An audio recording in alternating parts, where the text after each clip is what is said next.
What? How are all of you today? Let me go ahead and click on that thingy there. We should be all good to go. I will let you know right now, I woke up an hour ago, so if I still seem sleepy, that's why. But I'm excited to be here. Just a little bit sleepy, so yawn probably incoming until my body decides, I guess, right, we're awake now fully. I hope you've all been well though since yesterday or the day before that, or maybe not even at all before that, as in the first time. Oh boy, let me go ahead and make sure. Let's see on the YouTube side of things, and glasses toggle. Quelm_not just redeemed glasses toggle. Hold on, let me go ahead and get it on that clock here. Get on that 10 minutes. Oh, if I can, possibly. There we go. And glasses, there we are. Thank you for the redeem. Let me go ahead and double check here. So roll call on YouTube, I see no name. So we do a roll call on Twitch. And if I slide up here, hi Rudy, congratulations on being first. Welcome to the stream. Welcome in again. We also have on here Banafi and Clone. We also have on here Slime T and the Hello. And the coffee has yet to kick in. Unfortunately, coffee only makes me sleepier. If caffeine worked on me in the way I had hoped, or I would have hoped, then we would be having entirely different conversations. And imagine how much productivity I could get done had I had the power of coffee and and what is it called? Energy and excitement running through my veins, coursing through the moment. Oh boy. Let's see here. And first, and I'm disappearing into the void. Well, welcome in. And I see the hydration reading too. Hold on. Let me also go do that as well. And turning that frown upside down and lurking. Of course, Chloe. Thank you for lurking. And I did read that too. I think we're all good and got it to go. Alrighty, hydration redeem, good to go, and I'm still sleepy, said in her regularly energetic, chaotic voice. Hi, Jack, welcome in the stream. Hi, Jack, says, welcome in the stream as well. I didn't know you, what's the word I'm looking for? I didn't know you streamed. No, hold on, let me just gotta go ahead and click on some of these buttons here. I did not know that, and hi, thank you for the raid, Jack says. Hold on, I am gonna make sure I do one of those buttons there. Had I known, I would have already done so. If it lets me follow, there we are, good to go. Lovely. Welcome in, and I hope your stream went well. Hold on, I can certainly do a, let's see if it lets me, / shoutout. There we are, shoutout at Jaxus. There we are, thank you. And I just finished working on a commission. Oh, how fun. I know you've been in the Discord before, and we've done the studies, or not the studies, but the co-working in stream, or co-working in Discord. And what I mean by I'm still sleepy check is that my mind right now is lagging a little bit behind. So I may misspeak, I may misdo words. It's gotta be a lot of word blah for a second. Oh boy, it's like turning on a computer and it's on, the power's plugged in, but it still hasn't allowed you to get to the login screen yet. That sort of thing. And I didn't close OBS and got jump scared by the follow alert. Thank you, of course, and thank you, Jack. Oh my, and true, she'd become too powerful. Necrotype Cafe would have 5 sequels by now. I agree. The power I would be able to do, should I be able to stay up the entire day. No naps, none at all. And isn't that the regular?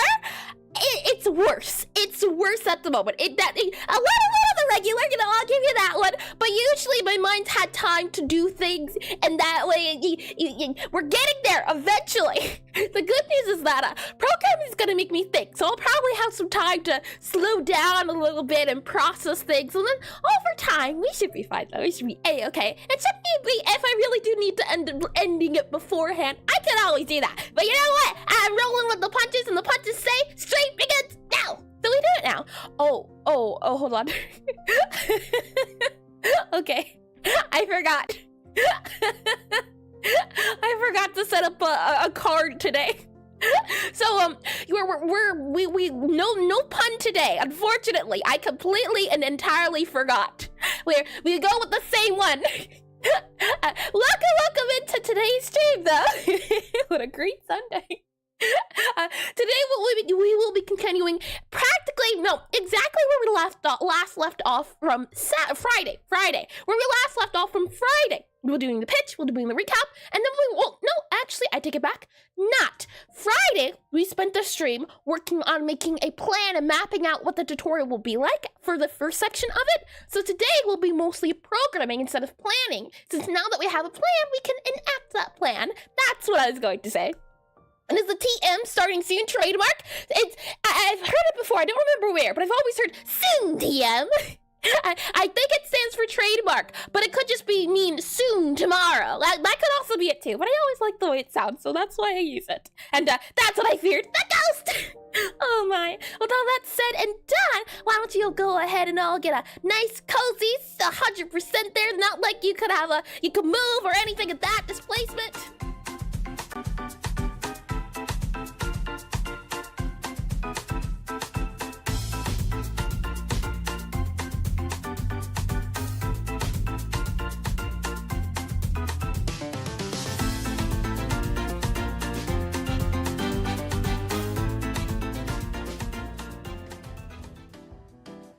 Gotta read and run, no worries at all, Jaxus. Thank you again. And if I get home in time, I'll come by and chill for the remaining of the stream and to see how Godot makes your life absolute pain. It will, I can say that much, but I'm excited. It's not too bad.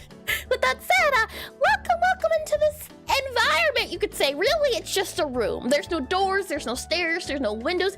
There's not really anything. And you, for some reason or another, are here because you're waiting for a business meeting. You've already pressed the buttons on the elevator. The elevator has already, it's live, it's working. It's just taking a good amount of time. And if I had to guess, I'd say the elevator will probably arrive in about a minute until the elevator's here. And so you're saying there's no fire exit in this place?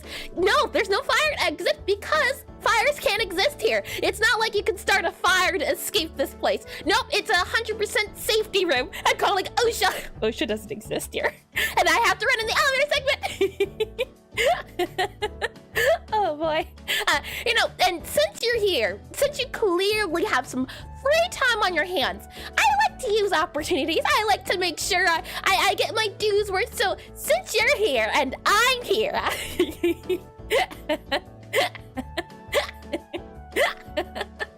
hi. Hiya. Since you have some time on your hands, clearly, why don't I spend this time talking about my up-and-coming game called, bam, Necrotype Cafe, a rhythm typing cafe game I've been working for almost on 2 years. It's the second game I've ever made, and it'll be the first game I release on Steam whenever it comes out. It's a lot of fun things, but also lots of long time. I can say as much as that. Welcome into the elevator pitch, a section I like to do at the beginning of these game development streams, where I spend about 45 seconds, I think we're at now, 45 seconds attempting to pitch my game to you. The idea behind it is that I should get better at explaining my game in a concise way in a small amount of time. If you haven't been here before, it gives you a chance to get better at understanding what it is and gets you up to date. And if you haven't been here in a second or two, also up to date. So the hope is that it gives us all on a good level playing field of what's going on here. And hi, thank you for calling. This is John from OSHA. Oh boy, and hi cats on keyboard. Welcome in the stream. Welcome in. And just like that, we're kidnapped again. You're not kidnapped per se. You are just being held against your will. But what is will when you think about it? Is it a person? Is it a tall basketball player imaginary friend who wears red and says sorry all of the time? Maybe that was the will we made along the ways. Welcome to Necrotype Cafe, a rhythm typing cafe game where you play as Gabriella, a necromancer sent by her necromancy family to a prestigious wizard magic academy. But she doesn't want to become a necromancer. Nah, she wants to become a baker, a chef. So she decides to open up a hidden cafe in a part of the school where she serves her fellow wizard customers, her fellow wizard students. The idea is not only is it a cafe game, it is also a rhythm typing game. And rhythm typing comes from the aspect that in this world, magic's done via poetry. So you have to type to the beat. And as you go along in the game, you'll unlock more spells. And this is done by serving different customers of different wizard types. For example, pyromancers you'll be able to serve, and their flavors will be spicy, and they'll have orange colors, and each wizard will represent a different color as well as a different flavor. So as you go along the game, you'll mix 2 flavors and combine them to create different music, different songs, different spells to show at the end you don't have to be a necromancer to be responsible. You can be you. Yes. Not my best. Not my worst. I give it an 8.5. Not 8.5. 7.5. 7.5. Not as good as Fridays, but I'm slowly trying to incorporate the flavor part of the game in there. Not sure how to word it yet, but not too bad. Not too bad. And hi, is it ibitism? Ibotism, possibly? Please correct me if I'm wrong. Welcome in the stream. And you talk fast? I do, especially when I'm on a timer. Oh boy, and Eminem who? And exactly! And you're not being kidnapped per se, you're just exactly needing to be kidding. Oh boy. Well, that's it though. If for whatever reason that pitch didn't 100% sell you, why don't I go ahead and give you the prototype of the game? So if I go ahead and get off of here my my business outfit and get on our associate here, our programming friend of the, hold on, I can't see where he's at. Bobby, there he is. Hi, Bobby. And then we'll go ahead and I can slide you over to a different screen. So what I can go ahead and do is if I click on Obsidian here, it'll bring you into Obsidian. And after that, if I click on you here, I click on Enable Desktop Audio, and then we go ahead and click on you here. Click on you here. Is the music good to go? There we are. Lovely. Glasses timer is up, so no more big brain. Or wait, no, now big brain. Oh no. The timer, the toggle. Oh my, and even Bobby tries to run away. No, he just goes to make sure the, well, you know what? You don't need to know what he does that time. You don't need to know. Oh boy, let me go ahead and enable this guy here. Let me go ahead and hide this guy here, show this guy here, and we should be good to go. And no more big brain, huh? Hey, for just a minute of a second, and I did read that as well, and poor Bobby can't wear a business suit. He's getting his business suit tailored. He'll get one eventually. For right now, he's more of a behind-the-scene type of guy when it comes to the business aspect, as he's supposed to be cute. He's not supposed to be serious. Look at that face. That can't be serious. And a minute of a second, she's got that deluxe time. Oh boy. If I go ahead and do exclamation on here, and I were to do Necrotype, there we are. You'll be able to play this version that you can see on the screen here. You'll be brought to this website, and you'll be able to play the prototype of the game. As said before, it's a prototype. There's no demo. A lot of the time, it might be some bugs. There might be incomplete art. The hope is that this will allow us to get a better idea of what the game will be about. And the hope right now is that we're going by the minimum viable product. So the MVP of the game. What are the least amount of things I can add to the game in order to get the idea across? So that would be adding a cafe game and making a rhythm and making typing. So if I can get all of those aspects in together while also still making the game fun, that's most important right now. Most importantly, we're focusing on the game itself. Once we do that, we can all the pizzazz, the game juice, all of those things. And hi, Devil R, welcome in the stream. Hi, Eris. Hi, chat. Hi, and welcome in. And she's running beyond time. And fixing the calibration is not MVP. But the thing is, every time I think the calibration is fixed, it's not. And every time I think it's fixed, it's good to go for some time. And then I move on to working on something else. And then halfway working on that something else thing, the calibration ends up breaking. So then I have to wait until the next update to fix the calibration again, since it's already halfway done with a different thing. So I can't publish the game because it's not there. I can't update the prototype on itch because there's not a, what's it called? There's not a solid build to run yet. And back to lurking, of course. Thank you for lurking, and thank you for stopping by, or stopping to say hello before you lurk. And hi, Ame, welcome in the stream as well. Welcome in. And the calibrator needs calibration, indeedy. So if I go ahead and click on calibration here, we can attempt to calibrate. And maybe we should just rewrite the calibration from scratch and make sure it's not bound to any other systems. The thing is, we did that it is not bound to any other system. The issue is that when you mess with the calibration, you mess with the way the game works, in the sense of calibration doesn't rely on the rhythm typing game. Or let's say this, calibration doesn't rely on the minigame. The minigame relies on calibration. So if you change the calibration, it can break the minigame. But if you change the minigame, it won't break the calibration. So it's a tricky thing of, if I change the calibration, that might ripple into the minigame. And I did read that as well. Lovely. It sounds like a solidly working system.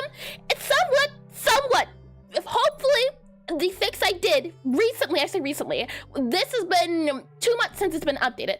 The fix I did, I'm hoping it fixes it. And should we run into the bug, we'll let you know. And all you need is from the calibration is the end result, don't you? Nothing else? Yeah, the end result, the number that attaches to the game, or yeah, the number is the calibration gets input latency, and then that input latency does a lot of math. The issue is that math, or it's not a math issue, it's getting that input. And lag. Oh no, the chat lag or this lag. And like a square rectangle situation. Yeah, square hole in the rectangle, or square is a rectangle, yeah. Rectangle is a square. No, square is a rectangle, but a rectangle isn't a square. There we are. So if I go ahead and click on start here, once the skulls enter this white dot, we press the button. So let's give it a try and see if we do end up running into that bug. So let's see, hit, wait, hit, wait, hit, wait, hit, wait, hit, wait, hit, wait, hit, wait, hit, wait, hit, wait, hit. There we are. Calibration has been done. And what I mean is that in the number here that appears, sometimes you're depending on the number, and I haven't been able to narrow it down yet, but I've been doing some brute testing, but certain calibration numbers break the game. So I'm thinking what I did before, because I don't remember, but I'm thinking I just need to add a minimum maximum calibration result. That way it doesn't break. I just need to set time aside to do that if I haven't done it already, which I don't think I have. And also, why don't we just run like 1,000 simulations of the calibration screen at a time while logging all the data instead of doing it one by one? That's not really possible, Banafi, because of the way Godot works. The issue I'm running into is that it works differently on different computers, and that's why calibration is done. But to do 1,000 simulations, that would require making its own system and doing all of that, and we've already redone the system, I think, twice now, and the system works, it just needs to be tweaked a little bit. But it's not possible to run a lot of tests on it, or find an open source game with a working calibration.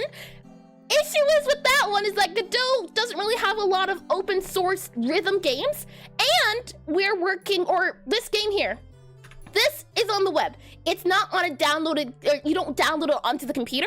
And then with Godot, the latency and all of that stuff, the technical things, it works differently when it's on the web versus when it's on the downloaded on the computer. And so we run into the issue of, because Godot's a little bit finicky and it's still a baby in that sense of not being, what's the word I'm looking for? Not being fully implemented, not being fully supported compared to other engines. I'm working with duct tape at the moment, so it's working. It just doesn't work under certain circumstances. So it's not 100% foolproof, but it's doing, it's trying, and that means someone's going to be sourcing your game in the future. Aren't you a pioneer? Maybe. Who knows? I don't, and I'm pretty sure G Done It would be able to help with the simulation. We can put a pin on that one for now, at least, as calibration is today's tutorial.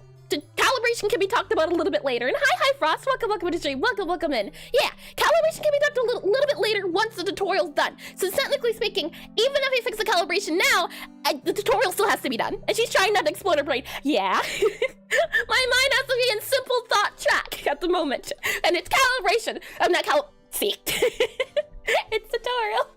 That's what we're doing. Welcome into stream, Frost. Welcome in. And I like how she called G Done It. Oh, I see. It's like a Dangronomic character. Oh boy. With that said, we can, once we're in the tutorial here, we can move around the arrow keys, and we can have this customer be seated by pressing E on them.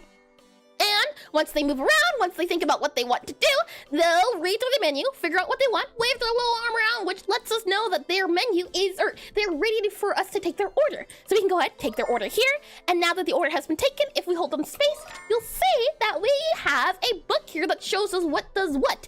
In the sense of, in this game, each wizard is represented by different colors, different flavors, different attributes. And in Magic, it's done by poetry. So each wizard class, each wizard house, has a different way of doing poetry. Be it that they do easy poems, or they do a certain, what's the word I'm looking for? Certain types of poems, and that's been translated, at least in game terms, into attributions with flavor. So you can see here, I am a necromancer because I am purple, and necromancy has a bitter flavor. And necromancy in the game makes it so that when you're making your food, you do it through, what's the word I'm looking for? You do it, it's fancy music. Any mixer, oh no.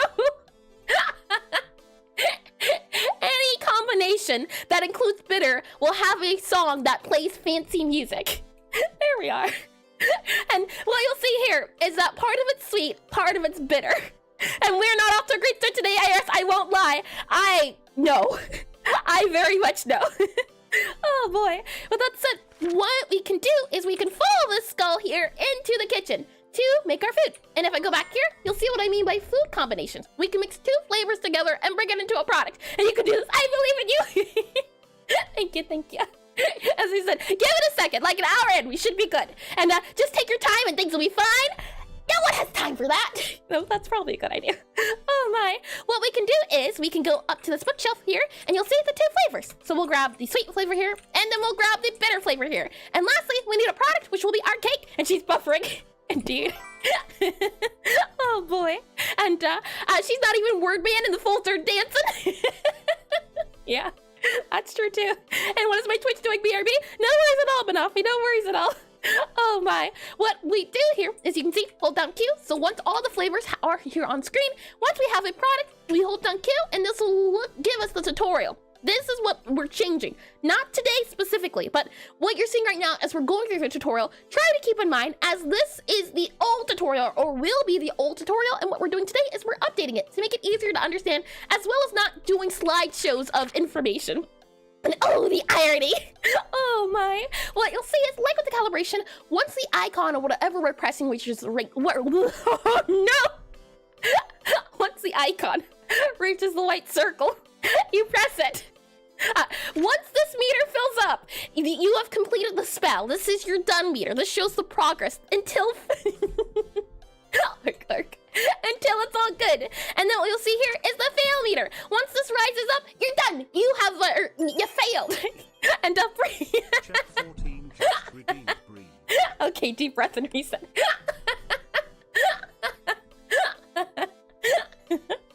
Breathing. I can do that. Hold on. Let's take a deep breath in. Hold it. Just redeemed hydrate. Then out. Deep breath in. Hold it. Then out. Deep breath in. Hold it. And then out. There we are. Are we all calm now? And hydration can do that as well. Let's see. Okay. Let's try this again. Slower, less excitement. Dwindle it down. Let's see. Once this meter fills up, this is your fail meter. Whenever you miss, it fills up. If it fills up, you're done for it. She's trying her hardest not to burst into laughter. I am. Oh boy. So let's see how things work out. If I click close, the mini game will start. Again, this guy here, when it reaches there, we have to press the button. This guy, when it fills up, it is complete. If this guy fills up, we are done. We have failed. And not good. Very bad. Game over. And how to take care of your streamer. Let's see. A-N-D space W-H-A-T space I-S space G-O-O-D space A-N-D space T-H E space M-O-M. Alright, this is the hard part. E space N-E-V-E R space B-A-N-D-E-R-S-N-A T C-H is left. And click, we need to type sad stuff. C-H. Oh boy, that's not how it works, check-in. Welcome into stream, Rodrigo. Welcome in. If I click on finalize here, we have our cake. So let's go ahead and grab it and serve it to the customer. Hello, customer. There's your cake. Eat it. Enjoy it. It's good for you. And they have wiped their mouth, and they're all good to go. And my dog is sick. Oh, I hope they feel better soon if you haven't already brought them to the vet and that it's nothing too serious. And you fool, she tries on. You fool! She thrives off of the misery of others. Oh boy. Let's click on main here. Indeed, Rodrigo. I wish your dog a swift recovery. Let's see. Let me go ahead and hide this guy, show this guy here. We can go ahead and mute the music here. And let me click on this guy here. And she didn't even deny it. My mind's not ready to process denying it. The denial hasn't even woken up yet. I don't though. Just want you to know that.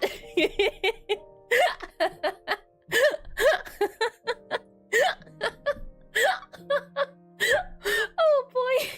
Let me go ahead and make a backup here. Let me do open with this guy and let me make sure before we do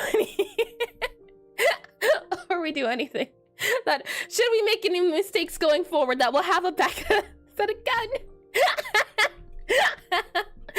Oh boy, pre-stream, save that there. So should we need anything, we'll be able to do so.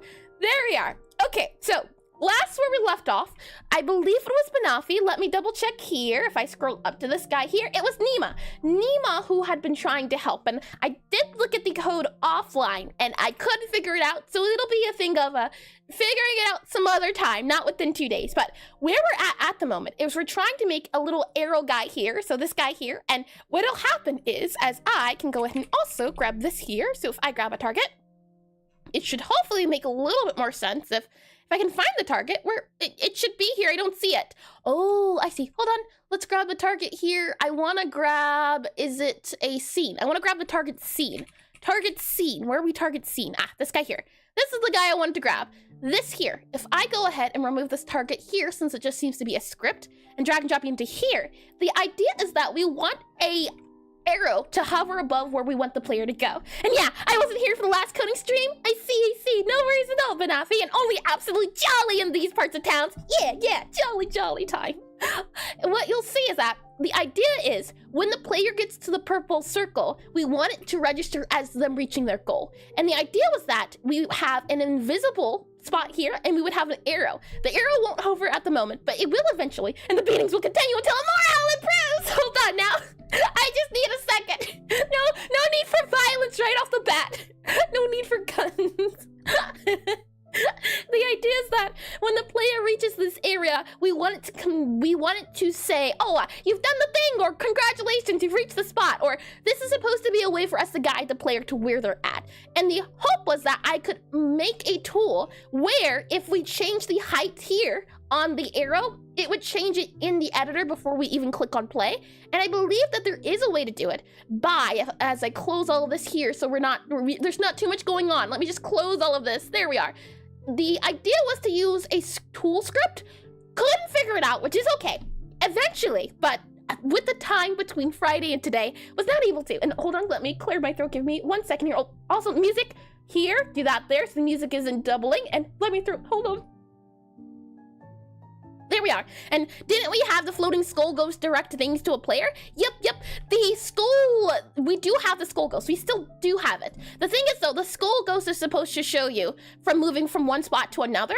But for example, maybe we want the arrow to show for where the player needs to go to press. So I say that the skull is for showing for where to go from point A to point B. What this arrow is supposed to do is, for example, if we want the player to know to go to the bookshelf, I want to have this arrow here to show and hover above. Maybe we use both of them, or maybe we just use one of them, but this is supposed to hopefully make it more obvious on what you're supposed to do. And open your window, you might have an echo. Maybe, possibly. I've never seen that before of it there being a double, and it just happened all of a sudden, so I couldn't tell you. That is an interesting one there. With that said, the idea was that this tool script would allow us to change the height by just doing this here, but it's not doing that, which is okay, which means that I will have to fight that battle another day until morale improves. Oh boy, it just sounds like a threat. So until then, what I'm going to do is I'm going to remove this guy here since it didn't work out the way I wanted, which is a-okay. We'll grab this hover component here, delete the hover component, and then we'll also grab all of these guys here, copy you here, and I'll save this code for a rainy day when we're able to take it apart a little bit more and I've been able to watch a few more tutorials on it. But until then, we'll just go back to what it was, which is extend here. We'll then do class name here, class underscore name, and it was going to be target arrow, A-R-R-O-W. And after this section is done or during a break, could you do a recap on Friday's planning? Yep, can do. And hold on, actually, yeah. 1 second, let me do this here, and then we can go through where we're at. That's a great idea, Check. Thank you for that suggestion. Let's see, I wanted to just modify this guy here, and then that guy there, and then that guy there. I just wanted to change the code so that when it's run, so if I go ahead and just do this guy here, save it, I just wanted to make sure that if this is ran and the heights are different, so we have this guy here and then we have this guy here. I just wanted to make sure the code worked in the sense of, hold on, target arrow, you should be set to minimum or regularly 50.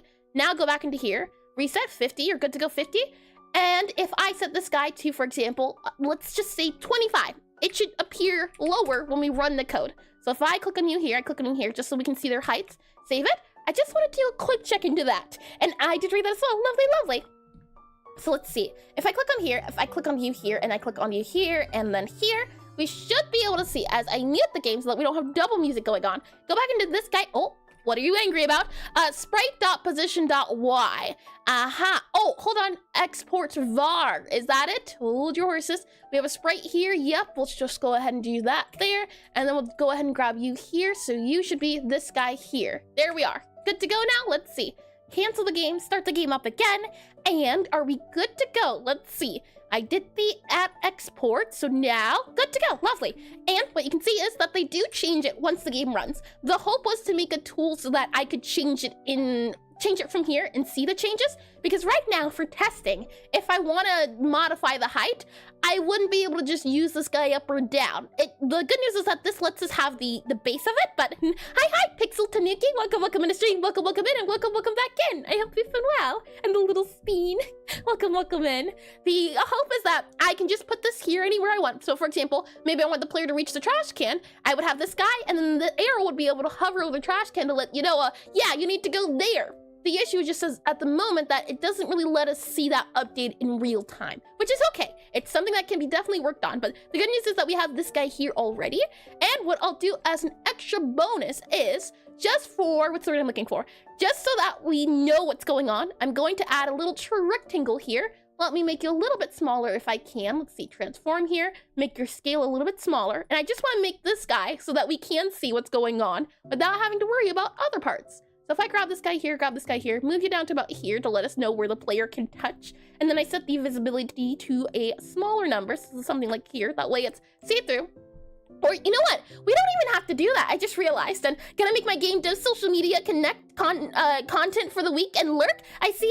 Well, best of luck with making the content. As I know content and prepping and all of that is a bit of a pain, but welcome in the stream. Welcome in and lurk. Thank you for lurking as well. And add an at tool on the top of the screen. For that, but what was it called? Let me delete this guy here because we can just do editor, visible collision path, visible collision shapes here, I believe. We did try to do the editor earlier. You can see the what is it called? The at tool. All of this was up here before. I think for now, we'll leave this guy. It was up here. I just added it to the bottom, but the tool is more of a, what's it called? Quality of life debugging change, but not a pain point just yet. But I know it's going to be a pain point. And thank you for the hearts. I know at some point this guy is going to be a bit of a pain. We'll go ahead and save this guy here, and the hope is that just because I enabled the, what is it called? The collision shapes, I should be able to see the circles without just adding a rectangle on top. So if I go ahead and do this guy here, yep, we can see the circles now. Lovely. Okay, that's good. That's all I wanted. I just wanted an indicator of where the arrow was compared to everything else. All right, with that said, let me go ahead and bring you into concepts and let me give you the plan for what we'll be doing. So if I give you here and we go here, what we did on Saturday was we were trying to, it's not the word, what we did on Saturday is that we were trying to create a game plan of how the new tutorial should look. You see the tutorial, the older, I guess it would technically be still the current tutorial in the game. And what I wanted to do is since we have more features in the game, for example, the new book that I haven't even shown you the new book, there was a new system, lots of new systems added. And even in the old tutorial, we didn't know about the trash can, for example. The player wasn't informed on the shelf that they could use and save things for later. So the hope was to make this tutorial more immersive while not making it a wall of text, like what you saw before when we were spellcasting and it was just a slideshow of this does this, this does this, this does this. So the hope is now, when you start the tutorial, you'll go ahead, you'll spawn, if I can find it over here, you'll spawn into the game right about here. And then a little, what's it called? The controls will hover above you to let you know that you can use those keys to move. There'll be a path follower here showing you where to go. So the path follower leads you to the spider that'll be on the desk instead, waving to get your attention. Once you reach the spider, what you'll do then is it'll prompt you to the next thing. So the hope is that we're going less text and more just visuals. Because right now it says hold W, A, S, and D to move. Instead, we'll just have little, what is it called? Buttons hovering above the head to show, use the arrow keys to move. We do that, and then we have a arrow here, or the path follower that'll just show a line. And I thought it was a buzzin' burger or burner. I've never heard of that before, Banafi. Could you elaborate a little bit? With that said, once the player reaches the spider, you'll then be brought to learn how to spellcast. So this is where calibration will be forced into the game. And how did you read that as buzzin' burger? It's buzzin' burner? What's a Bunsen burner. And you don't know what a Bunsen burner is? No, and the poor spider just looked like a hold on, now I gotta Google. Let's see. Copy this guy here, paste into here. What? Oh, I see. The science thingamajiggy that does the flame, if I had to guess. Either it's a science thingy, or it looks like the first contraption of like a candle. And a burner is a real word at least. It is. And Bunsen burner. Bunsen burner? Is that a little bit better? Bunsen burner. Oh my, let me go ahead and click on this guy here, click on this guy here. And once the player has reached behind the desk, you'll be prompted to start spellcasting. And this is where you nailed it, thank you. Oh boy, you'll be prompted to go behind the desk. From there, the player will then have the, the prompt that says, hold down this button to start spellcasting. Or it'll be more so of a thing of, I need to warm up for the day before the cafe is open. Something like that. And this is where it's a what now? Hi, is it Lurin or maybe Lurian? Please correct me if I'm wrong, but welcome in the stream, welcome in. They were talking about how this looks like a like a candle, kind of like a candle, not an electric candle. Was it an electric candle? Hold on, I can just show you. Truly, technically speaking, I could just show you what they were talking about. They were talking about this thing. This thing I've been thinking chingy here. It kind of looks electric a little bit, got a little bit of flame there, but I don't see the resemblance. Maybe a little bit, I guess that could be the fire, and then that could be the pointy bit that's this little arm waving. A candle. Oh boy, let me remove this here. So once you're behind the desk, you'll be prompted to go into calibration. One thing that I noticed, Candle do, one thing that I noticed is that while watching people try the game out, there was a bit of confusion when it came to certain parts of the tutorial, and one of them was the calibration. The calibration wasn't required in the game, so some people went straight into the tutorial without calibrating.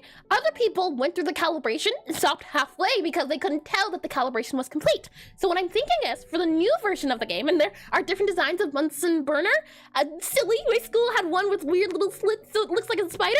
Oh, interesting, I see. And her mind's gonna explode at the concept of the kitchen torch. Ooh, fire. Oh my. And what I'm thinking is, sir, what I do plan to do now is, once you're behind the counter, you'll be forced to do the calibration. However, the calibration is going to look a lot more like spellcasting instead. So it can give you a little glimpse of what spellcasting will be like. For example, right now, the way the spellcasting looks, or the way the tutorial looks, the way the calibration looks is a lot different than how the spellcasting will look. So if I just very quickly go here and we click on you here and we click on you here and we click on you here, right now, the calibration looks like this. This is the calibration screen. And what I'm thinking is, by making a calibration level itself a thing of its own making, we can make it look more, or make it fit more with the, what's the word I'm looking for? We can make it fit more with what the game will have to offer. So this gives you an opportunity to learn about the screen itself. You'll learn that this is how the calibration fills up, so this is how the song fills up. As one thing is that we didn't have an indicator for how long until calibration ends, so this will give you an idea of, yes, this is a progress meter. We'll also have on here the dot for the white circle, as well as the letters, and the letters will be the skull. And then instead of words up here, there will be a little dancing spider, possibly, maybe. And this will be the new calibration screen to hopefully make it make more sense and fit with everything that's going in. And we won't have the fail meter here. So you're being hand fed at the moment. Maybe it's hand fed, is it mouth fed? Spoon fed. You're being spoon fed information bit by bit instead of hopefully information overload. And not a lot of text too. It should hopefully feel intuitive, but we don't know yet. And I have this electric lighter that has electricity pass through it so it can light a candle and stuff. I love it. Oh, that sounds cool. And her mind's gonna explode at the concept. I did read that as well. And the genius mouth fed. And hi, Holla. Welcome in the stream. Welcome in. Mouth fed does sound a little wrong, doesn't it? A little weird. And mine is a Chinese long on it. Electric lighter. Hold on. Now I'm just ELECTRICLIGHTER. Electric lighter. Oh, yes. I've been wanting to get an electric lighter. I do know that much. Yes. And the thing that the bird. Yeah. That thing. No, we don't want to do that thing. We just wanted to give them a small spoon for them to slowly digest the information. Once you finish the calibration, you'll move on to the next part of the tutorial, where it's going to be the thing of the spider wants you to create a certain dish. So it'll say, hey, Gabby, who's the main character, can you make me a dish before you start? Can you give me a sweet treat? she'll go over to the bookshelf here. It'll prompt you to go over to it. And the hope is that you'll click on the bookshelf and you'll be met with a blank screen. There won't be text below what you can select. And the hope is that the player will get confused, not know what they're looking at, and close the screen. However, fail safe as well is that even if they do select something, they'll still be prompted once they finish interacting and opening this up for a button that says, press this button to open up the book. When you press that button, the book will open up and it'll give you the answer on what those symbols and icons mean without saying what it does. So the hope is that we can just nudge the player along instead of saying, this does this thing, this does this thing, this does this thing. We're trying to be a little bit more subtle about it. And also it's spoon-fed, yes, spoon-fed. And they're called arc gliders. I have heard of arc gliders before. And the hope is that the player will get confused. The hope is that the player will understand without us giving them the step-by-step playthrough of what goes on. And once they open the book, they'll be able to see, for example, here, this purple here means bitter, or this pink here, and so on. And then they'll be able to say, yes, I can see purple here for bitter, and that. And once they finish putting on the components, as once you pick up the item, we also want to add a bit of a highlight to the plates so that you can know for certain where you're supposed to put it down at. So just more arrows, just more highlights here. And once they finish placing down the flavors, you'll do the same thing with the food, with the, with the products. So once you have 2 flavors and the product, you'll then be brought to, where we at, the spellcasting screen. So then you'll spellcast, and now, when you look at the spellcasting screen again, for the most part, you know everything that's on the screen. The only new information you're getting now is that there is a spot here for where you have words typed, and you also have here for your fail meter. So the hope is that we introduce them bit by bit. And hi, Petey, hello, and welcome in the stream. Welcome in, and welcome back. And insert giant red circle and a giant red arrow. Yeah, subtle. Gotta go subtly. Oh boy. So what we're doing at the moment right now is, I wanted to add the arrows, which I've done already. The idea of having an arrow above the object. What I want to spend time doing now in Brain Rot Cafe. Hopefully, well, the thing is, it takes place in an academy, so we've gotta try to be at least a little big brain about this. What I want to do is, once we finish adding the arrow, so the idea that when the player moves there, the arrow disappears and we send a signal that says, player has reached destination, something like that. So you want to finish on this quest arrow, this target arrow that tracks and detects when the player's in that location. Once we do that, we'll then move on to adding buttons that hover above the player when they can do certain things.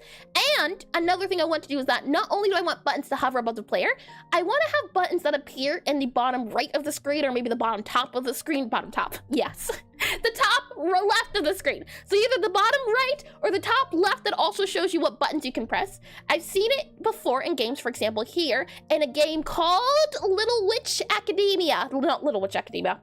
Hold on, let me just double check on the name. That's an anime, I believe. Little Witch in the Woods. Little Witch. Hold on. LITTLEWTCH in. Yes, the game's called Little Witch in the Woods. Oh boy. And in their spell book, there are buttons here at the very bottom to show you what you can type. I like that. That lets the player know things without too much. However, I do then think that, for example, with the theme page, that doesn't really, it makes you question more. And the hope is that you don't have to ask a lot of questions and that it feels intuitive. So we're aiming for intuitive, but the issue is, even though if it might feel intuitive to me, does it feel intuitive to people who just try the game out for the first time? And hi, Blug Cruise, welcome to the stream. And Little Witch Academia is a great anime. I agree. I can even show you that Gabby here, well, she's not based on the mushroom girl. I think her name's Susie, possibly. At one point, or I didn't want to have her new hairstyle. She'll be getting a new hair. Most of everything you see right now is a, what's the word I'm looking for? Most of the new hairstyles most of what you see in the game is a temporary placeholder. But I went through the idea of other hairstyle ideas, and what you'll see here is that this one is more of a Susie-inspired one with the idea of the curls here for the front of the hat. So there were a few iterations on, but I do agree. And Susie's favorite character, she's lovely. She's a little evil, but she's lovely. I do agree. Let me slide this guy back over to where we were in tutorial. Okie dokie. So, the goal at the moment, and what if I've never seen a book before? I'll surely be confused. Check! I believe in you. You're typing on the screen right now. You're doing great. And hi, Nima. Welcome in the stream. Welcome in. I did attempt to try your tool solution. It didn't end up working out, so I'm gonna spend some time this week trying to understand it a little bit more. But I did try it out. In the meantime, we're working on other parts of it, but yes, I did see it, indeed. Let me go ahead and click on this guy here for our task, and now what I can go ahead and do is, let's clear the task list. So if I do here, and we do here, tilde clear, I believe. Oh, the faces get me every time. After that, what we'll do is I will open the obsidian here so I can get a good view of everything. Close this guy here as we don't need it. Our task is going to be adding location. Oh, I just cleared that, didn't I?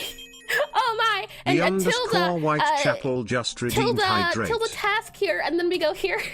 There we are. That and hi Chapel. Welcome to the stream. Welcome. Hold on.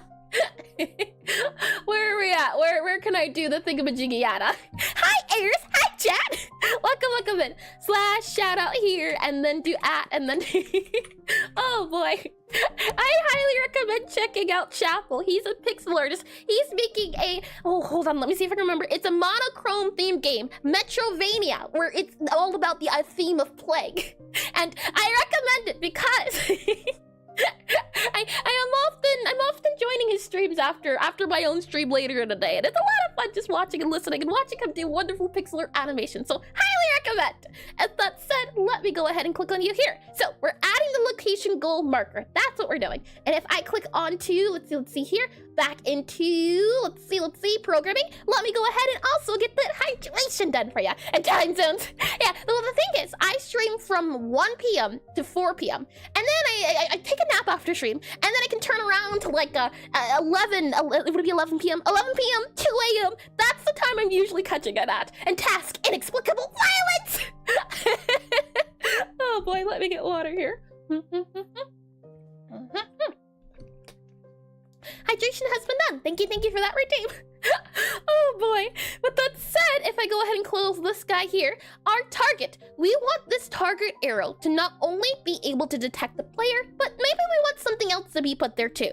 So what I'm thinking is, as we already have a target here, the target knows who it's attached to, and we don't need this for the player. We just need a thing to say, hey, player has reached us, something like that. And time zones do be unwanted things, for real, I agree. And hi, blood, oh, I already said hello to you, but hello again. And reminder, folks, to take a break, save, stretch, drink your witch's brew, and eat it if you haven't in a while.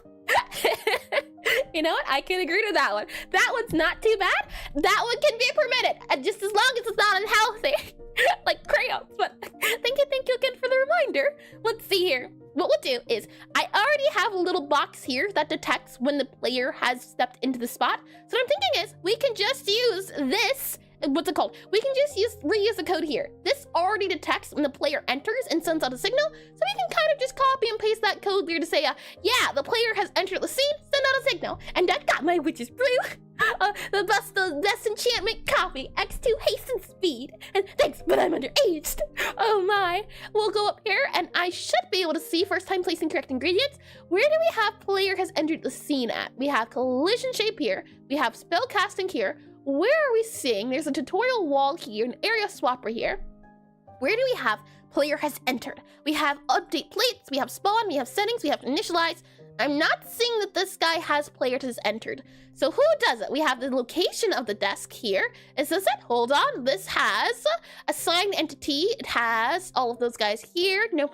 Okay, well, you know what? Let's see what the code says. Who's responsible for checking to see if the player has entered the area code? Let's see. If I go back into here, we have player has entered cafe, player has entered kitchen. Interesting here, we have the cafe. The cafe might be responsible for checking to see. So let's go to the cafe here and see where it says those things at. We have the set camera here. We have on spell casting area body entered. Yep, there we are. The debugger console bit is working perfectly. Oh, that's lovely. And I finished my submission for yesterday's study. Oh, I'll be excited to take a look at it, Neva.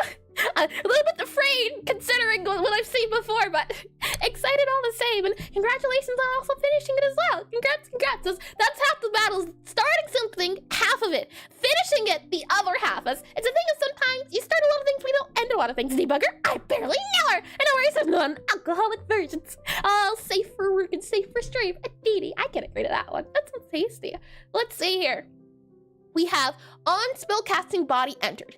If the body is a player, we emit a signal, and then we do a lot of these other things here. We check to see if this is a tutorial, if it's the first time, and then we delete the path follower. So what I'm thinking is, we'll just have an on body entered, and if the body is a player, so let's just copy this guy over here, go back to here. Let's add now an area for detection, player detection. And we're gonna do a area 2D, I believe, area 2D. So this guy right here, area 2D. And we need to give it a collision shape, I believe. So let's give it a collision shape right here. And this guy will be a child of our area 2D. And we'll call this player DETEC, or rather, let's just call it entity detection range. How about that? ENTITY DETECTIONRANGE. Entity detection range. And I'm curious, entities in my game are anything that moves or has some sort of movement function, or what's the best way to say it? Anything that moves and has a path with it. For example, customers have pathing. Yeah, okay. Anything that moves and has pathing. So I wonder, do I call my player an entity, or does it get a little bit of a special detail since while it does move, while she does move, you're not an it, Gabby, I assure you. Is she counted because the player is moving her instead? And she does count as an entity. Lovely. So we can call it an entity detection range and then print out a premium entity. Indeed. Oh boy. We have an entity detection range here. We'll then add a shape. Let's just do a circle for now. That makes it a little bit easier. Go a little bit bigger on our circle here. And then what we'll say is we want this entity detection range to exist on. So if I go ahead and put on collision here, let me just double check. Is it an area 2D that we're dealing with? Yes, you are an area 2D. And this is where it gets a little bit tricky, tricky but important.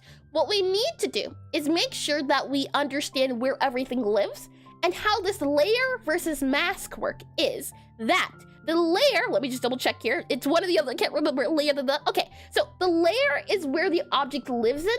The mask is what it sees. So the layer is the body, the mask is the eyes. So what we need to do is make sure we set it to be the layer of, let's see. We're setting it to the layer, the first layer of the world. So exist in the world, that's what this one is. And then we want it to see the player. And we can also do different entities here, but this 2 here marks the player. So we need to set this guy here to 1 and this guy here to 2. So now it detects the player. And if we wanted to detect other entities, and possessed entity, you know what? That feels a little bit more fitting considering the theme of the game. 3 here is the customer. 4 here is the target. So there's other, what is it called? There's other layers things exist on, and I've labeled them, but you can't see them because the hover doesn't work in Godot or doesn't show up in OBS, but I have these guys labeled. So for example, here, if I wanted to show if I wanted to detect customers, I would do that guy there. Now it would detect the player and the customer. We only want it for now to detect the player, so we'll just keep it as that. And then what we'll say is that entity detection range. We want to have a signal for on body entered. On area body entered. Yep, on body entered and on body exited. And we will connect this to our target arrow. So we'll go ahead and have this guy say on body entered, and we'll also have this guy do on body exit. There we are. With that said, now we can say if body dot parent, yeah, body no TD. If body dot parent or get underscore parent is, if body dot get parent is entity, or is not entity. Let's do that instead. If not entity is not entity, we'll return. There we go. And if so, we'll go ahead and say utility, utility dot, and then we'll go ahead and print a debug message. And we're going to say to the print debug message, we'll grab the body.parent, and I'm wondering, body here, body.parent. If I go to cafe here, just checking again, how does the cafe do it? Do I check the parent? Oh no, I just say if body is player. Okay, in that case, we don't even need to do get parent. We just need to say the body. So if body is entity, if body is not entity. Otherwise, we go ahead and do return body.name, and then we'll go ahead and do plus, and then we'll say has entered, and then we'll go ahead and do a plus here. We'll say our name has entered blank, and then we'll go ahead and do self here for our pointer, and then we'll say our color, which will be utility dot debug color dot notify. There we are. That's good to go there. And hi Eska, welcome in the stream, welcome in. And Eris knows where you live. It's already too late to run. Reminds me of Santa Claus. He sees you when you're sleeping. He knows when you're awake. He knows when you've been bad or good. So be good for goodness sake. Let's see here. We'll go ahead and remove all of this here. And that we should be good to go. And she's sending Buff Bobby after you, and Petey has entered. Petey has entered the stream. PT has entered the guild. What's the, I forget what it says exactly for Deltarune, but that whole fanfare of the place. Let's see, we'll go ahead and copy this, and we'll just say, instead of entered, we'll say has exited. So has E-X-I-T-E-D. On detection range, body exited. There we are. So this should let us know when the player, or whatever we set it up to detect, should enter this area and when it exits the area. Lastly, we'll go ahead and have on here our target arrow, and we're going to call this target, T-R-R-G-E-T, target arrow, and we're going to say it's target arrow A, and then we'll say target arrow B. That way we know, target arrow B. And we'll also set it to be the case of that this target arrow is really pretty low to the ground, so we'll lower it about, I think, 10. There we are. Now, if you go ahead and click on play, let's see. Before the ads are about to start in 40 seconds. Okay, we can do this very quickly. Hold on, and PD has joined the party. Oh, it wasn't a PD has joined the party. I think that's a little bit more in line with the tune. If we click on this guy here, click on this guy here. All right, let's quickly do this and see if we can do this properly. So now that we're in here, we're expecting it to say target arrow A. So we're expecting it to say player has entered target area A. So if I go into here and I just slowly slide over, player has entered target area arrow A. And if I leave, you can see it has been exited. So enter, exit, enter, exit. And if we go to the other one here, we can see entered, exited. So it is keeping track. And now, hold on, ad break button. Hold on, we're good to go. Lovely. And when you were testing my script, was the sprite named exactly Sprite 2D? If not, that may have been why it didn't work. You make a fair point. I thought it was the thing of you needed to export. Let's see, well, ad breaks are running, so we can certainly take a look at that. Let's see, if I close this guy here. I had done extends note 2D because this was a note 2D. And this Sprite 2D here, I made sure, or rather, I think this was a code. Let me double check. Let me go grab it. If I do here, copy text, and then I slide back over here, and I slide back over here, this was the text submitted. So we do that there. It was a thing of at export, and then the heights, and then the value, and let me go ahead and slide this guy here, slide this guy here, select this guy, slide this guy over here, that guy goes there. We have on ready var. I believe I made this to at export var. Does it depend on if it's at on ready versus at export? Or what's the difference between that one? Because I did do at export, and or not at on ready, but depending on what it was. But I made sure to link this guy up. What it said, or it didn't do anything. But again, I can certainly try again. So if I do ready here, do that guy here, do that guy here, then do that guy here. If we go ahead and just hide this guy for a good old second here, do Control K here, add extends, and then all of you guys here, and we do update visuals, all of that good to go. And then we do already var, Sprite 2D. I believe you're called Sprite, so this is just going to be like that, right? Do this here. So this should be correct, right, Nima? Before I do a check on it, and while that's happening, let me get some water here. And I gotta go, no worries at all, Lurie, and I hope that's correct, and I gotta go. It was fun, the stream, watching the stream, didn't get to stay for a long time, so anyways, bye-bye! And thank you for stopping by and chatting for a little bit, and I hope whatever you gotta do was a lot of fun and very enjoyable, and it should, gotcha, alright.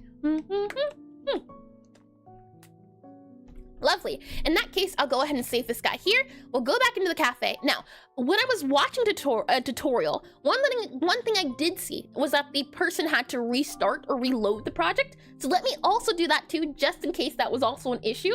So we reload the project. We've had that, what is it called? The script set. So hopefully that gets rid of any other thing that could be stopping it. And now if we go back to our target arrow and we change the height. Oh, I'll have to make it a slider instead. But if we change the height to 10, interesting. I don't know what changed it, but it wasn't doing this before. It's working now, though. So I won't question it. Thank you again, Nima. And so now I'm wondering, is it because this here, that at export var height float equal, can I make this into the range, or how does that work exactly? For example, if I were to do this instead and set this to this guy here, so if I move that guy into there and then I do this guy here for the range, and then I do this guy here, does that still work, or... I'm curious now. Project, and let me see beforehand. If I do this guy here, save it. Okay, that's there. That guy's there. Now we do reload, possibly. Let's see. And yeah. Thank you again, Nimas.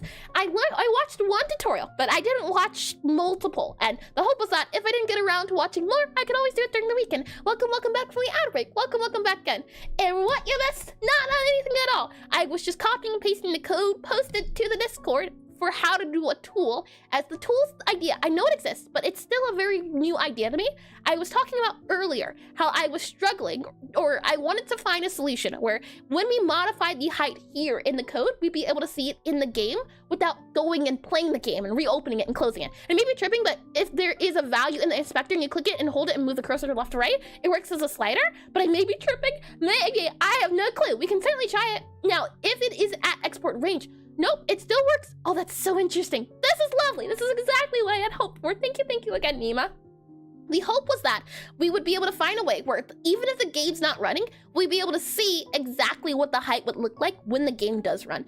As this is more of a debug tool in the sense of I don't have to open the game to test something and close it and then open it and close it and open and close it. And to do it, if you are curious, let me go ahead and remove all of these guys here. It is using a thing called at export or at tool, and we take our node TD. So this is our target URL, which is the node TD. I do here an at export range because I have a minimum and maximum range I want the URL to be able to go to. You don't have to do the range. You could just do the at export instead. But since I have a range, I set the range there. And then the set value, maybe this is it, the setter here, possibly. Then there's a ready function for whatever function you want to run. And then you have the function. And we figured this out yesterday, the negative number for the height. Since Godot has a way of making the negatives positives and the positives negatives. And can you take a peek at my submission from yesterday?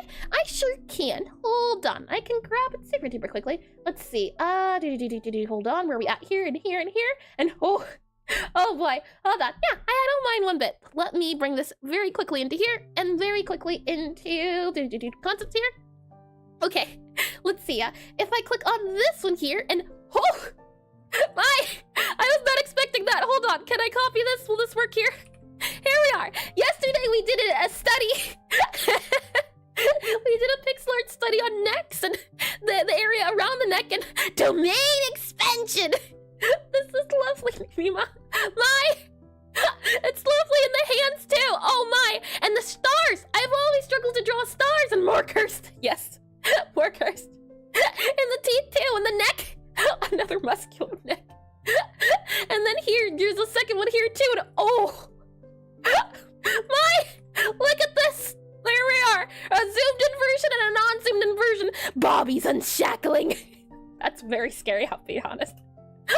This is lovely. It's creepy, but it's a good type of creepy in the sense of how menacing it is. Well done, Nima. My goodness.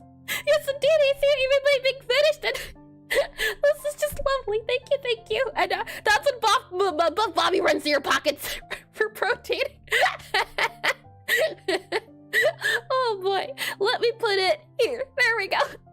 As a memory for the buffness that it was barely added. I'm sure we just let the kiss. Sure. And oh boy. Thank you again. Oh boy, the detail in the hands and the lighting, my goodness. You went to work in town. Oh boy, let's click on here, go back to our cafe guy, and now that we're able to see everything, it will hopefully allow us a better visual of it looking how we want when the game does start. So for example, if I want this guy really high, now when I run the game, we should be able to see it. And I made the hand sign a star and I couldn't figure it out myself. So I was searching for star hand signs. Oh, hold on. I thought they were just hand signals. Oh, hold on. That's so creative. Hold your horses here. I didn't even see the stars. It's so subtle. It's such a lovely detail. Yeah, I see 2 up here, 2 here. That's creative. Oh my. Oh, that indeed, Nima. I see the star here, let alone drawing stars, doing a star hand signal. That's super duper creative. Let's see. Let me click on back here. My goodness. And then the teeth lights too. All of it's just so lovely. Let's see. If I go ahead and mute this guy here and we go back into here, we should now be able to get a good... Oh, hold on. Why are you angry? Sprite dot position on object type nil. Oh, you know what? Maybe this is the issue I ran into before. Amazing work. I agree. I 100% do. Is it because maybe what we say instead then is we do a clause case for if the game is running. If the game is running, don't update visual. Is that how you would do it then? So how can we check to see if a game is running? Or how can we disable the script? I think that's why I said it wasn't working earlier, was because I clicked to run the game and I ran into this object nil. I think this is why. So to fix it, I believe all we'd have to do is just disable the script when the game's running. So if I do Godot for disable script if engine, oh, I did see that before. Thank you, Banafi. I did see that in the video. If engine.editor is script. So let me go ahead and do this guy here, and then we do if. Yes, I remember seeing that during the tutorial I watched. If engine.isEditor hint, and let me just double check. Returns true if the script is currently running inside the editor. I see, otherwise returns false. I see, that does make a lot of sense. Thank you. And that makes it only run in the editor? Yeah, thank you to both of you. We'll go ahead and save this guy, and now I believe we should be good to go. This should fix it to the way it was hoping to, it was hoped to be. We click on levels here, we click on new here. We are in the game, and we can see that this guy here is, hold on, that looks like that, and this guy looks like this. So why now is it, oh, hold on, I know why. We also have to do here, sprite equals, sprite.position.y equals this guy here. We'd also need to just do that there. There we go, okay. Now if we run it, I think we're good. And hi Turbo, welcome to the stream, welcome in. Funny you mentioned that and your name is Turbo. Why are you talking fast? I'm talking fast because I'm very excited for the things I do here on stream. I love game development, I love pixel art, I love doing things, I like chit-chatting like this. So it brings me excitement, it brings me a lot of joy, and I talk when I'm super duper excited, which I 100% am. Well, not as sleepy as before. I think I've hit that, I've gone over the sleepy curve. I think we're good to go now, but all in all, good to go, speaking a lot, doing a lot of things, because it's a lot of fun. So if I add that, okay, yeah, that fixed it. And then if we just go ahead and do this guy here, we go and have this guy, for example, go lower. So we reset it to going lower than it was. And we have this guy going all the way down, just doing one final check here. You go down there and we click on play. Let's see what's in. Guys, I think she might win streaming. Maybe, nah. You don't say. Oh boy. If we click on levels here, our arrows should now, yep, it works as hoped for. Okay, well then, we'll go ahead and save this guy here and reset these target guys. And with that said, we don't want to mess with them yet. These are just tools to use later. And now we work on doing another tool. And hi Agape, welcome in the stream, welcome in, and welcome back in. And that's cool, good luck, thank you indeedy. We can go ahead and save this guy here. Delete our target arrows for, we don't need them at this very moment in time. These are here for later when we do add the tutorial. You can even see the sprite here. This sprite's temporary. This is just something that looks nice for the moment. I'll go ahead and save this, and I will put in a backup. So should going on forward in the stream, we mess up something and we have to go back, this will be a save point. I'm saving it right now. And we'll put down here, let's see, editor visuals, visuals added. Editor visuals added. There we are. Editor visuals added, and stage the changes and commit the changes and push. And in what world would we ever mess up? That never happens. Yeah. No mistakes here are ever made. It's always 100% perfect. Nothing, everything always goes on schedule and everything runs correctly 100% of the time. The first time. Oh boy. Let me go ahead and close this target arrow here. We'll then close our target here, and we'll also close the player here. Okie dokie. Oh, yeah, we can close the player. Now that we have our arrows, we move on. And okay, well, I wouldn't go that far. Oh boy. Let me bring it back into here. Oh boy, if we go past here, past Neba's lovely art, and we go back down to this, another thing we're going to need for our tutorial is we're gonna have a system for button clicks, or button system. And the thing is, we can't assume that the player will want to keep the buttons that we assign to the game. I'm thinking we'll just do the buttons that are in the game currently, and then later on sometime, like before releasing this to itch, I'll go ahead and also add the rest of the buttons in the game. So we'll only do the buttons that we need for the tutorial that are in the game at the moment, and then later on we can add another thing else. But right now we need to create a system that has button clicks into text button clicks. So that's our next step, now that we've done our little arrow idea. So I'll go ahead and I'll write on here. And if we're lucky, there might be some stream in our weekend session of scuff. Lucky? What do you mean? Well, I guess minimal scuff. If it happens to be none, I think then we maybe fear can be added to the board. Oh boy, let's see. So I'll go ahead and I'll put on here done, and we'll have this guy here, and we'll do this guy here, and I should be able to just do this guy here and say squiggly line done, and that should hopefully work. Let's see. Oh, it does. Oh, that's lovely. Okay, and with that done now, we move on to adding visual controls. How do you say that? Adding button sprites. Yeah, adding button sprites. Adding button sprites. A D A D D D A D D I N G. Adding I N G. Adding, and we'll erase this guy here too. Adding button sprites. So button B-U-T-T-O-N. B-U-T-T button O-N. Button B-U-T-T-O-N. S-P-R-I-T-E-S. If it allows me to slide on over. Button sprites. S-P-R-I-T-E-S. Adding button sprites. And if there ever is a stream with no scuff, we'll be very concerned. I agree. I would be too. Oh boy. Scuff is healthy. If it's 100% perfect, something's clearly gone wrong. Something's clearly gone very, very wrong. Let's see. Let me add this guy up here. Move that guy up here a little bit here. So, adding button sprites. And what I want this thing to do, whatever node we're creating now that we're thinking about this, I want it to appear on screen and prompt the player. So, appear on screen, depending on what we want it to do. So, a sprite that appears on screen. So, toggle sprite, T-O-G-G-L-E, T-O-G, that's not an O, O-G-G-L-E, toggle sprite, toggle, S-P-R-I-T-E,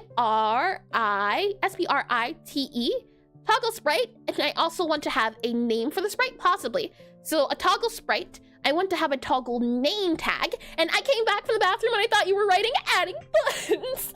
Oh boy. And 100% pure scuff, the best batch in town. Well, 100% the law, that's way too much. I don't think there's ever been a 100% scuff stream will be a stream where the stream starts and it immediately ends, which has happened before too. Oh boy. Let's see. Toggle sprite. I wanted to select all of this and I wanted to make you green instead because I think green's a better color. So toggle sprite. I also wanted to toggle a name tag. So toggle label. L-A. Label here. L-A-B-L-E. Label. And then I also want to have an assigned button. So toggle sprite, a label, and an assigned button. A-S-S-I-G-N-E-D. Assigned button. B-U-T-T-O-N. B-U-T-T-O-N. An assigned button. There we are. Assigned button. And then we'll also just grab this guy here and we'll drag it over here. So we're going to make a new node. And this node is going to be called...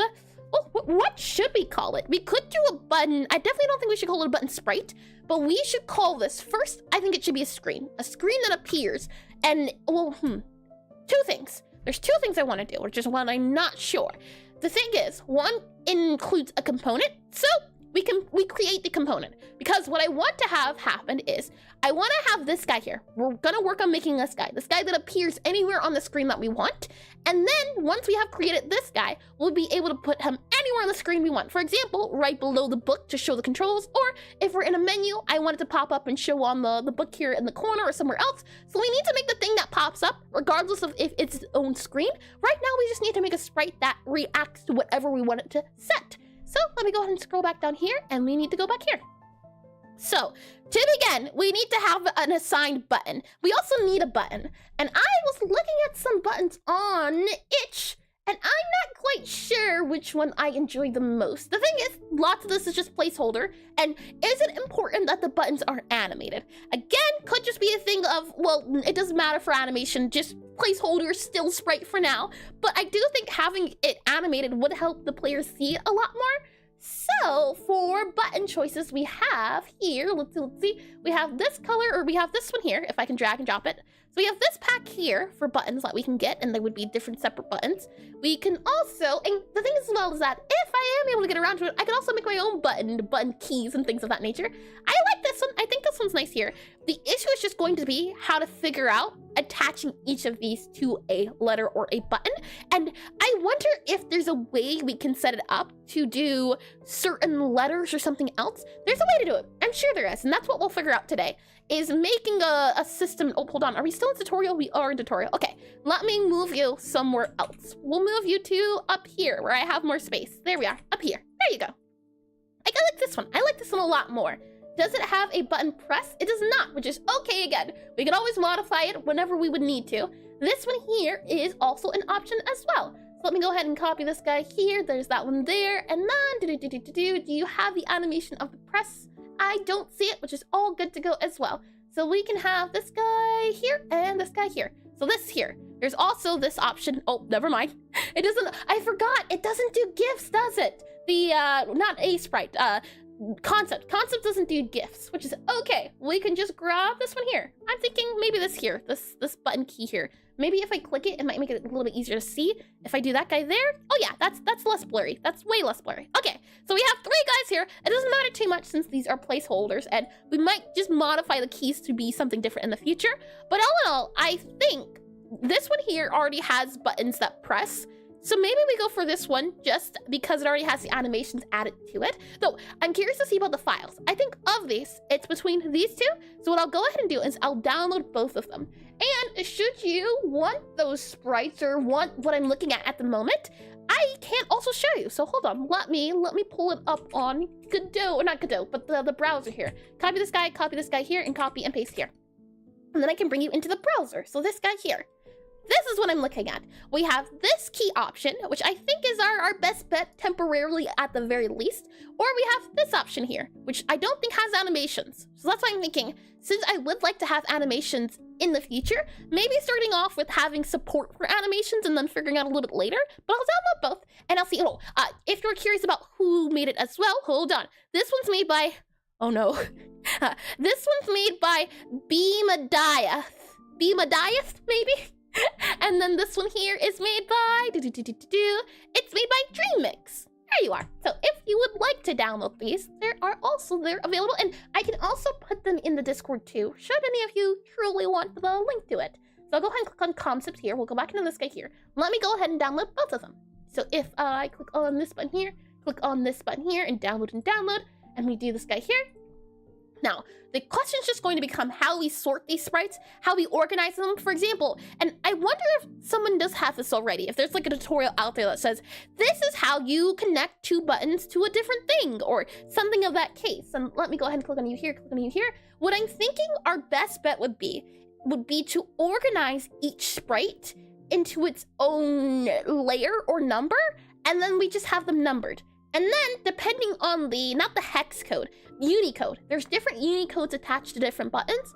So what I'm thinking is, maybe we just grab the assigned Unicode of each button, label it to that layer as that number, and then we can just look up, hey, whatever number this is, grab that layer, or something like that. I think that would be our best bet. Let me go ahead and grab this one here. Let me also go ahead and grab this one here. And then, let's see, extras and symbols. I'll grab both of you here, and then I'll bring you into a sprite. So, let's see. Letters and extra symbols. Good to go. Lovely. Okay, so what we have is, if I go ahead and click on you here into a sprite, that way I can open it up, and then I'll go ahead and just drag and drop these guys here. We have this, and we also have, if I go into draw here, you'll be able to see we have our first option, which I really do like the look of. I think this is of my favorites. So we have this here, this option, but I think this one might be just better out of the box support for, which is this guy here. It is, hold on, let me click if I can find the right one. Classic Jumbo Master here, this guy here, Dark Light, and guys, tell me yes or no. Hi, Lazy Loaf, welcome to the stream. Welcome. I don't know what I'm agreeing to. I don't want to be responsible should something go wrong. Oh boy, simple jumbo keys here, and I believe these are, yep, you can see the buttons being pressed. So there's this guy here, and yes. You can't just agree to something you don't know what it is going to be about. That's, oh boy. Oh my, we'll go ahead as well, and I'll set this to being adding key buttons. Adding keys, linking buttons to keys. Linking, L-I-N-K-I-N-G, linking B-U-T-T-O-N-S to K-E-Y-S. And you know what, I'll say yes. No, I wasn't going to say yes, Lazy I'm going to say no. Just redeemed elevator pitch. I didn't say the word properly. I know it's gonna be bad. See?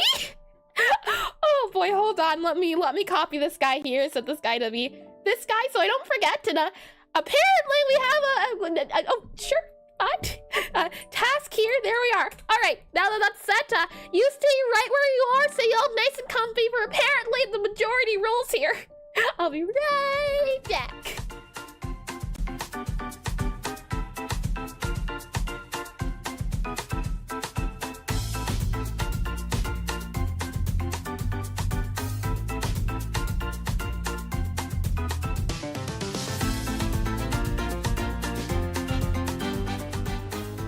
democracy, you say? Not true in the slightest. I am the reigning princess, and that's not true in the slightest, not at all. But it's also not a dictatorship. I listen. I listen and I hear and I accept your opinions. Whether I listen and do the thing, though, that depends.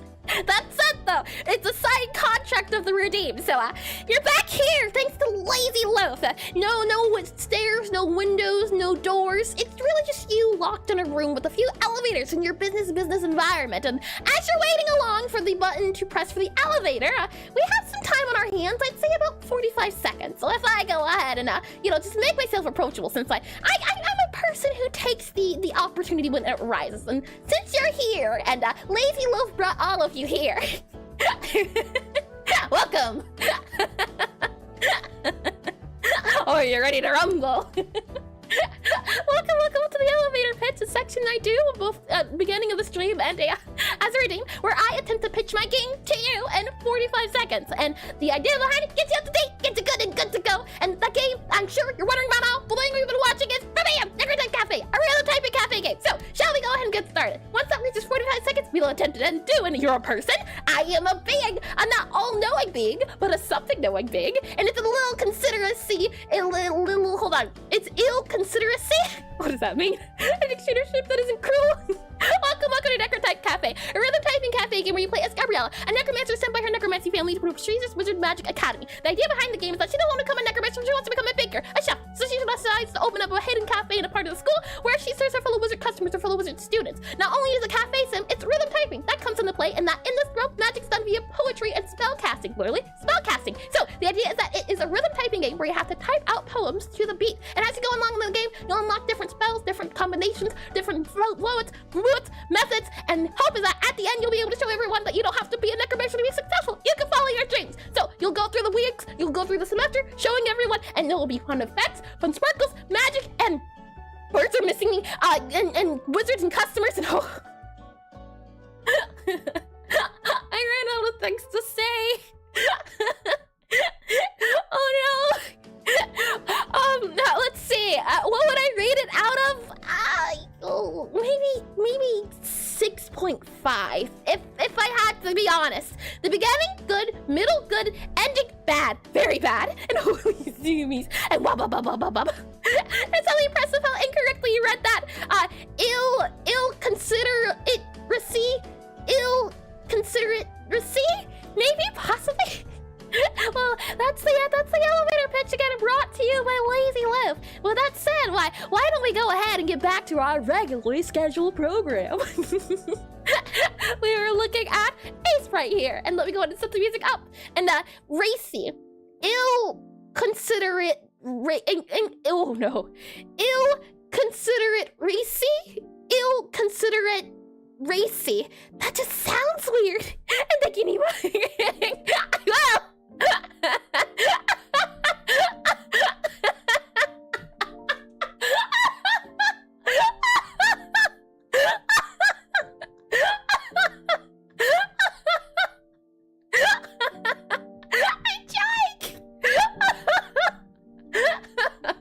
Stop, it hurts.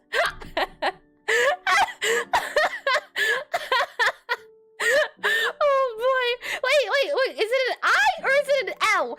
If it's not an I, then it's a, hold on, oh no, you know what?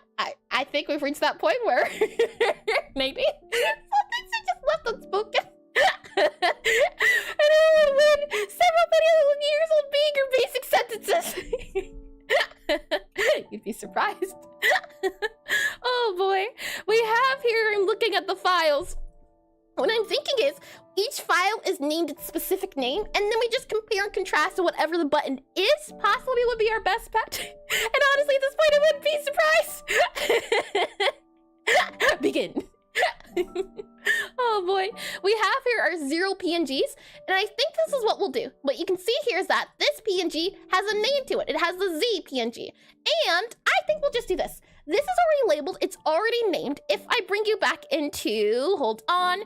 If I bring you into, let's go here, if it lets me, if I can get the buttons here working, and bring you back into concepts here, and I said that, she still hasn't got it right! Hold on, what's the word in full? I'll listen to the Google text-to-speech. Oh my! Well, if I click on you here, I think we'll go with this one, just because it already has the PNGs, already out of the box. And if I click on you here, hold on, here and here, this is what we'll go with. Since, and please say this at least once, or I actually won't be able to sleep. I will consider it a C. I will consider it a C. The joke is locked.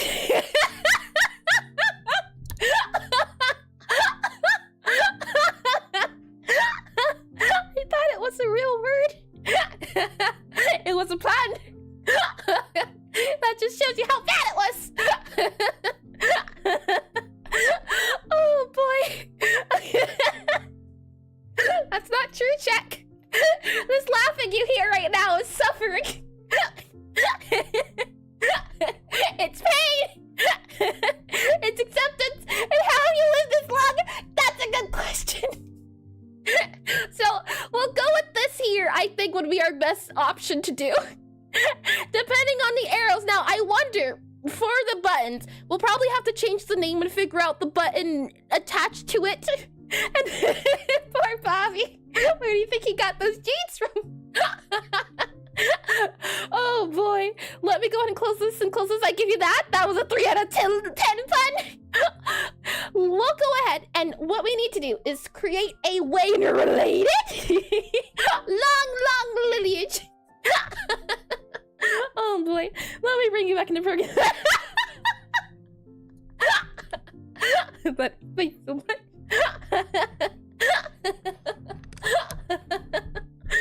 Oh boy. Oh my. Let me go ahead, and I want to create a new scene. We're going to do a book, entities, game, objects here, interactables, icons. Let's see, common, kitchen. I think it's better off maybe going for common here, UI, common UI. I like that idea. Common UI, and then we'll go ahead and do components here. I like that. I think common UI components. Let's create a new guy here, and we're going to call it our button icon, BUTTON. Button icon. There we are, button icon. And this is a wonderful programming stream. Oh boy. Let's see here. Components, there we are. And then I will go ahead and see about to do that guy there and that guy here, button icon. Let's go ahead and create a new scene here. And we'll do a to the scene. We're going to call it our button, BUTTON underscore icon. And my therapist will be hearing about this. Oh boy, for what reason? And let me go ahead and open up you here.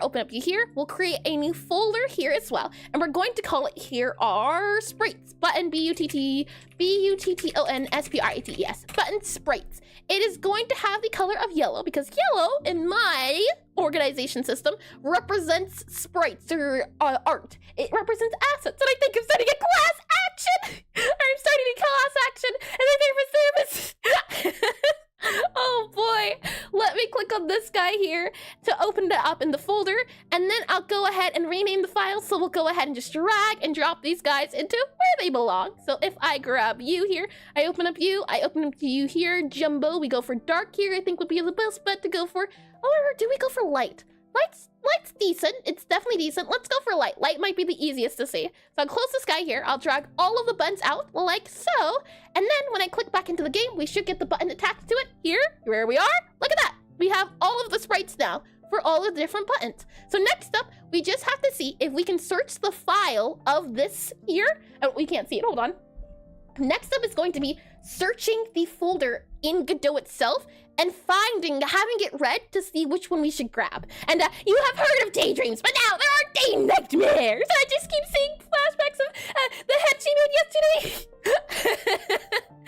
Haunting your dreams. Let me go ahead here and we'll add a button icon. We'll make it add a, let's see. We'll attach a script here of our button icon. And then we'll also attach a sprite here. It doesn't have a name yet, but it's just going to be a sprite. We'll probably make it an advanced sprite, but I want to see if we can get it working first. And we'll each passing stream my 5 spirits in a trench coat there. Bold Katie. Oh boy. We'll go ahead and add on here our sprite. So this will be our sprite, and we'll make sure to do access as unique name. And now what we need to do is there's a few things we have to do now. If I go ahead and add this guy, step 1 is going to be registering or getting the sprite location in files, getting the sprite location LOCATION in the FILES, getting the sprite location in the files. Let me zoom it a little bit more. Next up, what we'd have to do is also get the button Unicode, Unicode/name from, getting the button /Unicode name. And then after that, we compare, and get the correct one. There we are. That should be the idea. And it only works out if 4 of them are dead and the last one is lead point. What a statement. This is what we're doing now. This, not the ferret idea. Funny enough, I have owned 4 ferrets before. It was a business. Let's start off by first getting the sprite locations in all of their files. I've done it before, so we should have the code here still for it. So let's see. I will go ahead and I think I should just be able to copy we'll do a function ready. Function underscore ready. That's not an underscore. Underscore ready. Function underscore ready. That guy there, good to go. And then we'll go back to our comment ready and then pass here and hope not. And you people are so wonderful. I wish programmers existed in real life. It's just an imagination. And what if it's just a puppet? And Bobby is the best fun ventriloquist ever. That'd be scary. Oh boy. We'll go back to our common guy here. And what I want to do is grab our manager. So our manager here, and the managers I have in my code, or not manager, hold on. I don't think it's called manager. I believe it is. Let's see. Spell, what do we call it? Our spell manager or spell parser? Parser. I call them parsers. Parser. Parsers are code in my game that grab files and read files. So what you should be able to see, for example, here, we have a map parser. As I close our player and, oh, never mind. I guess it closes that thing there. Let me close you here and close you here. This map parser is responsible for getting all of our files and parsing the data, reading all of the data depending on the specific location.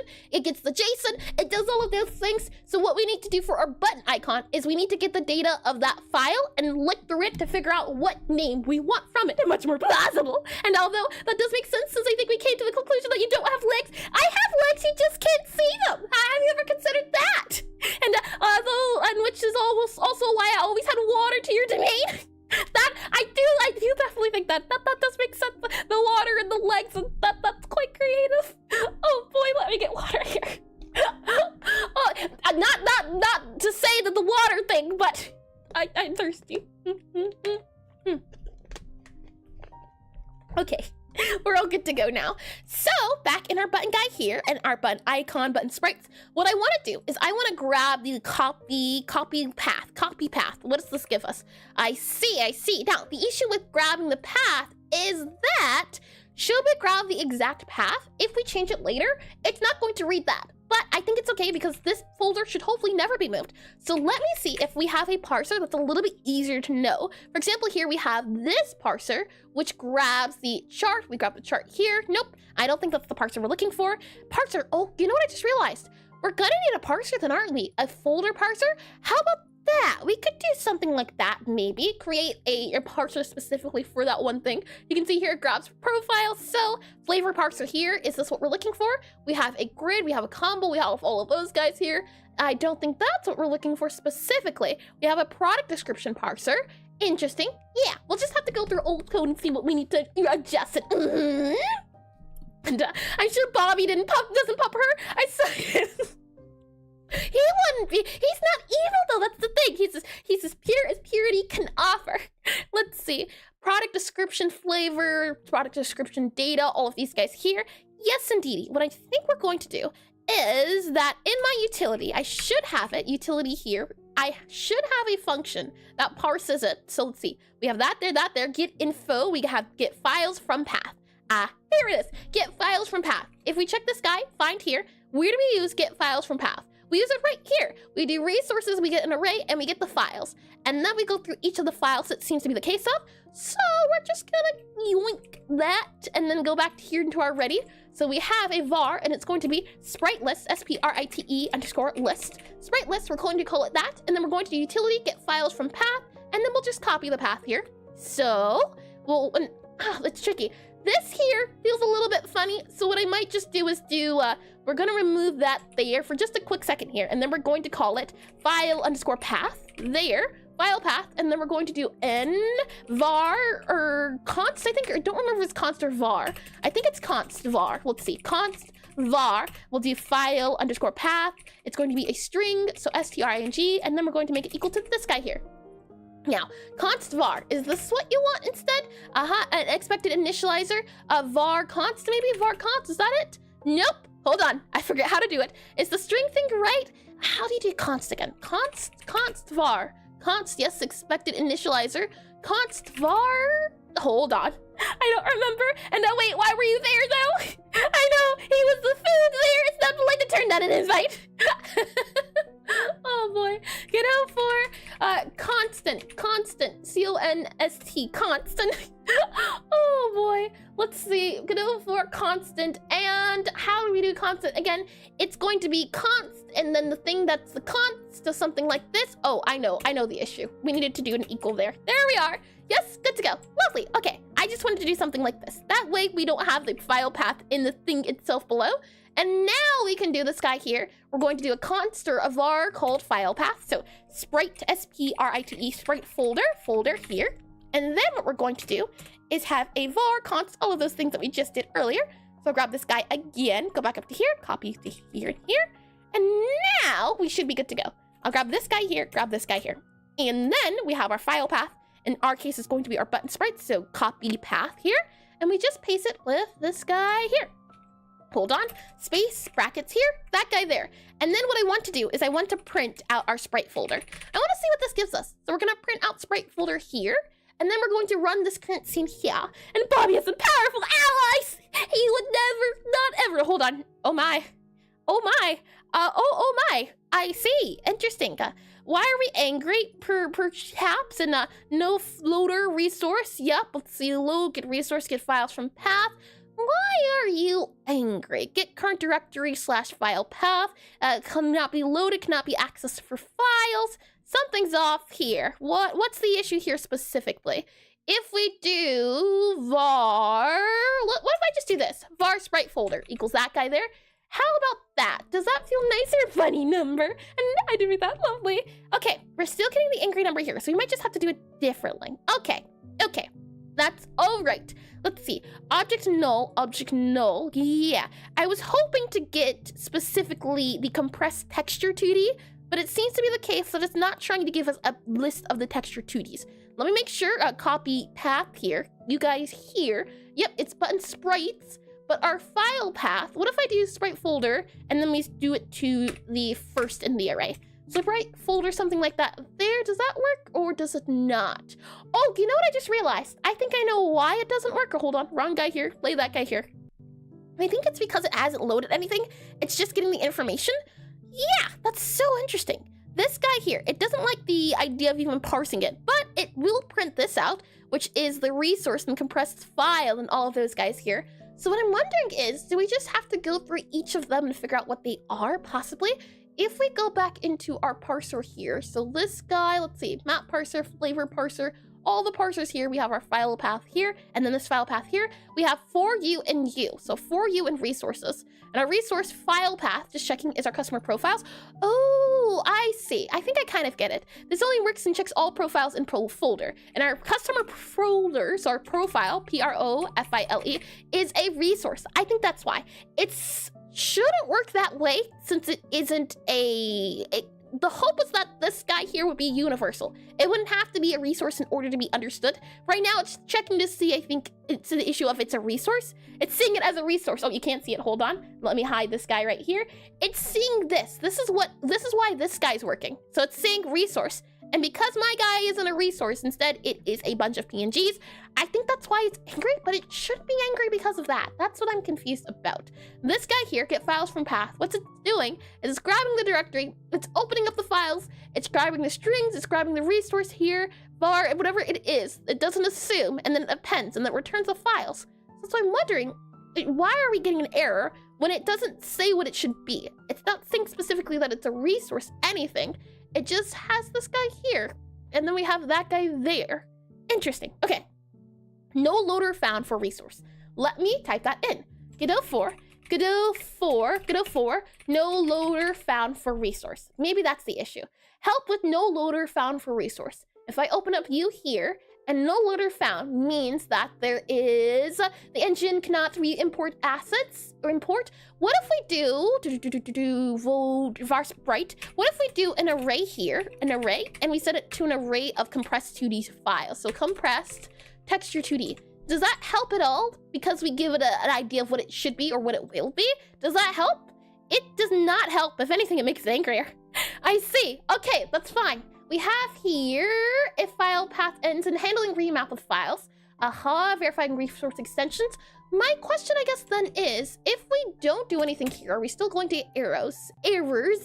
Even if that's the case, let's see. If I click on play here, do we get angry numbers? We do get angry numbers. So it might be the case that we have to modify this a little bit and verify resource extension. All right. So instead, what we're going to do is we're going to modify this, it seems to be the case of load customers and parse data, make sure to be accurate. This should be load files instead. And then what we're going to do is we're going to go into this guy here, and we're going to do get sprites, S-P-R-I-T-E-S, get sprites from path. And now, let's see, we first access the directory, get all of those guys here, directory, load, get files. And my guess is that this load, maybe this is it. I haven't seen this code in quite a while for the bit here. So I'll go ahead and just do here Godot 4, get PNG, get file. So let's see, get file, get PNGs do folder. Let's see. What does that give me when I Google it? It gives us, as I get a little bit of water here, we need to do, open the path, all of those guys here. PNG import. Okay, hold on. A few things that have to be modified, apparently. So get PNG texture path here. And hi, Hardronics. Welcome back in the stream. Welcome in. Hydration again. I suppose that's all right here. And now, hey, hello. Welcome in. Thank you for the redeem. And I can surely do another hydration. We're good to go. Lovely. Thank you again. So what we're going to have to do is for our directory .get files, this .files that we're doing, we're going to make sure that this is an array, and it's going to be an array of texture 2D apparently, so array of texture 2D. So texture 2D, I don't like the way it says that. This guy is reading as a compressed texture 2D, so we're gonna just do compressed texture 2D. So compressed texture 2D, like that there. And you're like my most beloved plant, I'd hydrate more than other. What an honor! Good to know I'm not a cactus! Well, thank you. I'll take that compliment. Oh, that's okay. You're my favorite plant to water. That might kill the plant, right? Not really. More hydration, good to go. Is it Bobby the cactus? Bobby is an octopus. He needs all the hydration he can get. He's in a constant state of being hydrated. Let's see here. We have files array compressed 2D, and then once we're in the directory, this is where it gets a little bit thingamajiggy. So if, I see. If you backslash, it needs to be .png possibly. Okay, let me show you what I'm seeing. If I copy you here, I think that'll work, and I paste this here. This is the code I'm seeing. This here. Let me make this non-angry, and we can kind of compare and contrast. So we already do the directory. We do all of that there. And then while file, this is that guy there. And what I'm thinking is we have load current directory. We do that right here. We load the current directory. And then we have if file and name ends in .png. I see. And then we do that there. So lf if name ends in .png importer for exported builds, load the PNG base, and then and then load full path. We right now just do load here. We do the path, we do the backslash, and the file name here, which is understandable. The file name here, yeah, okay. There's a few things up, and sadly for you, we can't chowder anymore. Sadly, fortunately, you mean. Oh boy, the redeem for hydration was so low at one point that it just kept going over and over again. It was awful, I tell you.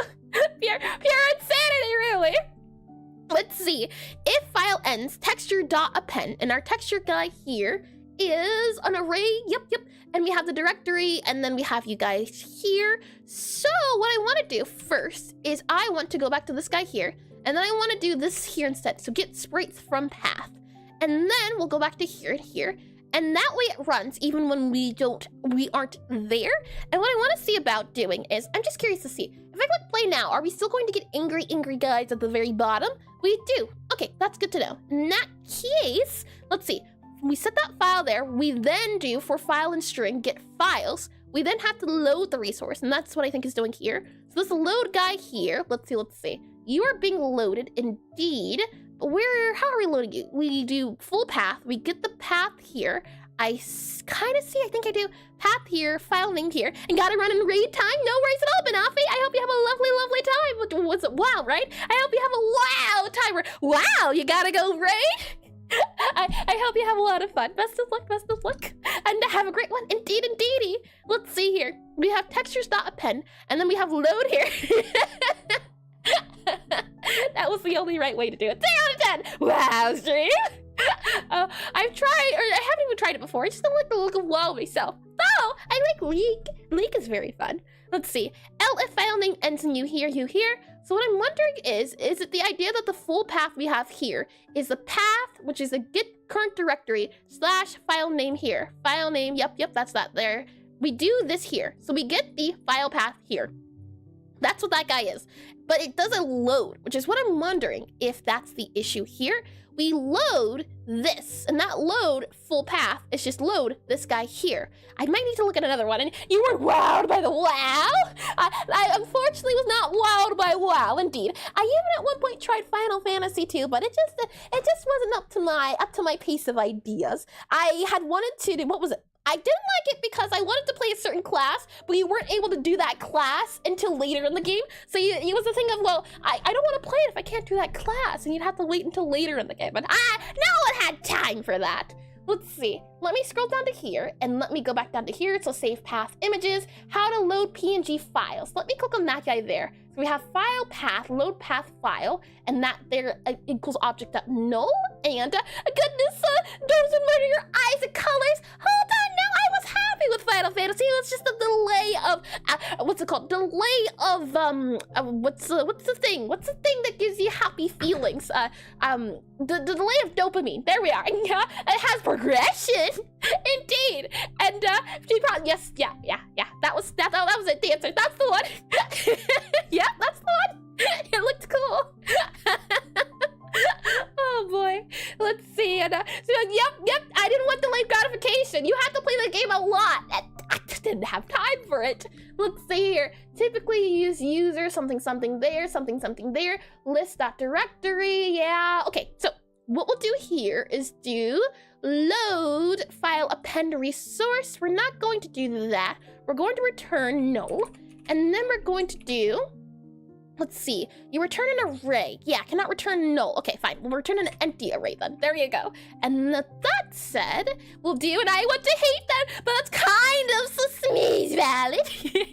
Oh boy. The thing is, it's a game you'd have to sink a lot of time into. For example, Wizard 101. I was a fan of that game, but you were from around the very beginning able to choose your class and stuff. I was happy with that. But if I had to spend like a month of playing the game in order to get to the things I wanted to do, nah, didn't wanna. But I do like the idea of the game at the very least.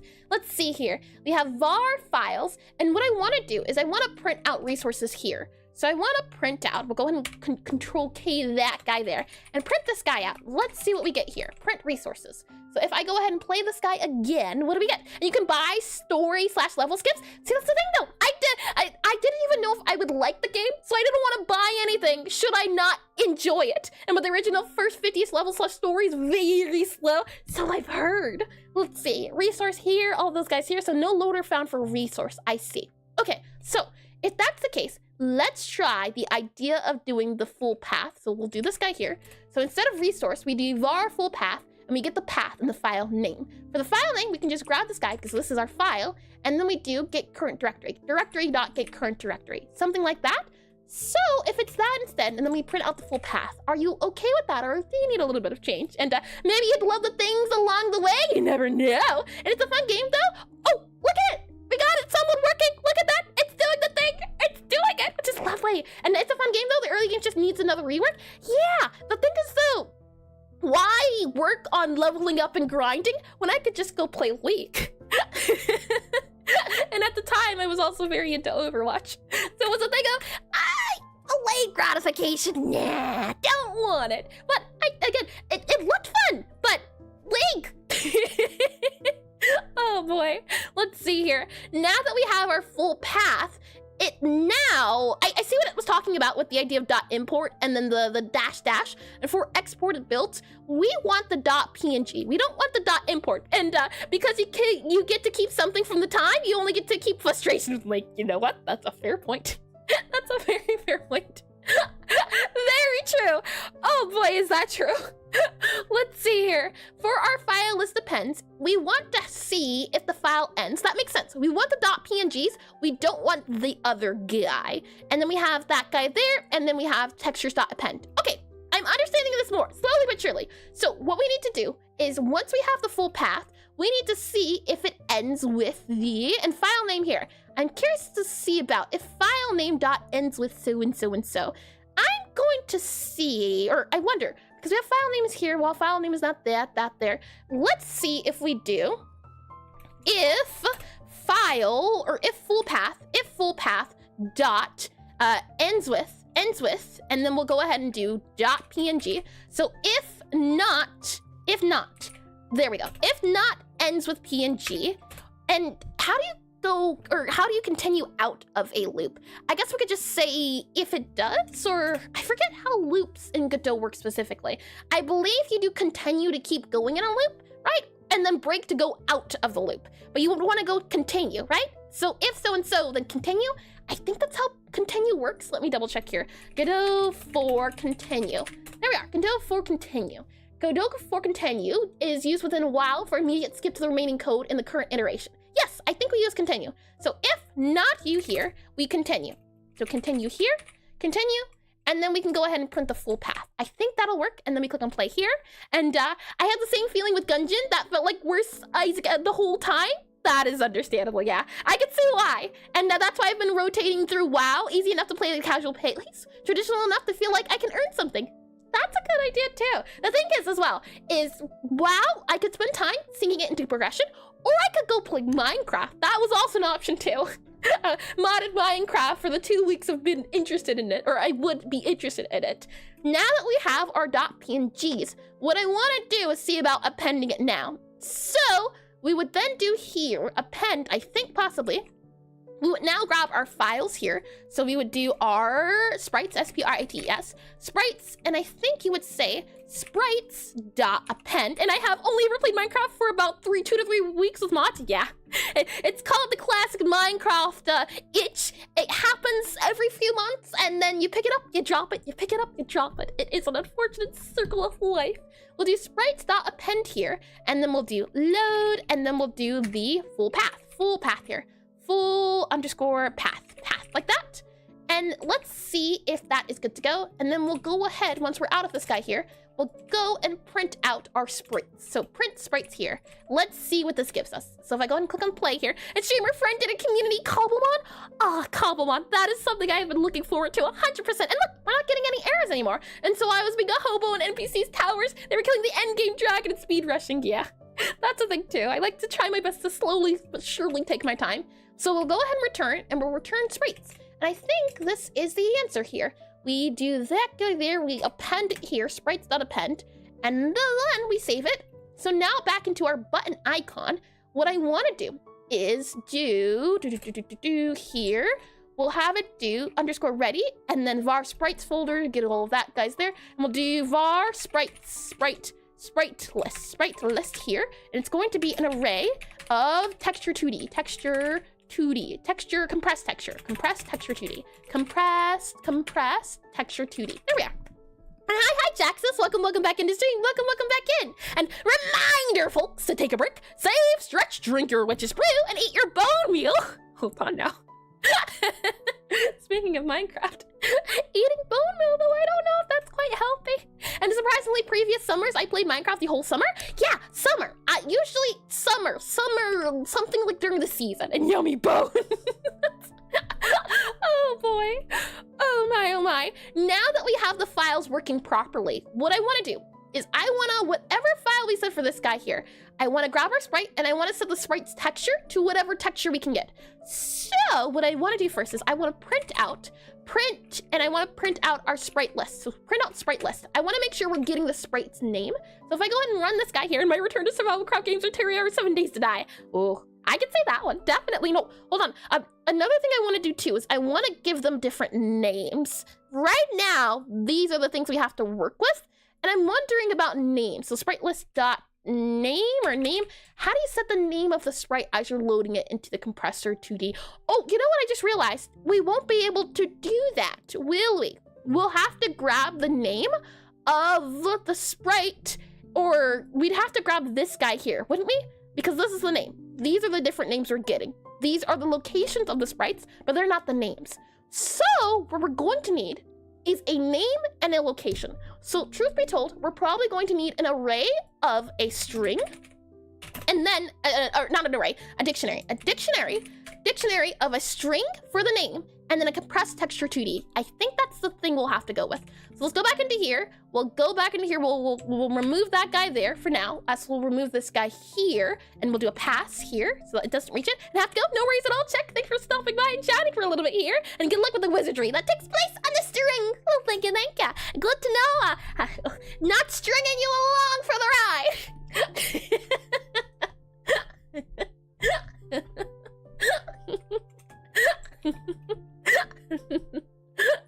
Oh boy. Let's see here. Back to where we were for this guy. I wanna No, don't say it like that. Feeling funny today, huh? Oh boy. Speaking of, let me also make sure oh, ad's starting in a bit, it says. Huh, I didn't even see the ad break reminder. How odd. Okay, well, I guess we pressed the button then. Bobby didn't do his job. I didn't see a button that said, or I didn't see a message that said ad break in a bit. Weird, very odd. Now he's saying it, but he didn't give the warning. He's supposed to give the warning buttons, but he didn't. How unfortunate. That's okay, that's all right. Let me get some water here, and then we'll continue.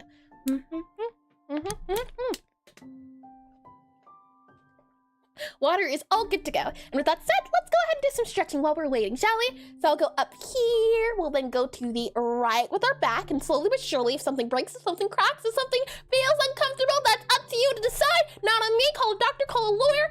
Do it your own transgression. I should not be held accountable. I will not be held accountable for this. Is your warning. We'll go to the left. And also, before I go, are you sharing what editing program you're using? Could you elaborate a little bit on what you mean, Check? On what do you mean, what editing program? We'll go to the right here, and then we'll go to the left here. And then we'll go to the back here a little bit. Calls errors. I have a complaint. No, hold on. And you go back here, and then we'll go to the front here. And then, calls errors. I want to speak to your manager. You're gonna be in so much trouble. Oh, the software I use to edit your videos. I use CapCut. It is a strenuous process, but CapCut is the one I use. I've tried DaVinci, but CapCut it feels nicer. DaVinci's a little bit too much things going on the screen. CapCut makes it simple to do things, especially because I do a lot of subtitles for my videos or my shorts, and DaVinci doesn't really have subtitle support right off the bat. So since I do a lot of captions, I use CapCut. And I do that as well. Lovely. Oh boy. So ad break's not over yet, so make sure I don't try anything. And now you poor soul, I've had enough of Filmora's shenanigans recently. I'm looking for a replacement. Well, I would recommend DaVinci if you can. It's free. There's a lot you can do, but the issue is there's a lot you can do. CapCut, I have the subscription, so you don't have to worry about any of the Pro Plus features. Sorry, you can't do that. You don't have the thing, but for what it is, for how simple it is, and it gets the job done. But anyway, have a great week. Thank you, Chuck. Thank you, and best of luck if you do intend to use a editing program and whatever else. what you get up to. I hope it's a fun time, and you hope your week is a good time as well. Let me get a little bit more water, and then we'll do some neck stretches. Tasty, tasty. Alrighty then. Let's start off by going to the left. Oh, slowly, as I said before. Don't want to break anything. Slowly to the left here.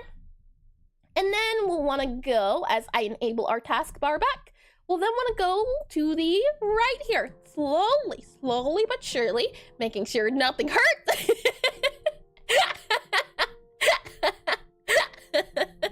Neck breaking sounds. Was that good? We'll go to the right here, and then we'll go forward here, and then we'll go back a little bit here. There we are. Back in. No! Welcome in the stream. Welcome back in. Welcome back from the ad break. Shall we continue aside from neck breaking sounds? And you're so energetic. I become a bit more awakened around you. Good. That's always good to hear. And oh well, how do you even manage to do such development enthusiastically? Because I enjoy what I do. I like solving problems. I don't like puzzles. Very important distinction. But I like programming. I like typing. I like seeing all of these colorful colors and knowing that every line I add here can be very important for the game to function, for things to function. So if it's something I enjoy doing, I enjoy it 100%. And you say about the part about awaken around you. Yeah, now that streams has gone on for I think 2 hours now, I'm awake. I'm good now. At the beginning of stream though, I'd just been up for about an hour, so I was very sleepy, but now I'm good to go. I feel much more awake. And I like solving problems too, but every then there are problems to solve, I just die inside. I don't like bugs, but for things like refactoring, it's a thing of, as long as this thing doesn't take too long to figure out. But I do understand that pain. You like typing? You should totally play Necrotype Cafe then. Have you heard about Necrotype Cafe? Oh boy. So what we're working on right now is we need to get a name for these path files. You can see that it's a lot of text here. I want to have buttons that show what button to press.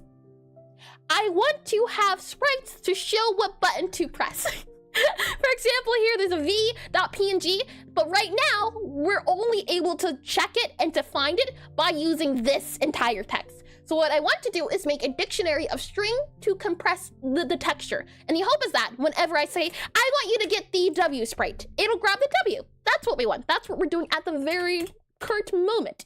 So with that said, we're going to go ahead and have it return. How do we return an empty dictionary? Can we just return a null dictionary? Does that work? Return null? Does that work? Can't return a value. How do you return an empty dictionary? Hold on. Oh, I guess we could just do this here. Let's see, sprites. Let's just say name to sprite. Name to sprite path. Name to sprite. Name to path. Name to sprite path. I like that idea. Sprite path. Name to sprite path. There we are. And then we'll go ahead and just make it a dictionary of all of you guys here. And you're going to be an empty dictionary. Oh, hold on. I know how, right? I think this is empty dictionary. And then I remove you here. Yeah, that's an empty dictionary. Lovely. Okay. And with that said, me back. Welcome back in, Nima. Welcome back in. And no, it's not about the bugs. Want to make an app? Make your own UI framework. Want to make an audio thingy? Write your own stuff. So I'm glad you're on Godot. Ah, I see an abba. I like making systems. I like structuring things and making a plan. That's another thing I do enjoy. For example, on Friday, what we did was we spent the entire stream figuring out how we wanted to have the tutorial go. And now that we have all of this written down for the steps to do the tutorial, now we do that plan. And I enjoy doing little doodles and writing things down on what we will need to do. For example, right now, we're trying to create the UI so that when we want to have the player press the button, it'll appear right above the player or wherever we want on the screen. So doing things like this, I enjoy. I like writing things down and the design behind game design. And let me go back into here. And me back. Welcome back in. And I did read that as well. Lovely. So with that said, now that we're in here, we're not going to do sprites to append. We need to first get the name of it. And we need to do this guy here. It's going to return that guy there. And we need to have it figure out the name. And what I'm wondering is, we'll probably have to cut everything up until the last guy. We're looking to get this guy here. So what we're gonna do is we're going to say a var, and this var is going to be the sprite name, S-P-R-I-T-E, sprite name. From there, we are going to then do full path. So sprite name equals a string. So S-T-R-I-N-G, string equals full path. And then we're going to say, and we need to cut So we need to remove all of this here, whatever the path is going to be. Yeah, we need to remove everything before. And also, it's interesting since I prefer designing systems and logic on paper with a black pen. That is interesting. I could not do it on paper with a black pen. It has to be a lot of colors and markers and things like that, and that would be very important. I don't know if I could do it with a black pen. Nope, definitely not. Graph paper, fun, but just one color? One color to rule them all? No, thank you. Let's see. I need to go to Godot 4, and I need to learn how to Godot 4 slice string. How do we slice the string? We want to remove everything that has the... Oh, you know what I just realized as well? We don't even have to do that, do we? We just grab the file, right? Can't we just do that? Let's see. If I go ahead and print this guy here, what does this give us for file? Print file, or print sprite name here. File dot name. I think that works, or get base name. Let's see. What does this print out? And we'll also go ahead and just do this guy here for now, and then return name to string. What are you angry about? You need to be this guy here and paste that guy right there. Okay. And then we're good to go there. We need to make you an empty dictionary like that. And one color, Eris! I could never! Well, even with 1 bit. I mean, I guess that's 1 bit, but for planning, I definitely couldn't do 1-bit planning. That sounds like pain. I know that's interesting because, like, to me, black pen is a good compromise between pencils and boring blue pens. I think what made, I think what made doing, planning fun is having all of the colors, especially now with digital markers and things of that nature. The idea behind having so many colors for different things and highlighters, now that you can do it digitally, you don't have to have a whole closet full of office supplies. It's definitely been a game changer. And I'm wondering why. Why are you angry? I want to have sprite name equal you here, and you're not printing out you here. Double check, click on play. Why aren't we getting that information now? Is it just a thing of we don't have that information? And for file string, yeah, and full path directory. Okay, I guess we just do this guy here, right? Sure. Fine, click on play. We should get the directory path. And that's cool because like digital things actually lack the jotting down thing, which makes my brain work differently. And I didn't expect to hear that from you. I see. Well, I can say that if digital drawing and planning doesn't work on the computer, I would suggest getting like a iPad or something of the sorts, getting like a paper feel for the iPad, like a screen protector that has a paper feel. That way you can write it down and you still get the feeling of writing on paper without writing on paper. And Concepts is also an app you can get on other devices, so maybe that would be handy for you and make it a little bit more enjoyable. So you can still get the feeling of writing down on paper, but with the extra additional factor of colors. Let's see here. Sprite name, path, why are you angry now? Var, sprite name, string equal, all of you there. And if I click on play here, and I know those exist, they do. I would 100% recommend looking into them. This guy isn't printing. Why? Let's see. We have you here, utility. Oh, hold on. So it would appear that I'm not running the code. I'm always angry. Okay, hold on. Hold your horses. Now do it that way. What do we get? Oh my, and I did read that as well. Oh, look at that. Lovely. And lastly, now that we have the name of our files, we just need to remove the .png part. And that should be pretty easy to do. We need to remove section. So Godot 4 and remove REMOVE Remove section from string. And we remove the section by, let's see, there's a certain thing to do. I forget how to do it, but I know it exists. Sprite name equals, and then we say sprite name equals, sprite name equals, jot so the part before the section and the part after it. Replace word results in, I see. Okay, interesting. It removes the specific text. Use string replace. Interesting. Huh, okay. Instead, what we're going to do is we're going to have to find it. So let's see. Control Shift F, and I want to find in my files substr. That should be, yeah, here we are. Our add-ons here, where I use it in my code. This guy here. This code here happens, and it removes the string. So what we need to do is we first grab the position of whatever int. Let's see. Yep, we grab the string here, then we subtract, and then we grab the index. Now the question is, for the index, do we have a different example, a different spot I use it at? We have substring here, we'll remove a part here. Where do we use it at a little bit more? Substring here, and we get the index. The index would have to be There we are. Okay, this is the code we need. We'll go ahead and copy you here. Copy that there. And now we go back to our utility here. And this is the code we need. And hi, Joni. Welcome into stream. Welcome in. And oh man, I wanted to join later, but my cat disappeared. Oh no. Were you able to find your cat at the very least? I hope as much. I can't say, I think it was either yesterday or the day before yesterday. I was making a cup of coffee, and while making a cup of coffee, I saw outside a dog, and the dog was just running around in the backyard. I spent the next, I think, 30 minutes before stream chasing the dog outside around, and it turned out to be the neighbor's dog had gotten loose. So I had a bit of a mini adventure before stream yesterday. The good news is that the dog got back home, but I hope you are able to find your cat, Jody. Hopefully the cat is a sense of disappearing somewhere in the house and was in like a cupboard or something and actually didn't get loose outside. That would be very, very frightening and unfortunate. So I hope it's not the case. We'll go ahead and we'll remove this guy here. We have sprite name equal. What we need to do here is this is going to be you there. We'll go ahead and do string or PNG path. PNG. All right, so we're gonna do var const var, and I like drawing, but when drawing digitally, my lines are so shaky compared to paper. Interesting. And I did try the paper screen protectors, but it wasn't for me. Interesting. I'm glad you have tried it before, Nima.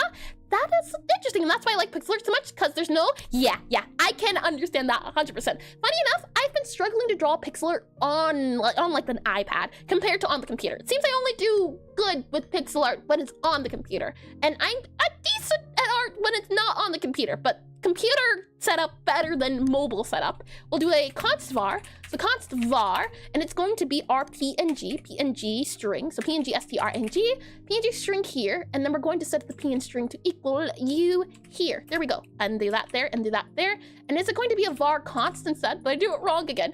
So var const, there we are. Yep, and now why are you angry? Var const, I just did this earlier, and now I don't remember. Oh, I guess it's that. Const there, and that way we can remove the PNG here, so we're gonna do that there. And now we can say that our index, so we're gonna make an index here, and the index is going to be index equals sprite name dot find, and we're gonna grab whatever the PN string is here. And now with our index, we're going to do sprite name equals sprite name dot sub, so sub_str, and then we're going to do 0 for the first index, and then we're going to do index here, like that there. And now, hopefully, var index is here. Why are you angry? Cannot parse singleton. Sure, hold on. We'll remove all of that there. We'll remove that there and there and there and there. And what program do you use on iPad? For drawing, I forget. It's either LibreSprite or it's the other one.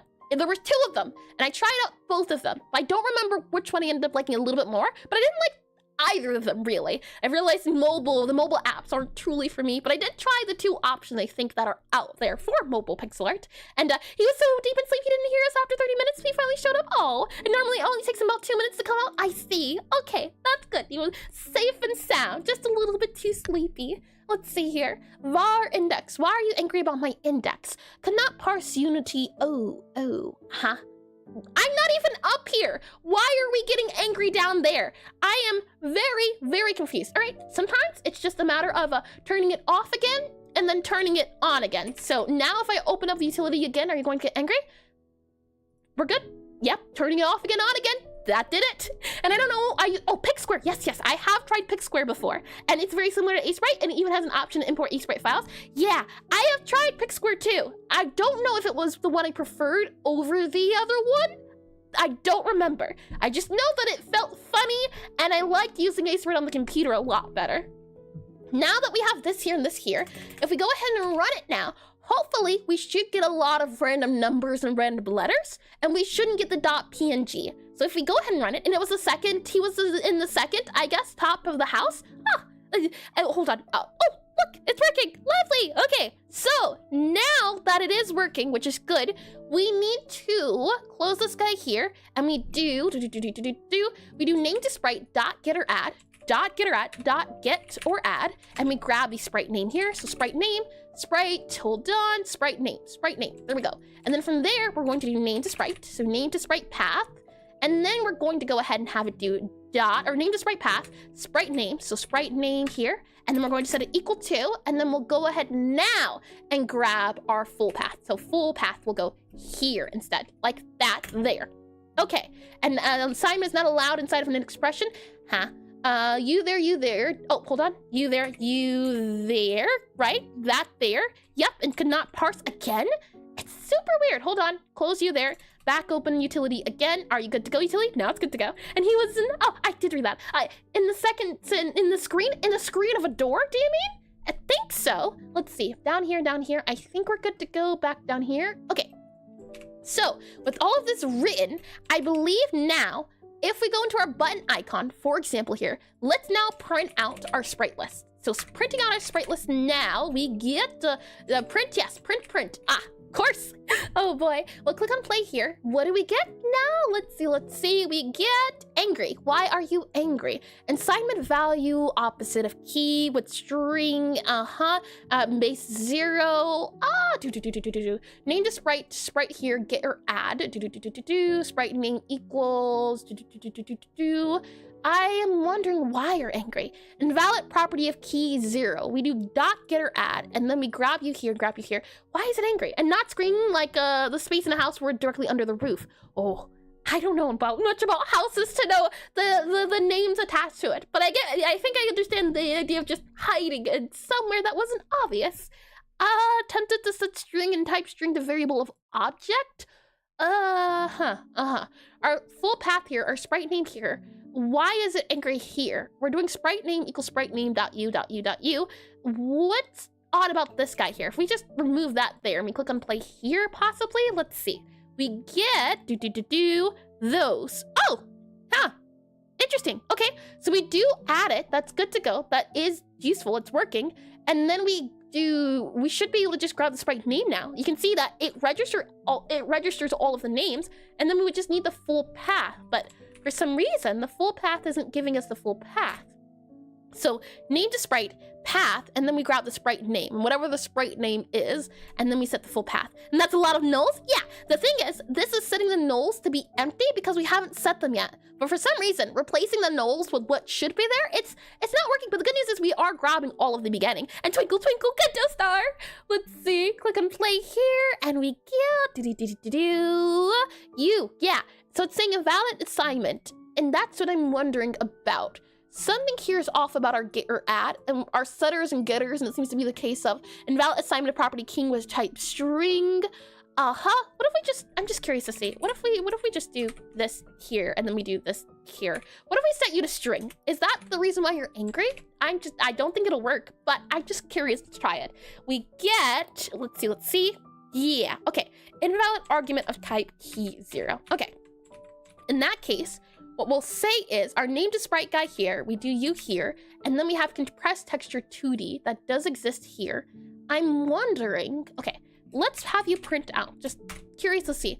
Print out your string here, and then we modify the string here. If we print out the file name, for example, and just remove that guy here, or just hide it at the moment, it should give us all of the names of all of the files, which it does. You can see here, all of the names are available to see.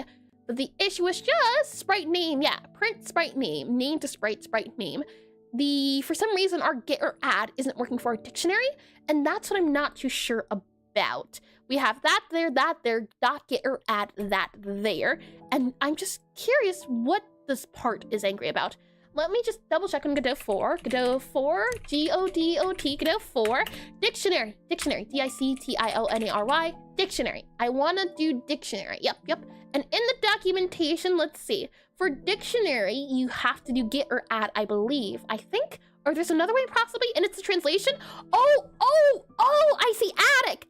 I see. In the attic. That makes a lot more sense. I thought you meant like how some people have glass roofs in some parts of the house. I thought you meant like the screen, instead of glass, it was a screen. That makes a lot more sense. I see. Understood now. Thank you for the translation. That makes a lot more sense. Let's see here. You there. Dot get or add. That's what I want to know. How do we add to array keys dot typed? Yeah, we want to add to that. So assigns element of another dictionary. Clear, erase, get or add key default. Oh, you know what? It could be the case that it needs to have the get or add. I know what it's doing. I know why it's angry. We ran into this problem before. I don't remember how long ago, but it's angry because there's not a default. after this guy here. So I'm wondering, maybe if we just do a default here of null, that might fix it. So if I do this here and I do this here and that there, will that fix it now because something's empty and we didn't, it wasn't sure what to choose? No. Okay, that's good at least. At the very least, that's good. I'm wondering then, maybe we can just have the full path go here. So what if we do that? Would that work instead? And then we just remove that there? Does that help at all if I do you here and then you do you here? I'm curious to see. Yes. Int. Yes, int. Why are you mad? Intended to add a variable type string. Hi, Disco. Welcome into stream. Welcome in. Yes, it. Value of type object. Hello, and welcome in. I hope your day's been lovely so far. Let me go ahead and now Google the Godot 4 object. Oh, it's angry. Yes, I did give it a null. I did indeed. Right now, for some reason, if I go back into, is it because I gave it a null? I thought the null would fix. Oh no, I thought about giving it a null, but I changed my mind. I want to put this string. Assigning the string's fine, but it's not letting us add to the dictionary, which is the compressed texture. That's the file I want to get, but it's not allowing us to set the texture of it, which is weird because when I do this, it says the same exact thing of just object. So when I click on play here, it says something, I think the same object. Yeah, cannot assign invalid property of key 0 with the value of type string. This is better, but it's not giving us what we want. So why? Let's see, attempted to set a variable of type string into a type dictionary of object. And you know what? I think possibly maybe the issue is that we need to do var and we do sprite, S-P-R-I-T-E. Maybe then we do a compressed texture 2D, compressed texture 2D, and then we set it equal to our file, our full path possibly like that. And now maybe that'll work there and there. Maybe I'll go ahead and do that there, and then I'll close you here and reopen you here. Maybe because it's seeing it not as a compressed texture 2D. Yeah, I think that's the issue. Okay, how do we turn this into a compressed texture 2D then?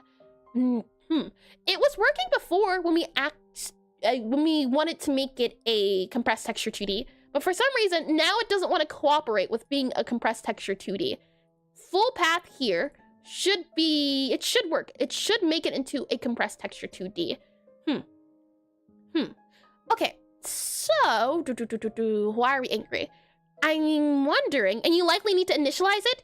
Yeah, I thought it was initialized though, and I don't remember how to initialize it. For example, we had a var of this, just see test, and it was a compressed, it was an array of compressed texture 2D, so it was compressed texture 2D, and then we had it equal, and then it was a mystery number here, and then if we did this guy here, and is it path currently set to compressed?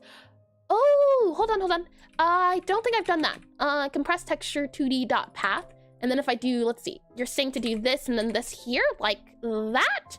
And then if we do compressed 2D, not found in self here. Okay, so that's not it. If we do, what was I doing? I was doing an array. It was an array we did. So an array of, or test really, test here, and then it was an array. So a array, and then it was a left guy here, it was a right guy here, and this guy worked initially, and I don't recall how Godot does it. Me neither. It's a little finicky sometimes. I know that much at the very least. If I do this, I believe it's going to work, possibly. It worked before. Maybe it decided it doesn't want to work anymore. It decided something, that's for certain. I can say that at the very least. And the problem is that my language is close and still different from German, and we can call it stretch, possibly, but I don't know the German word, so I can do translation. I cannot translate my language because it's so special. And we don't have any grammar, that's why you can't translate it in any form.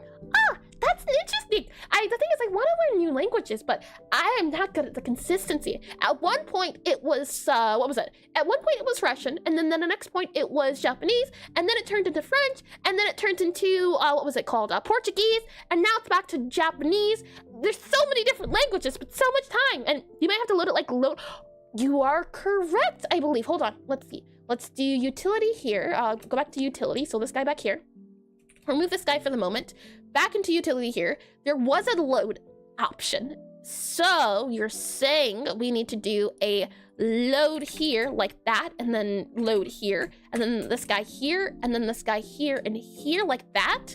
And now if we click on play here, the load does make sense. So yeah, I think it was a load. Thank you, Disco. Okay, so if that's the case, does that mean now we can do this guy here, remove the load, remove all of these guys here, do this guy here, so we have you here, remove that there, and now it's going to be this guy here. So name to sprite name, load full path, and I think that's good. And I think the main problem with new link, oh, hold on. I just realized, are we running the code still, or did I remove it? No, we have made the code. Okay, so now if we print the sprite list and we click on play, let's see if it does work out. It does, I think so. And now the hope is that on ready, what we can now say is that we want our sprite here to turn into, for example, a W. So if I just drag you over to here, and for temporary reasons, we're just going to make it T, just so that we can see it on screen here, and drag it down to here. And just to make sure we can see it visibly, we have, when I click on play, we have a little T. Oh, that's super duper tiny. Okay, hold on. Transform, if it lets me close the game properly, close it. I want to make the scale. Oh yeah, you are super tiny. Hold on.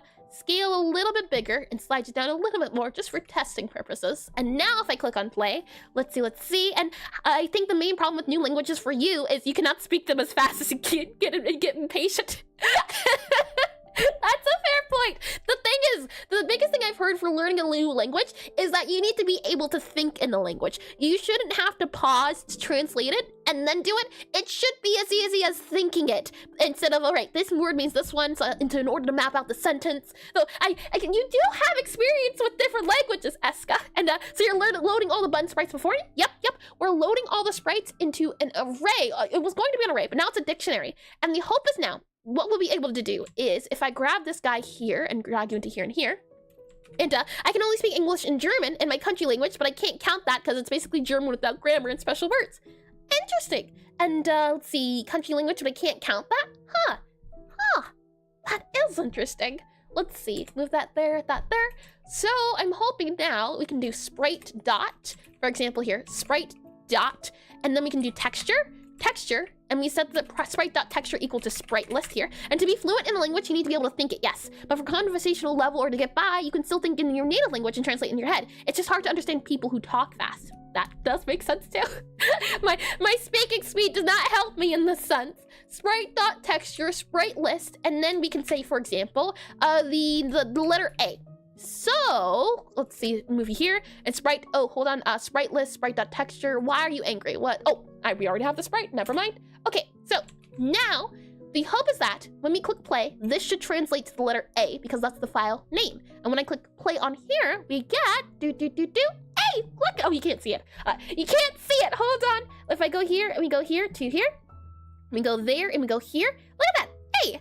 What's this lovely? Okay, and what I'm thinking is, just so, because Disco brought up an important part, or an important point, is that I think we should have a global script that loads all of these beforehand. It's what I was talking about before with the loader, where each individual button doesn't load all of the sprites. What we do is we create a node that handles loading everything, and then all of our sprites will be able to just go, oh yeah, I need this sprite here, and it can call it. I think that'll be better. That way we don't, each time we make a new button, it won't want to load it separately. It'll already have it. I think that's what's good to go. And I did that, lovely. Okay, so with that said, we're going to need a parser. So we'll go back down here, we'll go back to here, and we'll go to a new script, and we're going to call it our, not customer parser, and the bag of loading. Indeed, I call them my parsers. So we're going to call this our button, or button, button, B-U-T-T-O-N, button parser, button underscore P-A-R-S-E-R, button parser. Let me create it here. And this is going to be a global script. It will be, I believe, what do they call it? Singletons, or do they call it global? Let's see, you here. I'm going to make sure it extends node. We'll then go down to here. I'll make sure that it is a global script. So we'll do that there. And then we'll do you here. We go to common, we go to script, so universal. And then we have here our advanced cookbook. Nope, not that there. We need our parser. Parser. Where would you be at? You are in kitchen, so you're in purple actually. You're there, you're in parser, here you are, button parser. There we are. Click on OK, click on add here. There we are, and click on close. And man, a GTX 1660, you have to have a better GPU than me? Oh, I have no clue. Computer stuff. Truth be told, I need to upgrade the computer because right now, it's barely able to run the streaming stuff. And prices are so not good. Yeah, this computer is about 5 years old, I think 6 years old. 6 to 7 years old, if I had to guess. I speak English and Spanish, and yeah, it does reach a point where you end up thinking in said language. That's very true. Let's see. What was I going to say? I don't remember. We need to do class name, class underscore name here. And we're going to, or no. Instead, we need to make it, yeah, class name's fine. Class underscore name, class name here. And we're going to do I want to call you a parser though? I like the idea of it being a manager instead. Manager I've used differently as well. Managers are loaded for parsers for files, managers for holding certain scripts together. Why I'm thinking parser is, I think it would be nicer though. Truth be told, maybe we just have a parser we connect it to in the, okay. I'm just thinking in terms of structure. Do we want to have a file? I think a file might work instead, a script, or do we make it a node that would have the capability of anywhere this node is? This node is responsible for loading it once, and then everywhere else would just go to that node. I think that might work out a little bit better. I don't know if a global script will work, but we can certainly try a global script. If it doesn't work, we'll just make it into a node, and anywhere this node is, we can just drag and drop it, and we only have to reference it once. So we'll do a class name here. We'll call it our button, B-U-T-T-O-N, button parser, button parser. We'll then go ahead and do in our button icon here, grab all of this here, save it, and then back into our button parser here, we'll go ahead and do a class hides and auto load. Oh, right, yes, we can't do class name because it's a singleton. From there, we do that in here, and all of that there. And then we also have on here a var sprite list. So I'll go ahead and just copy you here. Sprite list dictionary. We can go ahead and just do a var here. It's going to be our sprite list dictionary. We're going to set it to an empty dictionary. And then we're going to go ahead and just set the sprite list equal to this guy here. So we need to do sprite list. Oh, hold on. Sprite list equals. It's going to be new list, new underscore list. And then it's going to be sprite list dot. So sprite list dot. Let's see, sprite list dot, and cannot assign a value of array to a variable sprite list with specific type. Oh, right, dictionary, there we are. Sprite list dot append dictionary, is it? Or add dictionary, add dictionary, nope, I see. Connect, sign, we have erase, we have is same type, okay, I think it's fine then. We can just say sprite list equal to that. I think that'll work here and here, possibly, we'll see. And that would be the hope. And I feel like making a separate script just to store button sprites seems like a bit whack. Hi, Pella. Welcome in the stream. Welcome in. And you can use a static variable in the button icon script that loads all the buttons, if I remember correctly. I do remember static variables being a thing in C++. I've never used them in Godot, so I don't know how they work, and I don't quite remember. I know that we are going to need to load the files, and my hope is that I don't want to load the files every single time I want to make a new button. I want to find a method for loading the files once, and then the button can look at what file it should get. So static variables will share between all instances of the script. Interesting. So if we make a new button and it's not static, would that still work, possibly? So you're saying, let's see if I understand correctly. So this would be a static, like static here, S-T-A-T-I-C, something like that instead then? Does that work? Static here. Let me Google it. Godot for static. Let's see. Static is a class, shed functions and variables. I see. I think that would work a lot better, Pala. Yeah. It does the thing I wanted to do, but it does it in such a simpler way. I think this is way better. Okay, I take it back then. Project globals, and thank you as well. We'll go ahead then, if this does work the way I think it will, we'll go ahead and remove the global parser here. And yeah, an inline utility.get scripts from, yeah. Let's see. You here. I can go ahead and delete our parser since we don't need it anymore. Button parser, never heard of you, don't know what you are. And then back to here, we have our guy here. And then on our button icon list here, we have utility.get sprites in line 4. Yep, okay, so we're back to where we were. Lovely. Okay, with that said then, now, oh, hold on. On utility sprite list here, we do a static var, S-T-A-T-I-C static var. We're going to call you sprite list here. We can go ahead and just do you here. So you here, copy all of you here, equal to you. So sprite list var is going to be you here, that there, and it's going to equal empty guy initially. So empty guy initially, and then we can set the sprite list here equal to you here when we set it. There we are.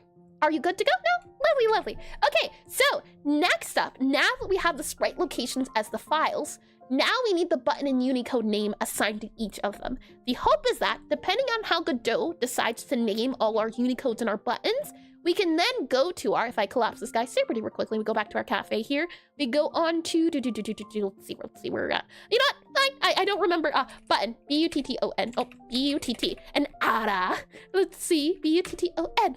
Okay, and then close you here because we don't need you. Never mind, we close you. There we are. And this is item buttons, level buttons, button sprites. UI, common, got ya. Close you here. There we are. UI, common, components, button icon. Here we are. So down here. And I think I need to try Mit or Bazite or Cacios sometimes. I've never, oh, I see. I have switched to Linux because of different reasons. I see. I would at some point want to swap to Linux if I need to upgrade my computer any further. But the issue with Linux is that it's not supported in a lot of the programs I end up enjoying. And don't make it empty initially. If you assign it ready, you're going to assign it multiple times. Assign it on the same line you declared.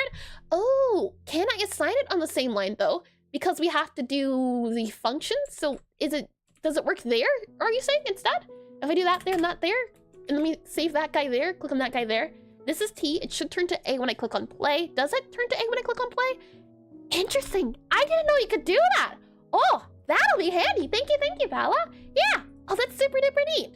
Yeah, that's lovely. Okay, so with all that said and done now, we have done the fact of getting the sprite locations from the files. We now have them. Now it's just a matter of, do we need to rename them? And for that, we need to figure out how to grab the names. So we have get the buttons of Unicode. Now, we've done this before when we've, if I click on pass here, let me also go ahead and save this as a backup, as it is a good hold point. So I'll go ahead and put on here, translate get buttons and names, N-A-M-E-S, get buttons and names. Now that is good to go. Should we go and have any mistakes in the future? We're saved, we're all good. We need to go to our controls, for example. Controls here. Oh, you know what? We did do it somewhere else already. We can go to our spellcasting minigame, I believe. Spellcasting minigame, because we do have the technology already. We have a place in my code where we already do get the buttons that the player puts. So we just would need to grab the letters and numbers and things of that nature and look at the Unicode, I believe. And depending on the Unicode, not care if it's uppercase or lowercase. So let's see. And I have all programs that I need, like OBS works. I have my browser and my IDE that I usually work with. Although my Discord or distro wasn't easy to set up some programs. I see. I'm guessing it's distro then. And I did with that. And I think we're good to go. And yep. Okay, good to go. And with that said, what we need to do is find where we use the Unicode at. I believe I can do Control-Shift-F and type in Unicode. And that might just give us to the Unicode spot we use. Here we are, Unicode. This is the Unicode guy we get. And this, let's see. So if user input, the thing is right now that this Unicode is accounting for even if the, what's it called? The Unicode is accounting for uppercase and lowercase and there being a difference. We don't want a difference specifically. And yo, Eris, if you ever decide to switch to Linux when upgrading your PC, get 2 GPUs. Oh, I don't think I've ever heard of that before. Any kind of 2 GPUs or one, hold on. And also there's wine. I have heard of wine before. Let me very quickly here, because I definitely know I'm probably not going to get a new computer anytime soon, but I will certainly clip that information so I'll have it on hand when I do consider upgrading. So thank you for that one, Hardronics. I will certainly heed your suggestion. Let me go ahead and slide this guy over here and slide you down here. That way I have it for when I need it. Thank you. And thank you as well to Nervous Looking Guy. What a lovely name. Welcome into stream, and thank you for the follow. Thank you. So let's see here. Now we need to find out what button is what Unicode. Or how do we want to do it specifically? Do we want to turn the numbers into Unicode? Is that, no, I don't think so. We would just want to get the letter. Okay, this is tricky. And I don't know, 2 GPUs just to run Windows seems a little bit overkill. But yeah, TLDR, you can run Windows together with Linux. Oh, you can run them both? Interesting. I did not know that at all. I'm going to copy over this guy here. So you here. Unicode, all of this here. Copy you here. For what I think we'll need it for. So I'll grab you. You're going to be this guy here. We can probably get away with moving it back into here. And then all of that there. Yeah, the event. So this is getting our Unicodes, and I remember Frost talked about it last time we were there. Frost is a moderator, and he was going into detail about the differences between Unicodes and grabbing the Unicodes. So I'm curious to see if I go back to his explanation, and not at all internal GPUs or CPU also work if there. I know one's, what is it, hardware, one's software running. Let's see if I go back up to here. I may just be speaking gibberish at this point. Let me see if I go to you here, and we go for UNICODE, Unicode here, and here we are. Shift key was a name for typewriter caveats. Yeah, okay. Let me grab this guy here, and I'll show you what I mean by the idea of getting Unicodes and those things. If I can make this guy a little bit bigger, that way we grab you here, and then we go here. So this might be handy, this might not. I need to figure out exactly what I want, and then we can go from there and figuring out how to get it. We first need to figure out what, and then we can figure out the how, and I have everything I need. That's always nice to hear. Let me go ahead and slide you back over to about up here and up here. Okay, so this is a, oh, hold on, my nose.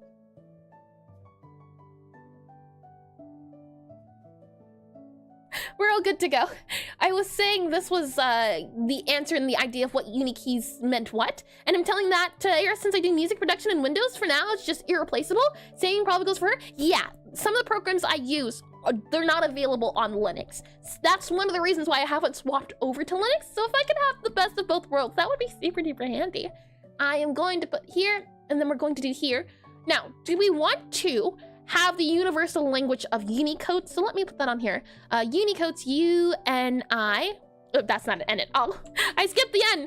U-N-I-C-O-C-O-D-E-S. Unicode's here. So Unicodes. And what we have right now are, or what we're trying to figure out, the reason why I'm doing this is we have a set of controls. So game controls, G-A-G-A-M-E. Game controls, game C-O-N-C-O-N-T-R-O-O-L-S. So we have game controls in the game, and we want those game controls to be assigned to buttons. So we have the game control here. Let me slide that up a little bit here. And we want to be able to translate them into string. So I'll put on here game controls, and we have string. S-T-R-S-T-R-I-N-G. And what I'm thinking is, I think I'm overthinking this. I think I have a way already in my code to translate the controls into letters. I'm pretty sure. So I think I am overestimating and overblowing this because I'm pretty sure, hold on, I think, yeah. I know what I gotta do, hold on. We already have it in the code already. It's just code I forgot existed. And what's the problem right now? Right now, we have the buttons working in the sense if I can grab, hold on, where we at, This guy, oh, hold on, Godot, where'd you go? This guy here, okay. Remove all of this, don't need it. We already have a function like this. If, for example, I go into our task manager, let me show you what I mean. In our task screen here, I think it's task here. It's either in task here or it's in task screen, so let's see, task screen. This guy here. In our task screen, we have a bunch of tasks here. And what I can do is I can choose where to do buttons at. So you can see here, or you can't see, hold on. Let me slide all of you over a little bit. And in music production, I don't know, and I'm curious what software you use. I use, or are you talking about Hartronics, I mean? Let's see, use that here. Okay, so what you can see is that I have a thing that says move up, move down, move left, move right. And when we go into the tutorial of the game, FL Studio, oh, I've heard good things about FL Studio. This translation of move up, move down, move left to right, it already exists. I already have a system in my game that will automatically transform it and translate it into whatever button it is. So for example, here you can see it says up, down, left, and right. And for example, just as a showing of what I mean is that if I change this move up instead to, I believe it would be interact, I-N-T-E-R-A-C-T, whatever we have the name of the key, and then we do run the game, it should now say E and then down and then left and then right. So if I click on you here, we have, see, E physical. Well, it says E physical, but hopefully that makes a little bit more sense that I already do have something that translates it from letter to key. So what I'm thinking is we just have to grab that translation and how it translates, since it does exist in the system. And then whenever we want the player to press a certain button, we just grab it depending on what this is. So if I want this button to have an interact button or something, so we can always go for like a enum if need be, depending on what we want it to be.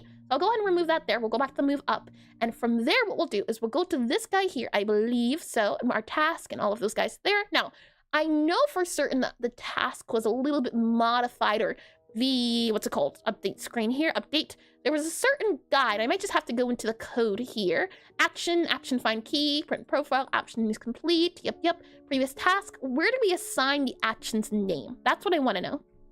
In our description here, we have activate and get description. Here we are. This is the important information. And many plugins just die on wine.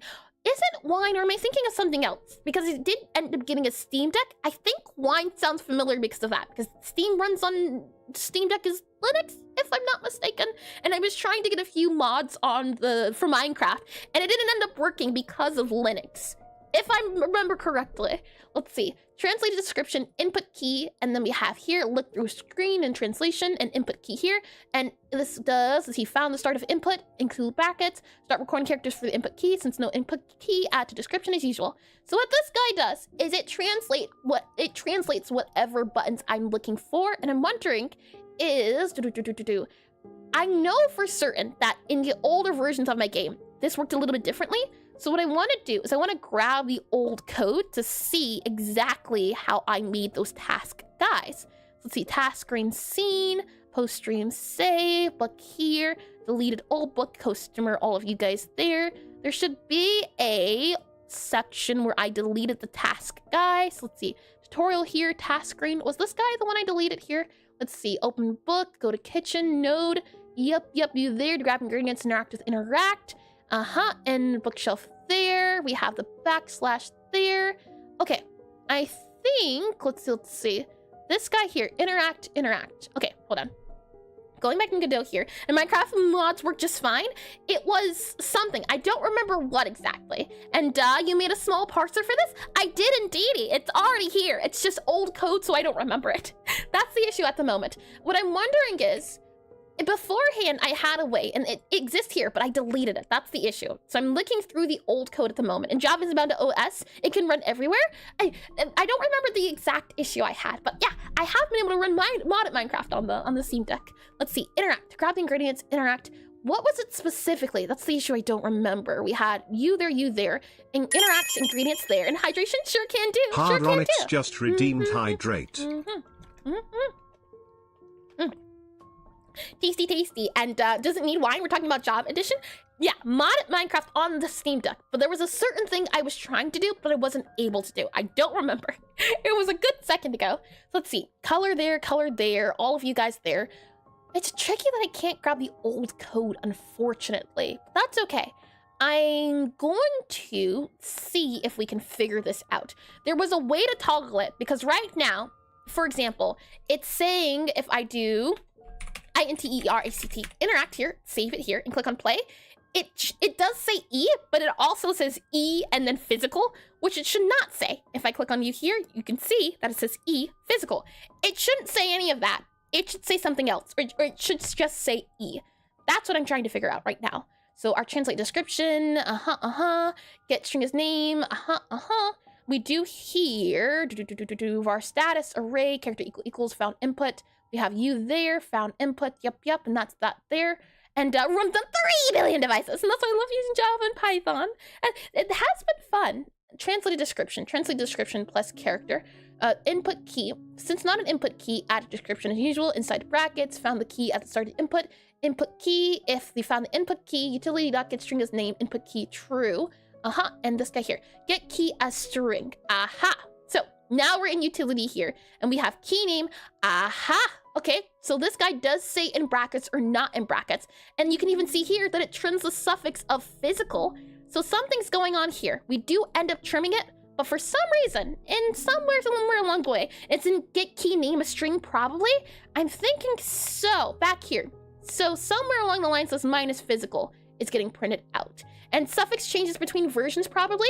Likely, it worked before with the, in brackets, let's see, physics suffix. Is the suffix now needing to be, for example, the minus? Hold on, like that there? Is that what needs to be? So say if I click on that there, and we add the suffix, I'm just curious to see. Now if we do this guy here, E minus physical, hold on, let's see. Remove this guy here possibly, and then we click on play here. Let's see. Click on that there, that guy there, go back to this guy here. E minus physical still. Okay, that's good to know. I'm guessing it's going to be the case that where we're using this get key physical, redo that guy, save that guy, and just minus physical probably. Let's see, back to where we were somewhere. Let's go back to our task guy here, back to this code here. Where were we just at? In task here? Yes, okay. So get key name as input string, key true. I believe if we set this to false, I'm just curious to see what it does. And if we set this guy, make sure it's interact. What happens when we do that there? Let's see, we get, you there, back in tutorial here. Ah, I see, brackets, got ya. That makes sense. And if we do true, that sits in the brackets. So it's going to be a matter of just removing that physical. And even though like Java and Python, I'm best in C++ because I programmed so many microcontrollers. Interesting. And I'm just trying to lock in to read the code unsuccessfully. I feel like I'm being off topic all the time. No worries at all. It is a smidge off topic at the moment. That's all right. The thing is that it's a lot of just old code and going through it and trying to understand it, and returns the string of a key. Can opt to use brackets like E. Maybe that is the case, that maybe updating Godot changed it a little bit. We have the key, we have the get key as text, and then we have the trim suffix. What I want to know is just out of curiosity, if we remove that trim and just set it to be, let's see, hold on, as text. So if we remove that trim, what does it give us? What does it give us for the interact? And then depending on the suffix, we can just figure that out. So if I click on you here, click on you here, click on you here, we get, I see. Okay, so right away, it's not doing that as suffix. And another thing I want to do is I want to print out the key name. So print out key name. So print key name. Let's click on play. What do we get as a key name, as a string? And hope you use, haven't heard of those before. Let's see, click on play here, click on play here. We can see that we get E minus physical. So this space minus physical is a suffix we need to grab. So I'll copy this guy here and back into our utility. Hopefully now we can do undo here, undo here, undo here, undo here. And we can do trim suffix, this instead is what it has to be. So that there. And now if we print it out, so print out, let's see, print out our key name, key underscore name. I believe we should be good to go. Key name here. We save it. We click on play here. And wait, all these key lines, like from the engine, you're trying to parse as strings? That's what I was saying earlier about Unicode. I wasn't sure how I wanted to do it specifically. I think Unicode will play a part into it. I'm just not sure where. Oh, undo. Are we good? Redo. Oh no, what did I remove? Godot, I just wanted to move the chat back to where it was. I know strings are slow, which is why I'm hesitant to use strings everywhere. That's the thing at the moment. I want to translate the strings into enums, because that'll be easier on the game itself. And the girl will never get the bliss of using enums. What do you mean? I use enums everywhere. I am a heavy enum user, if I can. That was one thing I remember from school, was that when in doubt, use enums. And I don't know, oh, I see, I read that one there. And then, where'd we go? Where'd the chat go? Did I move it? Oh, I see, I did move it. Okay, back over there. You go back over there. There you are. You go right back there. Oh boy, back to here, back to here. It's working, look at that. We have the E guy there. So with all of that said and done, we're moving along. That now means that this get key a string, all of those guys there, we can now call upon this function, and depending on what key we want, we can just translate it. So for example, that's to say, hopefully, if I understand my old code correctly, if we go back into our button icon here, and we were to, for example, here do print, and then we say print and get key as name. Oh, hold on, let me also make sure our task string guy here is to move up. So move up here, move up. So move up here, move up like that. And then unless it's some kind of see. And as strings are not slow enough for parsing once per text, I see. I know I was warned against them very heavily. Do not use strings. Stay away very, very far from strings. Let's see. I'll go ahead and have you go back to you here. But I understand why. At least because strings are also unreliable in the sense of if you're searching for something through strings, you can also accidentally do, for example, maybe you do this here. Modulo. Oh. But you wouldn't know it because you can't see it, or it's hard to see. So enums also help safe-proof everything. Let's go to button here. I shouldn't task screen anymore. Back on our button guy here. what I'm hoping I will be able to see is if we do utility dot, UTILI, utility dot, get string as name. So get, let's see, utility dot, get key name as string. And if we were to just say that the key name as string is INTERICT, interact there. And cannot use suboptimal. Why are we angry now? What's going on here?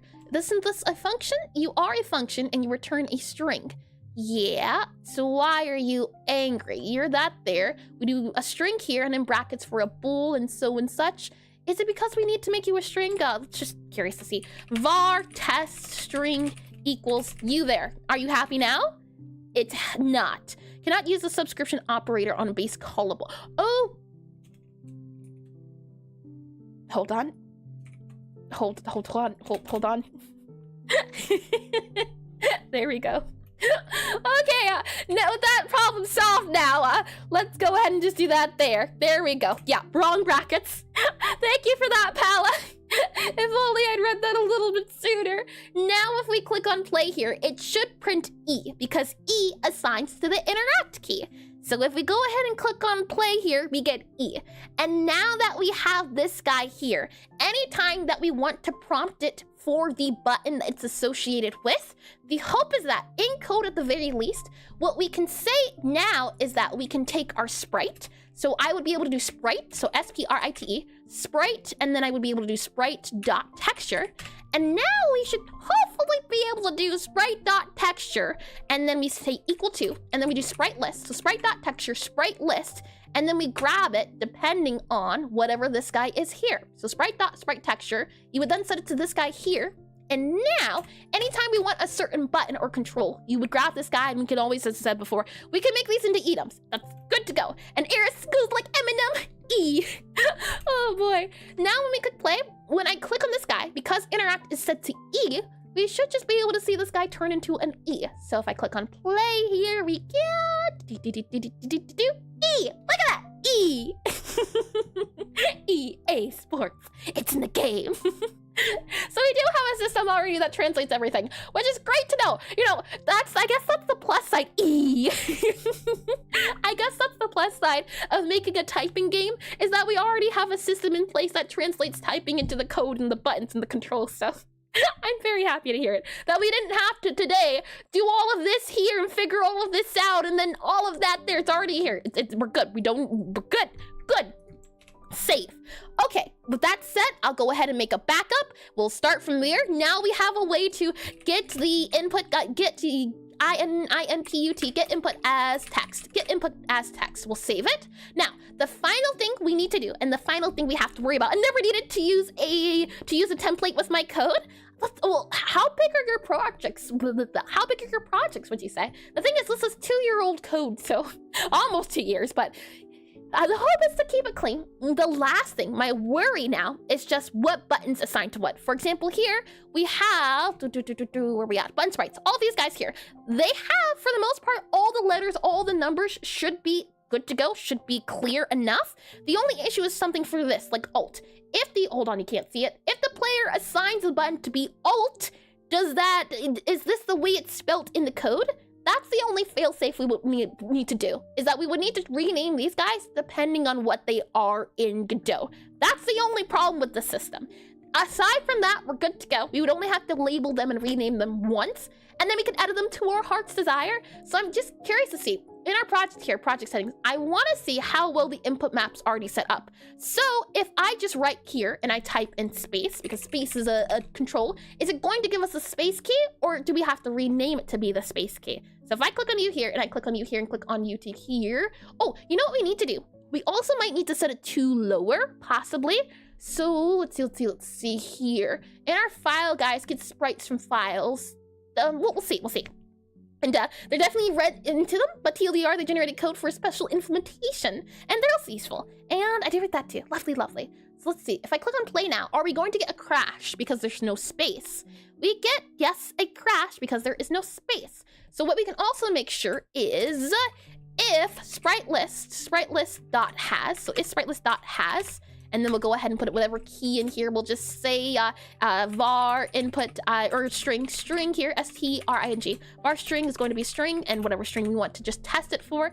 And then we'll put the string here, we'll put the string here, we'll remove this here, set it to string here, so string, just for temporary cases, and that there. And if the string has string, like that, there we go, there we are. And that way now, else you would print then, so else. So if you else, we will go ahead and just do utility dot, and then we would do print debug message, and then we say cannot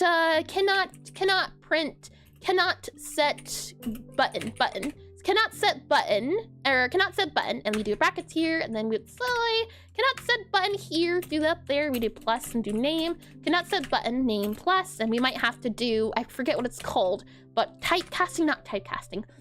It's the thing with the percentages, possibly. Cannot set button, name, yeah, let's do that. So what we're gonna do is do var, and this is error message, MESSAGE, we'll set it to be a string, and then we're going to set it equal to cannot set button, and then we're gonna do this guy here, and then we'll go and do you here, and I believe it's going to be %s, so cannot set button this, 2, and then we're going to do a space here, and then we're also going to do a %s here. Cannot set button to you there. And now in our error message, and projects are always complex, wow, and multi-channel smartphone or smart home speaker, wow. Let's see, and little snooze. If we do this now, we can then set it to be this case of this guy here. So error message, and we would do the % here. Then we would set this guy to be the name, and then we can also set it here to be the string. There we are. And we would then say self here, self, and then we do utility dot debug color dot error. There we are. Like that. And a reminder, folks, to save, stretch, hydrate, and eat if you haven't in a while. Consume! I agree. And eat your dinner. Hold on now. Hands off the dinner. That's very... You don't want to go messing around with everyone's dinner. Now, when we click on play here, we should get... Yes, indeed. Look at that. Cannot set button icon to space. Look at that. Isn't that lovely? And another thing we can do, too, is just we could also add this guy here for our arrow key. So it lets us know what is what. So cannot set button and the button name of itself. Yeah, this is lovely. Look at that. It's already working out wonderfully. And if we ever change the button's name, that would also let us know. So this is the arrow code here. Now what we need to do is we need to see about what that get key name as string would be. So what I'm gonna do is I'm going to set it to be the case of a var, and it's going to be, instead of string here, it's going to be the key name. So the key name here. So instead of string, we're just going to set it to key name. That way it's not too angry. So key name here, put that there instead. And then we're going to set it to be interactor, let's see. Controller button name, BUTTON underscore name, button name, and the button name is going to also be a string. It's going to be equal to this guy here, and then we're going to set it to be equal to this guy here. So this will let us know what the button name should be. So if I go ahead and print this guy here, we set it to be print and then button name here. This will let us know what the button name is. So print button name, and I'm curious to see what it's going to say for space. And if it is the case that the space is, I see.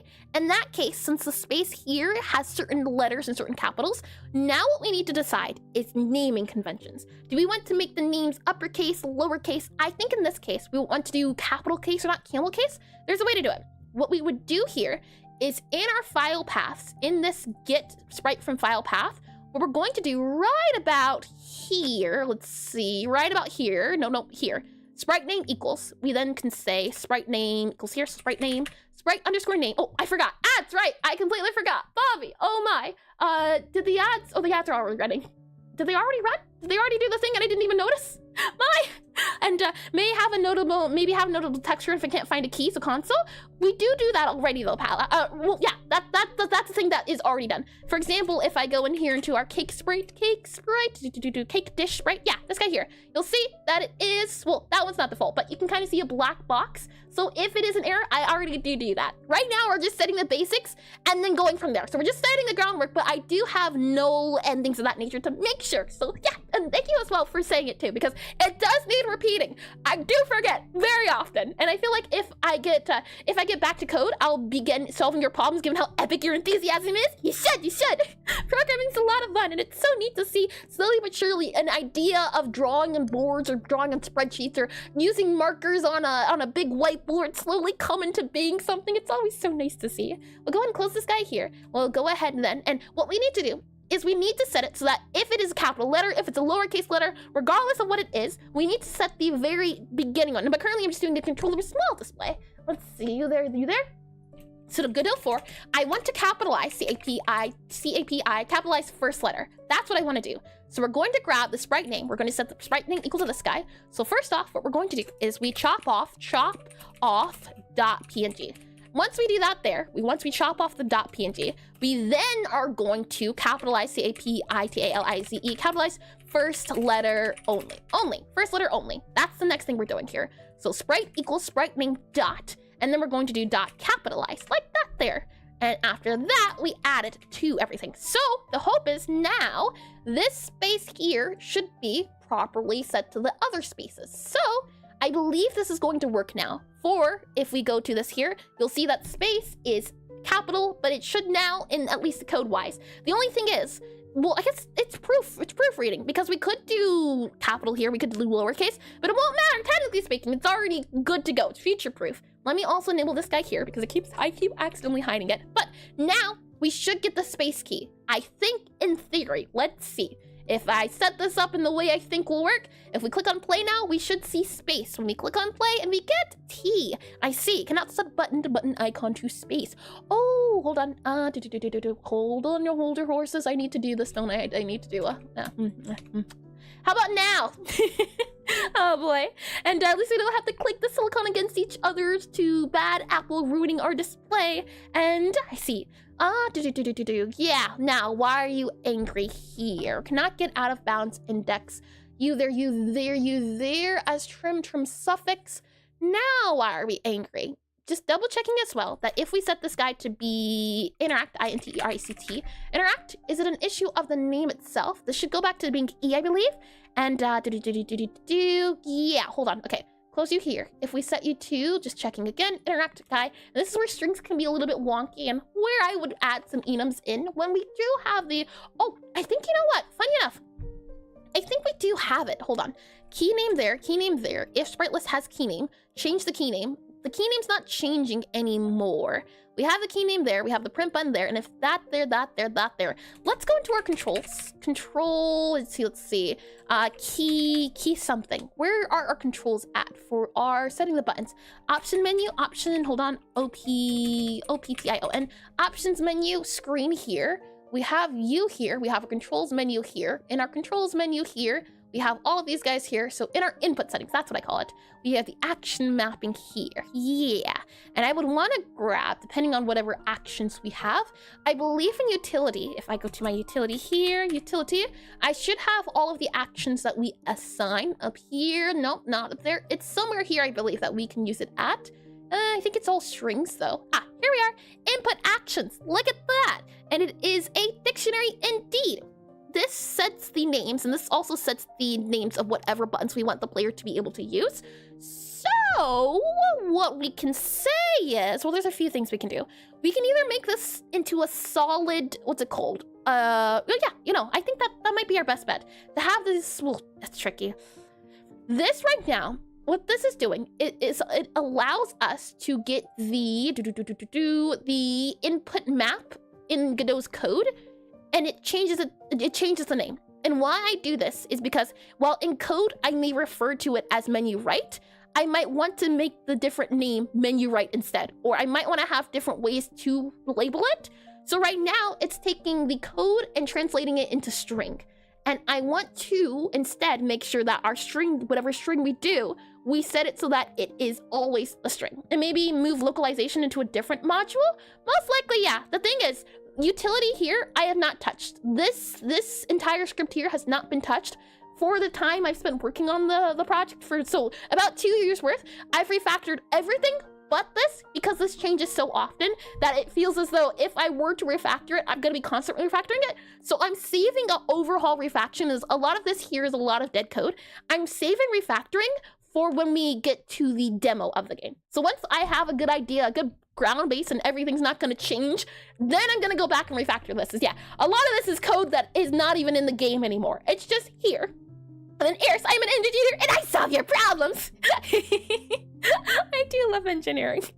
Let's see. And my wondering is, do we want to make this into an enum to make it easier, or do we just check this guy. We could do an enum. Enum would probably be the easiest to do, but the issue is just, it would be an enum to an enum to an enum, and I don't know how well I like that. And this is the technical depth. Yep, this is right now the only place in my code where depth is the depth. And I'm okay with this depth because I don't want to spend too much time on it. I have a tendency to try to perfect things and make code as clean as possible and optimize it to its highest regard the first time around. So to counteract that, I made it a thing of doing this project, doing this thing, duct tape. Everything is duct tape. Unless I know it will be a future problem and I'm not going to try to future-proof it too much, I'm just going to make sure it works. Once it works, we can clean it up later. That has been the method I've been doing at the moment. And I solve problems by creating even more problems. And what comes to mind, what comes to mind here is that I like the idea of setting an enum for controls.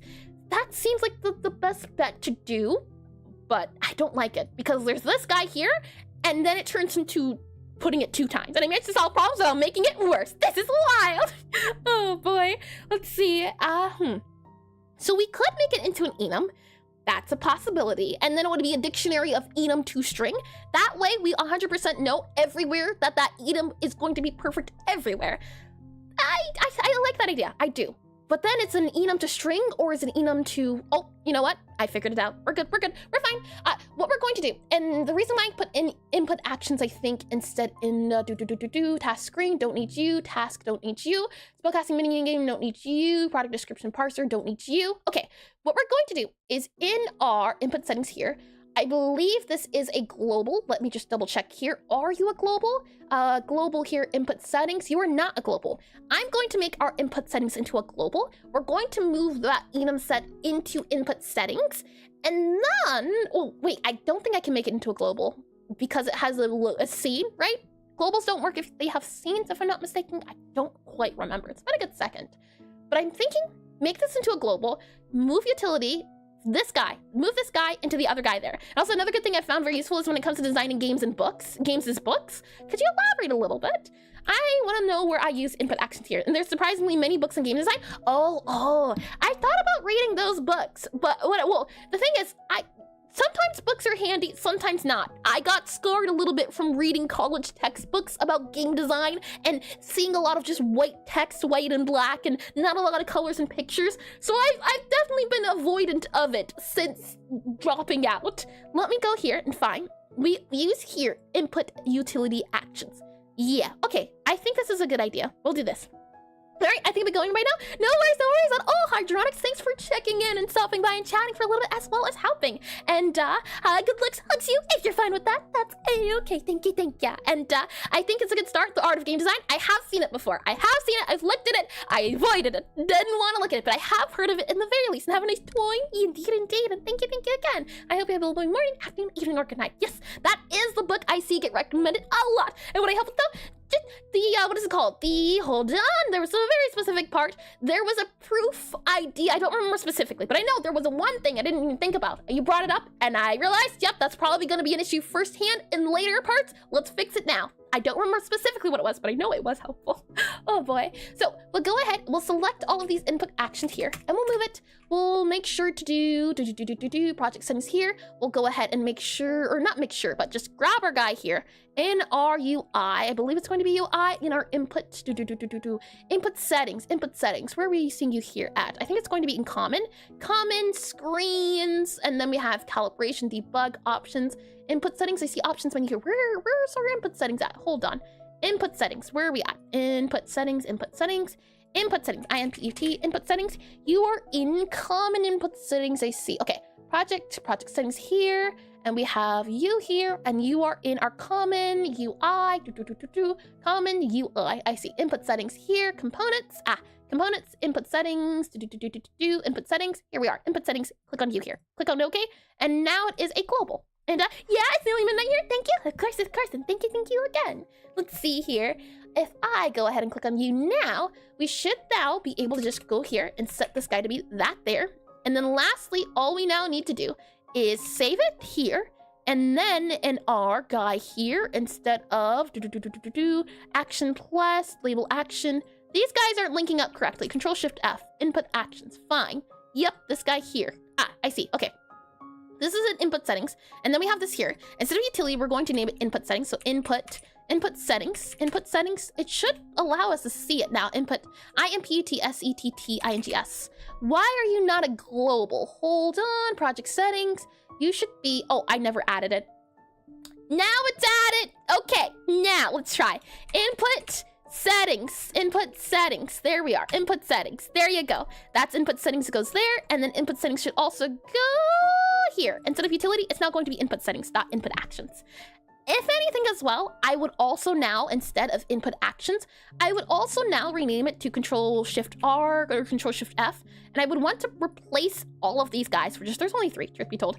I want to instead make it actions to string. So I would do here actions, well, we'll just say actions here.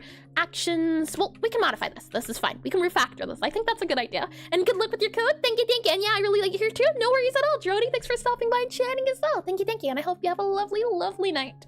Okay, so let's see. We are refactoring at the moment. So I guess I will also add that to the guy here. Give me 1 second and I'll put that here. Refactoring input controls. REFACTORINGINPUTCONTROLS. Refactoring input controls. And if I go ahead and just do here, this guy here, squiggly line task here, that there we go. That should add it as a task. Okay, and from there, what I want to do is in our input settings here, I want to put on here buttons. So we're going to put on here var button, so BUTTON button, and then we're going to, not var, const, enum button. And we're going to set it equal to whatever buttons we use for the enums. And then what we can say is do move up.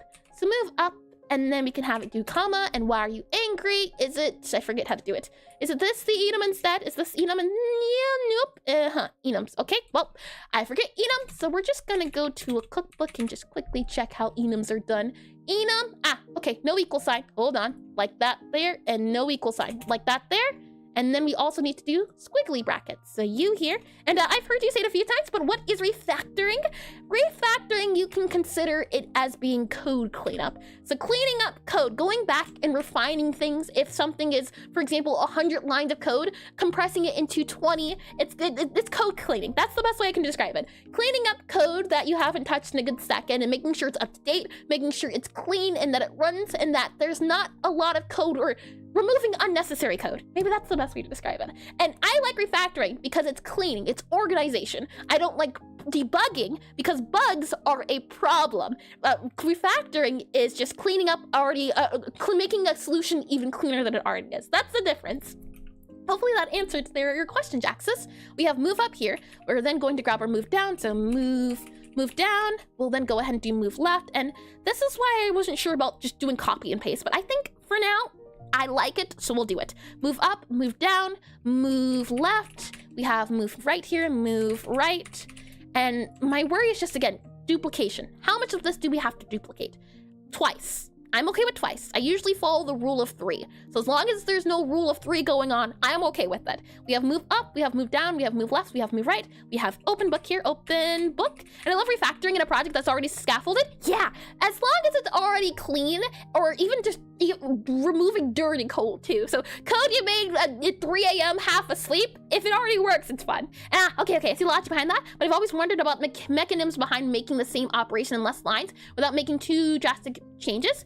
But I've always wondered about the mechanisms behind making the same operation in less lines without making... I can give you a good example. For just a small example here, what a loop does. So if I were to just do like a var here and set it to be an int, and let's set the var int equal to say the int, it'll be a test int and set it equal to 0.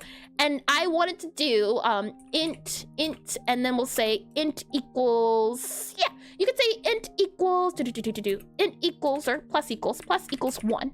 And I set this 0 here, and I were to just do this here, and we just duplicate this. So I wanted to increase int. This is a way to do it. Technically speaking, if you wanted to increase an int and make it go, let's see, to 7, that is a way to do it. But fun thing in programming is that you can make loops. So while this is a solution, is it the cleanest solution? Is it the most optimal solution? Is it something easy to read? Is it something you're okay with looking at? You could do that. Or you could do for, and then we can say for range, I think it's going to be. Range, and then I guess this is going to be, let's see, 1, 2, 3, 4, 5, 6, 7. So it'll be for range 7. And then we would do this here, and then you could say int plus equal 1. There we are. For range and 7. Hold on. Let me just remove that there for just a quick second to make sure I'm doing the code right. So for range, yep. And for range, hold on. How do we do range? For range, yep. For I in range, I think it might be. For I in range. How about that? Range 0 to 7? Hold on. I haven't done range too often. So, you know what? I'm learning too. Godot for range loop. Range loop. Is it for I in range, or what is it exactly? I know what it is for C++, but it is I in range. For I in range. Yep, that's it. There you go. Oh boy. Here. So you can do this, or you could do this. They're both the same answer, but one just might look nicer for you to look at. You think I can't have 100 lines of int plus equals 1? It's up to you. And I in range, thank you, Nima. Yeah, I in range, for I in range. So these are the same exact answer, it's just different. It's like proofreading when it comes to writing, where you have your text already, but then you go back and you clean it up a little bit. You make it sound pretty. We'll go ahead and remove this guy here, and then we'll go ahead and just go back to our enums. And why I'm concerned is that I'm going to use this in 3 different places. Do I want to have this code written in 3 different spots? Is there a way I can compress it into 1 spot or 1 different place? This is duplication the path I really want to go down. And you're saying I did do that. And my least favorite part of development is the start of the project, because it feels like you're holding 50 strings at once. You have to tie them up, and only once then your first playable thing. Yeah, I like the beginning because it's fresh and it's brand new, but it's like drawing, where you're looking at a blank canvas and you don't know where to start.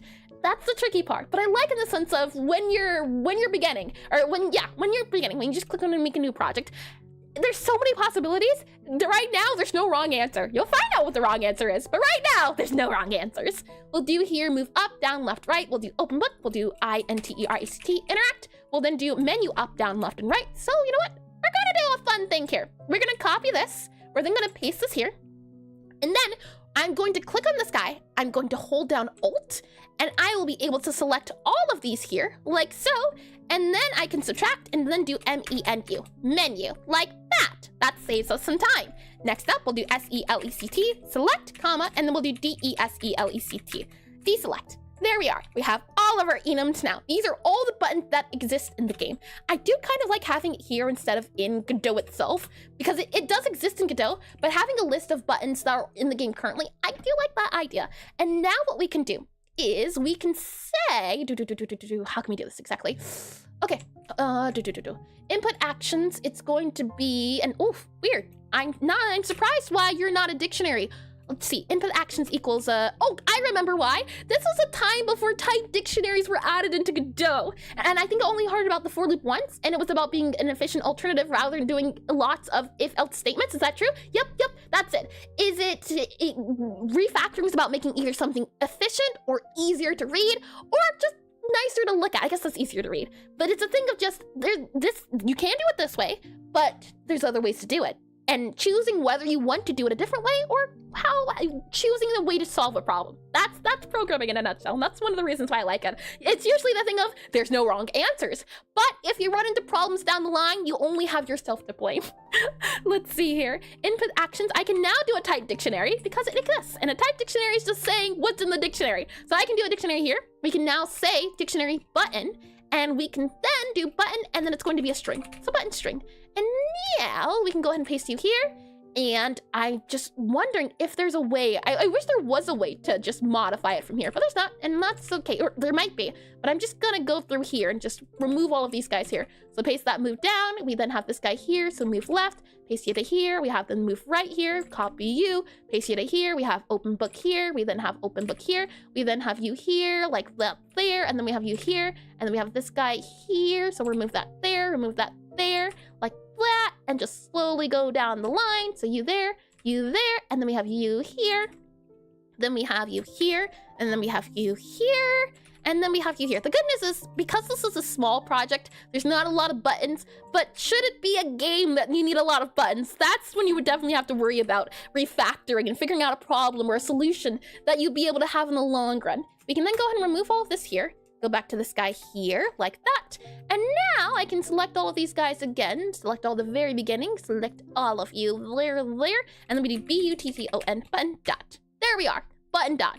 Now we have tweaked it, so now it is instead an enum instead of a string.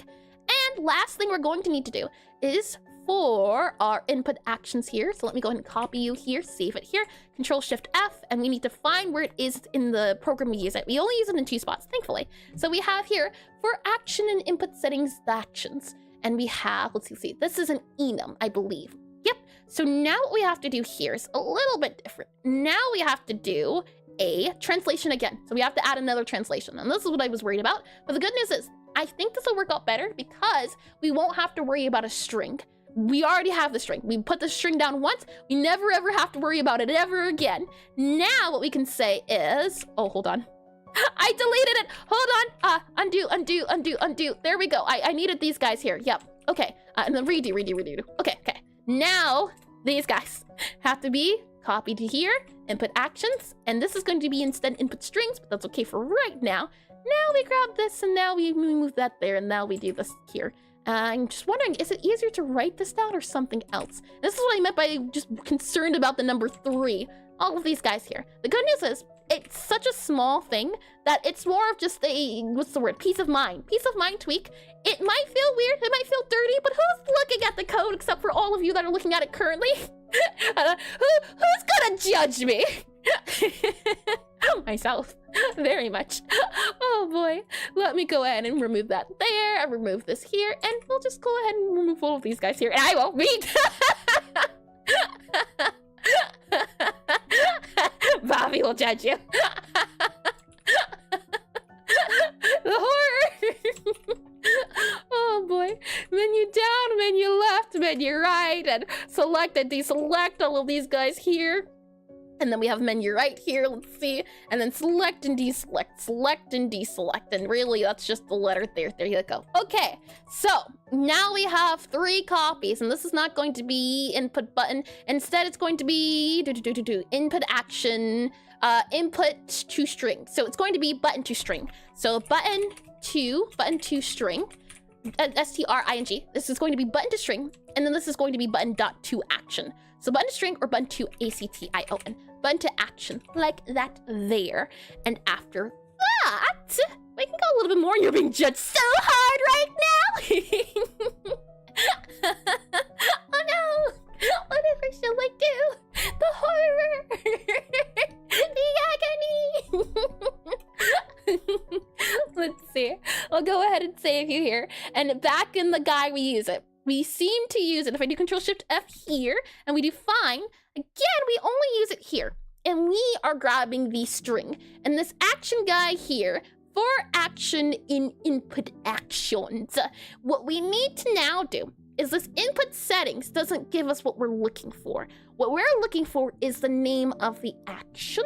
And we are doing the name here. So the input setting, input action. So we truly do need to do here is we need to do input action dot, and this is going to be action to button to button. It's going to be button to action here. So button to action, well, it's going to be, I think, button to string instead. So button to string. And then anytime we use action, instead we're going to do this guy here, and then we'll just do this guy here, and then we'll just do that there. There we go. We set the action depending on whatever string it is. And then here as well, so I'll just go ahead and copy this guy here, copy you here. Oof. Okay, I take it back. Now, again, we are left at a crossroad. On one hand, we could do, copy this guy here. We could do something like this, input actions. Let me just double check to make sure this is what I'm thinking. Input action to string, and then we would grab the action. Nope, hold on, we could just do this. Hold on, there we go. That would read better. There we go.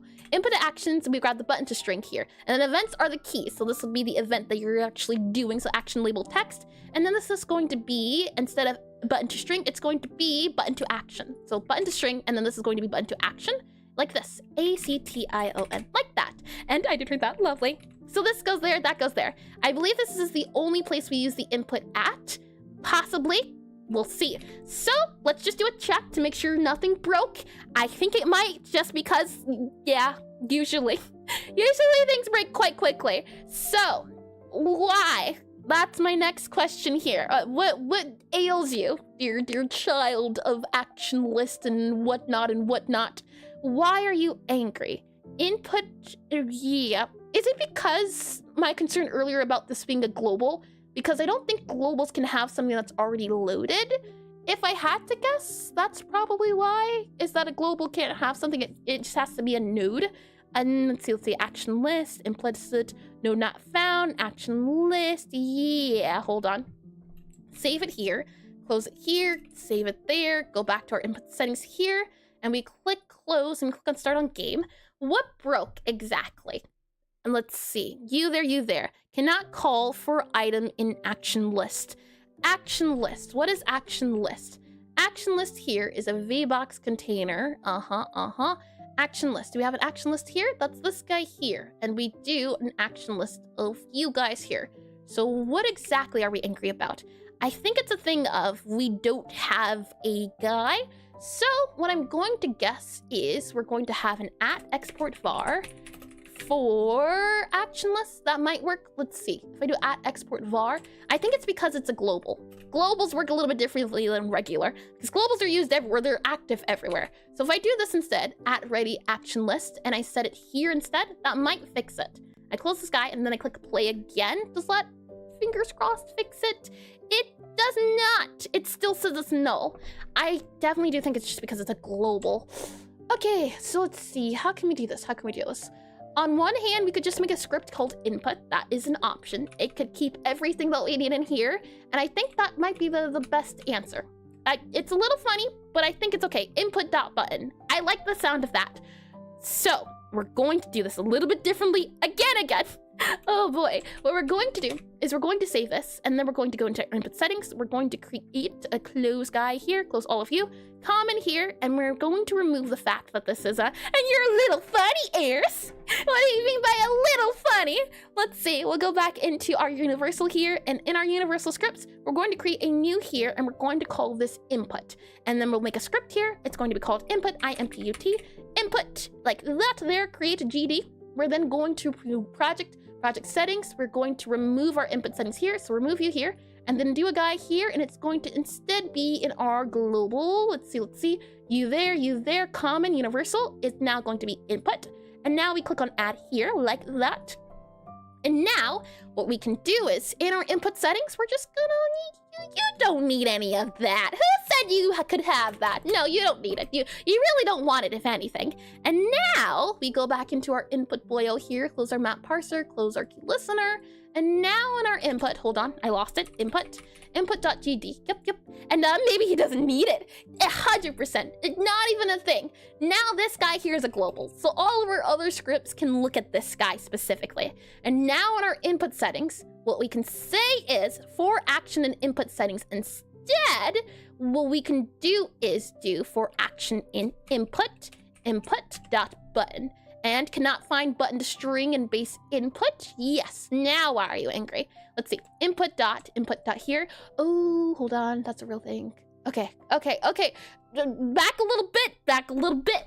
Game input, let's call it game input. Yeah, you're getting changed. We're going to instead call you game input because input is a thing in Godot already. Hold on, input there, yeah. Okay, you're gonna be called game input.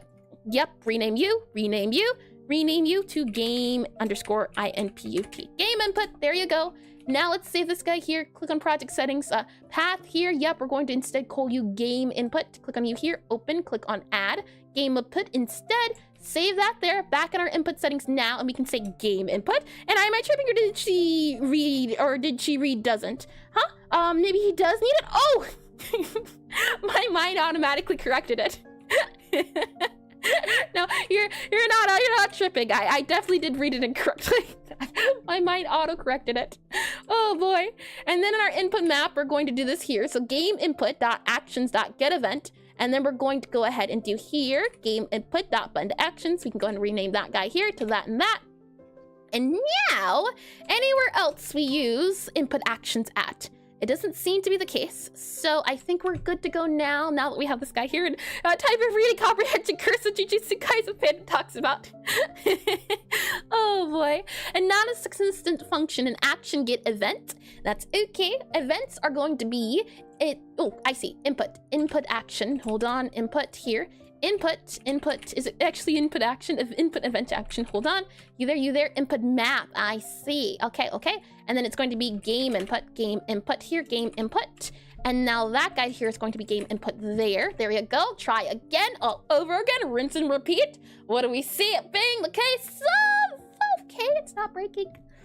Now, whether it works or not, and we did the refactoring correctly, time to see. If I go into our options here and go into controls, we can see all of our controls here do, oh, hold on. That's gotta be fixed. That has got to be fixed. That is not what we want.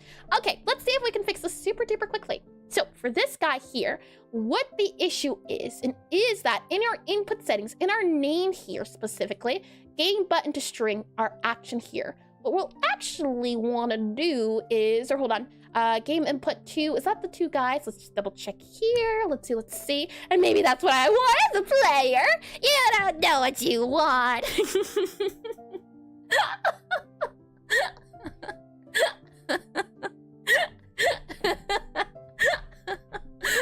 Oh boy.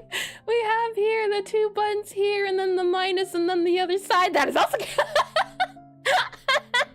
oh, hold on now. Free will is a thing. It's a good thing. It's important. Oh boy. An input label, all of these guys here. Instead, what we're going to say is, and this is good as well, look at that. Input label dot text equals, this is old code too, it seems. I'm guessing what we should be able to do is we should be able to do utility dot get, how do we do this? Get key name as string, and then we go ahead and just say the key code in string, and this is where it would come in handy. We'd be able to then say our action, which is this guy here. Our action should work function, string here, yes. So what we're going to need to do is either translate it into a string or translate it as the action. If we go into here and just see get key name as string, we have here the key code, and we get the key code from the input map here. For now, that might be a future me problem. I'm going to do a game input, game object, game input, IMPUT, game input dot, and then we're going to do button to action here, and then we'll just get the action. There we go. That's one way to do it. There's probably a thing we could do and just upgrade, or not upgrade, but refactor this string so that we have to do the specific. So we'll probably do that next. Let's see. We're slowly working through our way. That way we don't have to use strings anywhere. So this is kind of like a side quest in future use, accumulating lots of pain. Oh, we're past the point of counting. We're way past that point. Now if I click escape, I'm hoping to see in the controls that it no longer says minus interact or minus physical. And look at that, it does not anymore. Look at that. Oh boy.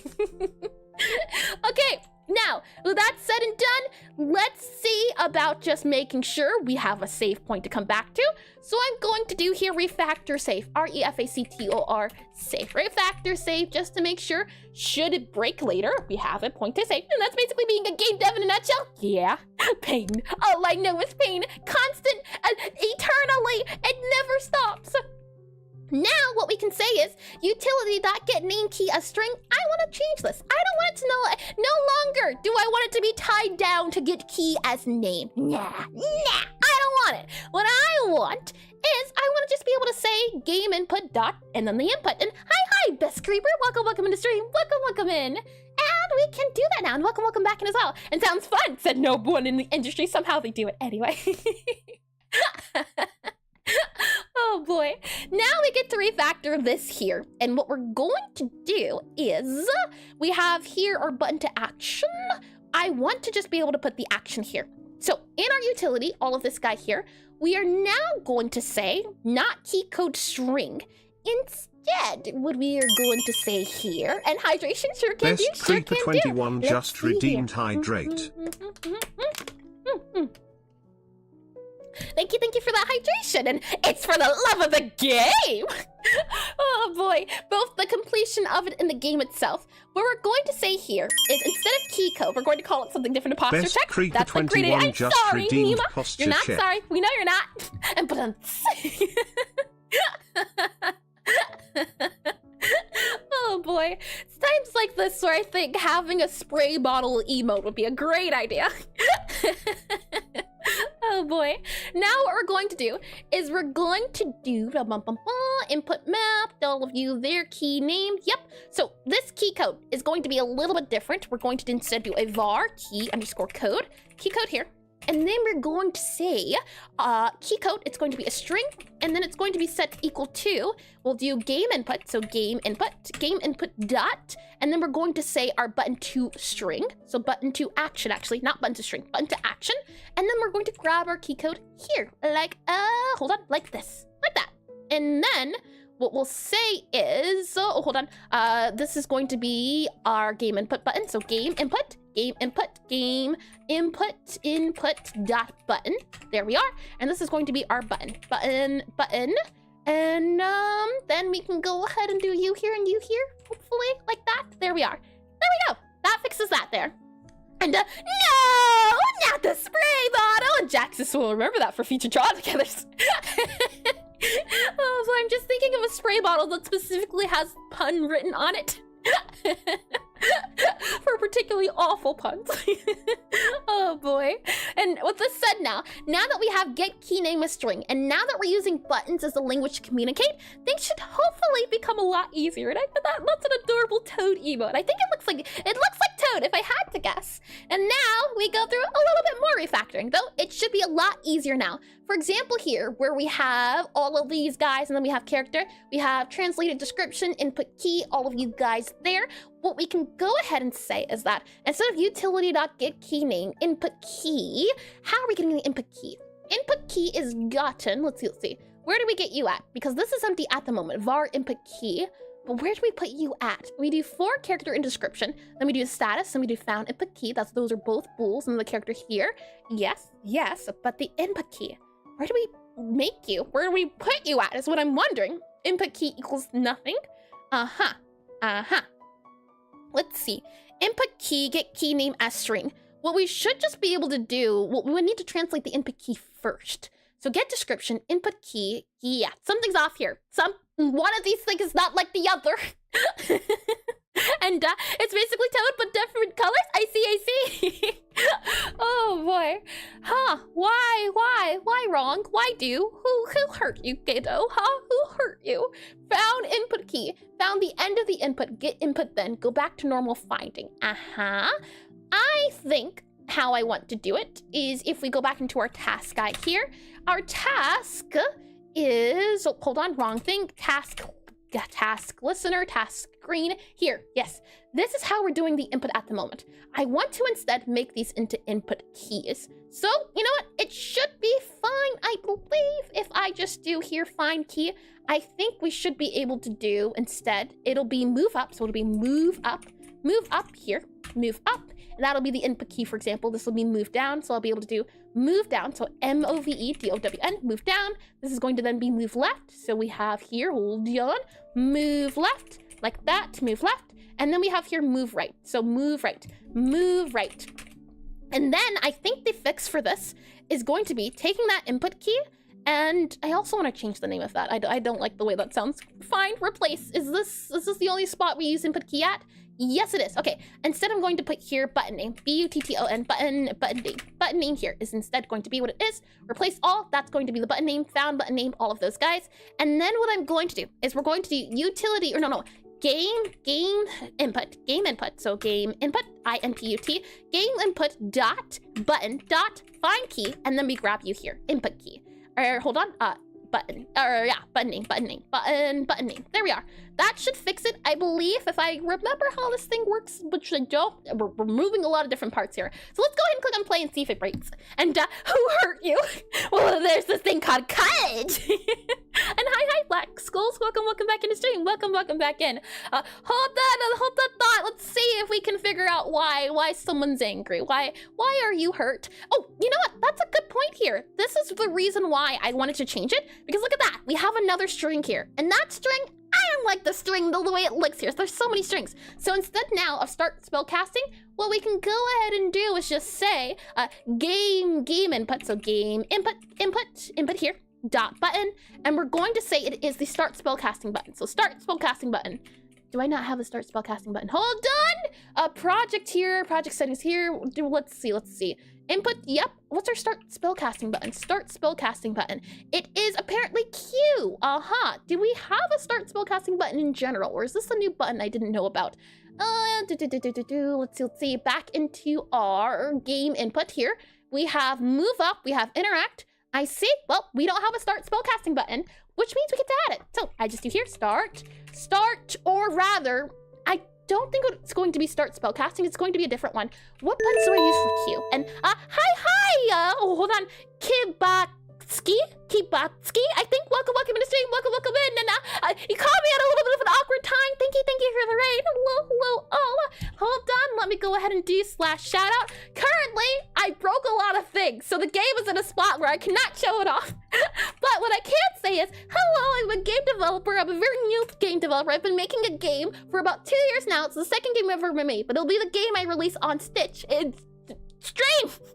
On Steam. It's called Necrotype Cafe. I'm making a rhythm typing cafe game. Unfortunately, I cannot show you the cool parts, but I can show you this. And we have a little necromancer here, and she goes to a wizard academy, but she doesn't want to become a necromancer. She wants to become a baker, a chef, so she opens up this little cafe. We're working on the controls. That's why it's breaking and why I can't show you, but this is a cafe in a nutshell. And so Stitch, it looks cute. Thank you. And I love that platform. It's the magic of coding, breaking lots of stuff. Well, the issue is just, it seems to be a curse of streamers where when someone raids you as a game developer, your game's always broken. And words aren't wording exactly. I hope I 100% understand. Was it Kit you said to hold on? Kibatski. If you have to raid and run. Again, thank you. And I'm curious, what were you working on? Very much curious. Let me go ahead and let's see if we can get it working while I'm trying to see if we can get it not breaking. What I need to do is I wanted to see the button. I believed I hadn't added a button yet, and I wanted to see start spellcasting is a button, but it is not a control that we can do. So for this hold, I like that better. Let's call it the hold button, the hold key. It's now called the hold key. And we will then do back in our input settings here, not input settings, game input. It's praying for the event launch. Oh boy. We'll again go ahead and put on here hold as our button, and then we're going to do here button.hold, so button.hold like that, and then we're going to call this hold. And then we're going to say button to action. We'll go ahead then and do button, button.hold. And then we'll go ahead and do you here and then say hold. There you are. You're now added to our array of buttons. And now back into here for this guy here. Yeah, who's breaking? I don't remember. This guy here? I found you. Good. Okay, so now we can go ahead and say button.hold. That's a new guy there. And why are you now angry? Hold. Oh, I gotcha. 100% understand. Maybe. And understood. I shall raid you more often with the purpose of breaking it down. Jaxus, how could you? And I was working on beating Mega Man. X4 managed to beat with X and got close. Woo, Mega Man. I don't know too much about it, but I know that I've seen people enjoy it. It's very popular, technically speaking. Speaking of things, let's see here. Now, our spell button, yep, utility dot get key name as string, game input dot button dot hold. Why are you angry? Game input, yes, you hear. Button.hold, you are now created. If we go back into our guy here, why are you upset? Game input dot button dot hold. You should have a hold button now. That's non-existent, apparently. But you're here. Okay, you know what? Close. And then we're going to reopen it. So game input, reopen you back in if I can. Where are we at? I need to click on you here. Click on you here. Oh, Godot's breaking. And I consider myself chaotic good. Chaotic evil, more like. And maybe chaotic neutral. You know what? I'll give you chaotic neutral. It's very fun. It is considered very hard. I see. I'm not much of a platformer person, nor am I more of a Metroidvania. But I can see the appeal of platforms. Yes, I do need to run now. No worries at all. I hope you get some well-deserved rest and relaxation from streaming. And thank you again. Thank you indeed. Let's see. If we go into our game input, yes, game input here, game underscore input here, why wasn't I able to open you? You are set to be your thing here, yes, and back to here. I'm just confused. I'll be honest, Godot. Sometimes I understand you, sometimes I don't. We have game input, hold on, button dot, and then we should have hold, but hold isn't on here. I think we might have to do a really super duper big mega restart. So we're gonna do that. Control Shift F, let me grab this copy here, and then let me go into project and reload. I think this will be the, oh, Was the game running? No, I don't think it was. We'll reload and see if that fixes it. Oh boy, I don't know. We have, wow, I didn't even realize the time. Time flew by today. Okay, we'll finish with the button thing and then we'll call it a day from there. Angry, why? Angry, parser arrow. Why? Error, and invalid argument, yes indeedy. Now, why are you angry? Get name a string function, argument 1 should be game input dot button. Yeah, okay, so you should be instead this guy here and it should be this guy here. Yes, okay. Next up, this guy here. Okay, we have this guy here. Yes, indeedy. Now the key name is a little bit different. The key name needs to be translated. So instead of our sprite here, oh no, this is what we're working on at the moment, isn't it? Button icon, yep. And that's a lot of error. Whoa. Arrow. Error. That's so hard. Oh boy, we'll go ahead then and get our button name here. Our button instead doesn't need to have a name anymore. This guy, you know what, for the time being, you're going to get a pass until we figure out everything else with the other stuff. Arrow! And there's a lot of arrows. Oh my. That's just evil. Let's see. You there, you're good to go there. Yes, if I do Control-Shift-F, we should be able to find this guy here where it's used. So now, are you okay? Are you fine? Are you functioning in the way you should be? I don't know, but we're about to see. We have you here, button hold's working now. It was angry earlier, but it's not anymore. Next up, these are all the things from the new settings. So if this is done correctly, we shouldn't get a crash. I believe. Do you believe we'll get a crash? Oh boy, let me get some water. Okay, let's give it a go. A good old Godot, and you're evil. No, I am very much lawful good. That's me. That's all me. All me. I say I am, and that means I am. The way of the law. The words, as long as they are said, they can be spoken. The game is open. It's not giving us an error. So, well, let's see. Does the hold button show up in the options menu? It does. It does not. Oh no, it does. It does. It works. It works. Look at it. It's done the thing. We're good to go. Lovely. Okay, one more test. One more. And then, for those of you that did raid or are still here during the raid, I can now show you the game in a nutshell. Hold on. I take it back. I can't show you. Oh no. What have I done? Oh boy. Oh, okay. I see. This guy here. These guys have to be modified on the player button. Okay, hold on. This is a fix. This is a fix. We're good.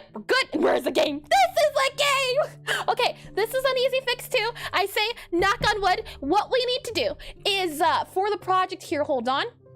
Project teleport. Let me just grab the input map here. Teleport. What button is that? That button there. Yeah, we need to have a teleport key. We don't have a teleport key at the moment that shows up. That's a cheat. So we're good here. This is fine. What we need to do is for the start spellcasting very quickly, I think all we have to do is do hold, and then all we have to do here is do hold as well. So hold.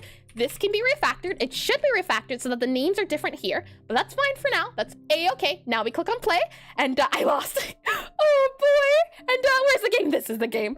Okay, now back into here. Now are we good? Okay, I think we're good. Alrighty then. Okay, let me go ahead and show you the game then. If I click on this guy here, you'll see you are in a cafe and you play as a skill here. You are playing as a necromancer sent to our necromancy academy, but you don't want to become a necromancer. You want to become a baker, a chef. So you open up a hidden cafe in a hidden part of the school. And it is a rhythm typing cafe game. So you can see this is the cafe part. And if I go ahead and spawn in a customer here, I can show you the rhythm part. So once a customer spawns in, you go ahead and seat them. They'll find out where they want to sit down at. They'll read through their book. And once their orders are good to go, we'll go ahead and pick their order. So their order will be scribbled down. And if I hold down space, you'll be able to see this is the menu. So this customer wants something special. In this game, magic is done via spell casting and poetry. And the poems will depend on what type of wizard. The poems will depend on on the type of wizard. For example here, Gabrielle is a necromancer, and different combinations of flavors. So we have here a necromancer with the color of purple, and the flavor is bitter. And as you go along in the game, you'll unlock more spell combination, flavor combinations. And those guys end up representing different parts that go into the rhythm typing portion. So for example here, this customer wants, I believe, a sweet, they want a sweet cocoa. And what a sweet cocoa means is that it's going to be, if I select this guy and go over here, they'll want a sweet cocoa, which means it's going to be an easy peasy song that we'll have to spellcast. This customer is getting impatient. I don't know if we'll be able to do it correctly, but let's see. Let's grab this guy off of here. Let's grab our sweet sprite here, and then we'll Cocoa. Yep, Cocoa. Yep. Hold on. Grab Cocoa. Cocoa's this way. Cocoa's this one here. Okay. We have everything that we need to know. Everything grabbed down. So if I hold down Q, let's see how well I can do. So A space S W E E T. Okay. Comma. Okay. So far so good. Space M A G I C-A-L space, okay, comma, all right, and then we have space I-S space T, okay, and then a W-I-C-E, yep, that's good to go, B-E-A-U-T-Y space O-N, E, comma, space, T-W-O, space H-E, yep, I'm great at this game, as you can tell. Oh boy. B-Y space T-H-E. There we go. All right, Dish, hurry up. Is the customer gone? So in this, you would imagine the customer's here. The customer would be served if they weren't impatient. And that's the game in a nutshell. And hi, Hypnotic. Welcome into stream. Well, good day. welcome in. And doing fantastic words are hard. They are, aren't they? Oh boy, they are. And welcome into stream. Welcome in. Let's see. That's it in a nutshell. What we're working right now is the controls and remapping them as we want the controls to show up when the game happens. And what I wanted to see is that this hold Q button, if I set it to equal Y, okay, so it did break. I thought as much. Well then, we'll have to fix that possibly. And I don't know if we can do that today. Refactoring is taking a lot out of it, which is fine. Very fun. And a sweet magical is twice beauty one. Two he by thee. I understand poetry now. Don't you? Most of these are placeholders. Since the ads are about to start, we'll let the ad break run, and then we'll wrap things up, see what we can get done in the next 15-ish minutes, and then we'll go from there. Oh boy, I wonder why it's angry now. We have actions to erase, so it's something to do with our input settings and grabbing the input. Actions to remap. Yeah. Actions to remap. We have input is remapping, actions to remap. It's gotta be something here. Something here is why it's angry. Actions to remap equals action. And our action, I'm going to, yeah, it's something here. It's fine. We'll figure it out. It's A-okay. It's fine. Everything is fine. We'll go ahead and I will get some wet here. We'll do some stretches. And then we'll see if we can fix the input settings. I don't know. Well, we'll see how things go. Oh boy. Tasty, and welcome into stream, failed doctor. 1 out of 6 ads. There's 3-minute ads. Ads play in 3 minutes. What you see up there just lets you know the progress of the ads being done. It seems to be the case that in this ad simulator seems to think that it's a total of I think 30-second ads to make a total of 3 minutes. But don't you worry, if you did happen to get ads, we don't do anything during the ad time. That way people don't miss anything while the 3 minutes are running. And while we are waiting as well, let's go ahead and stretch from the right here. Slowly but surely, don't want anything to break. Should you break anything? Should it hurt? Should there be any pain? Call a doctor, call a lawyer, don't call me. I'm not to be held liable. We'll go to the right here, and then we'll go to the left here, slowly. Oh no. Remember to go slowly. Very slowly. And lies. We're having the time of our lives in the ad break. You're missing out. Let's then go back here a little bit. Oh boy. And then we'll go front here a little bit. Slowly. That's important. Oh boy. Well then now do the neck, and we'll start off by going to the left here a little bit, slowly but surely. Let's then go to the right a little bit, slowly bouncing, not going too fast, making sure nothing is broken, for broken things sometimes can't be remade. And then we'll go back a little bit, and then we'll go front a little bit. And then we should be good to go to turn also here. Usually it's recommended you hold this for about a minute or so, but we don't have time for that. We have 3 minutes and we've already used up. And hi, is it Reynald Whistles possibly? Welcome in the stream. Welcome in. And hello, I was promised Pixels and Godot in the stream. Well, look no further. Welcome in. I'm not sure if you were there for the game pitch, but if you weren't here for the game pitch, I can certainly go back over the game very briefly on what it is. But indeedy, I have Godot, I have Pixels, I have a lot of things. A lot of things happen here. And proceeds to break neck regardless. That's on you, Jaxus. That's on you. Oh boy.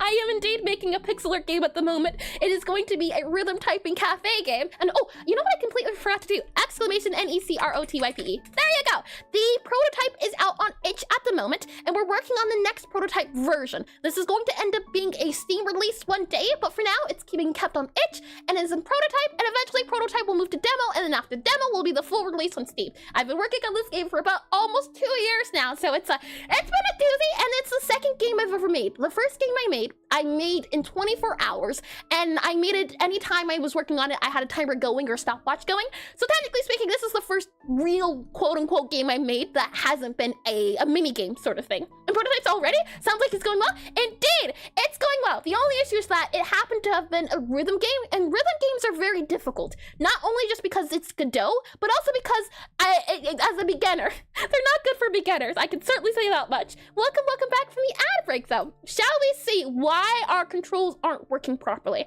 We have here something called Create Actions List. Clears current items and action list. This is how I'm currently setting up our remapping and our buttons. So I'm wondering, why are you mad?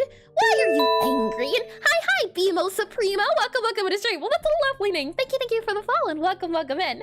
So, going down here, and that's on me. I'm just an innocent boy listening to the wise words of a purple lady on the internet. Nice. Oh boy. Let's see here. Clears the current item, and what I'm wondering is here, label input, actions label, button.find child, label action, label input. I see. Kind of, sort of. Creates a button. Button.find child. We instantiate an input button. Hold on. Input button. Input button. Input button. Hold on. Okay. Input button. Whatever you are. What are you? You have an icon. You have a text. I think you're good to go. So let's see. Label action, label input. All of those guys. That makes a lot of sense. Next up, we map the action to the name. That's already done. But it's the issue of remapping that we have a bit of a problem with. We have action to remap, and then we grab the action, and then we have the remapping button with the button. My guess is going to be that the action we get, the printed action, is just not what we're looking for. So what I'm going to do is I'm going to print out here, button, and let's see what the button prints out. I'm quite curious to see. So I'll click on play here, and I did read that. Lovely. So let's see. Why are we getting angry things? Controls, I can go ahead and meet the game. Go back down here to hold, just click on button here, and we have that this says, button. Lots of buttons. What's a lot of buttons? I see. Okay, hold on. Input, action, erase event, action to remap. The issue is I barely remember how the action system works in Godot, as making the input settings, the controls for the game, was one of the first things I did, so that if people wanted to remap things, they could. So this isn't the bad code more so than just old code. And I did even refactor it to the sense of adding things here and there, but the issue is just figuring out what it means. And button.press.connect. So this is a signal, and it's a binding signal where we take the button and then the action. So I'm wondering, is this where we're getting an angry issue at? Where exactly are we running into the crash at? So if I just go into here, click on that there, we're not crashing yet. So action to remap, we grab the action, and then we have the remapping button, we grab the button. So what part is the angry part? Action to remap and the remapping button is not a thing? Huh. Interesting. And Godot showing anger issues 24/7? True, very true. There's not a day that goes by where Godot's angry, but it's okay. I know it has anger problems. We can work with it. We can work together. It doesn't have to be a sad thing. I'm just curious. Input here, actions to remap. Where are we using our label input event actions as string, physical, all of this here? We can also modify this, so update actions list. Yep, we just need to have the event.as text. We can go ahead and just also also remove this guy here, this old code. So what we can say here is do game input, and we're going to do here, let's see, game input dot, and it's going to be a button to action here, button to action, or button to string rather, button to string. And then we grab the event. So button to string, and then we're going to grab the, let's see, input button to event, and the event is going to be a string. Oh, it's tricky. Okay, take it back. This might be the issue because we have a string that we need to put into, or do we have to do that? I don't think we have to, if I'm not mistaken. I think it's okay. Let's see. This is fine, the physical here. This might be a thing where you have to come back in another 30 minutes and look back over it again, as I'm understanding parts of it, but not enough. And are we looking at the same thing, or are we looking for something that's causing a crash? Yes, indeed. Right now, we're updating the way the control system works. We're refactoring how the controls are updated in the mapping of the controls. So you can see here, we're making it into an enum. So now all the buttons are done by enum.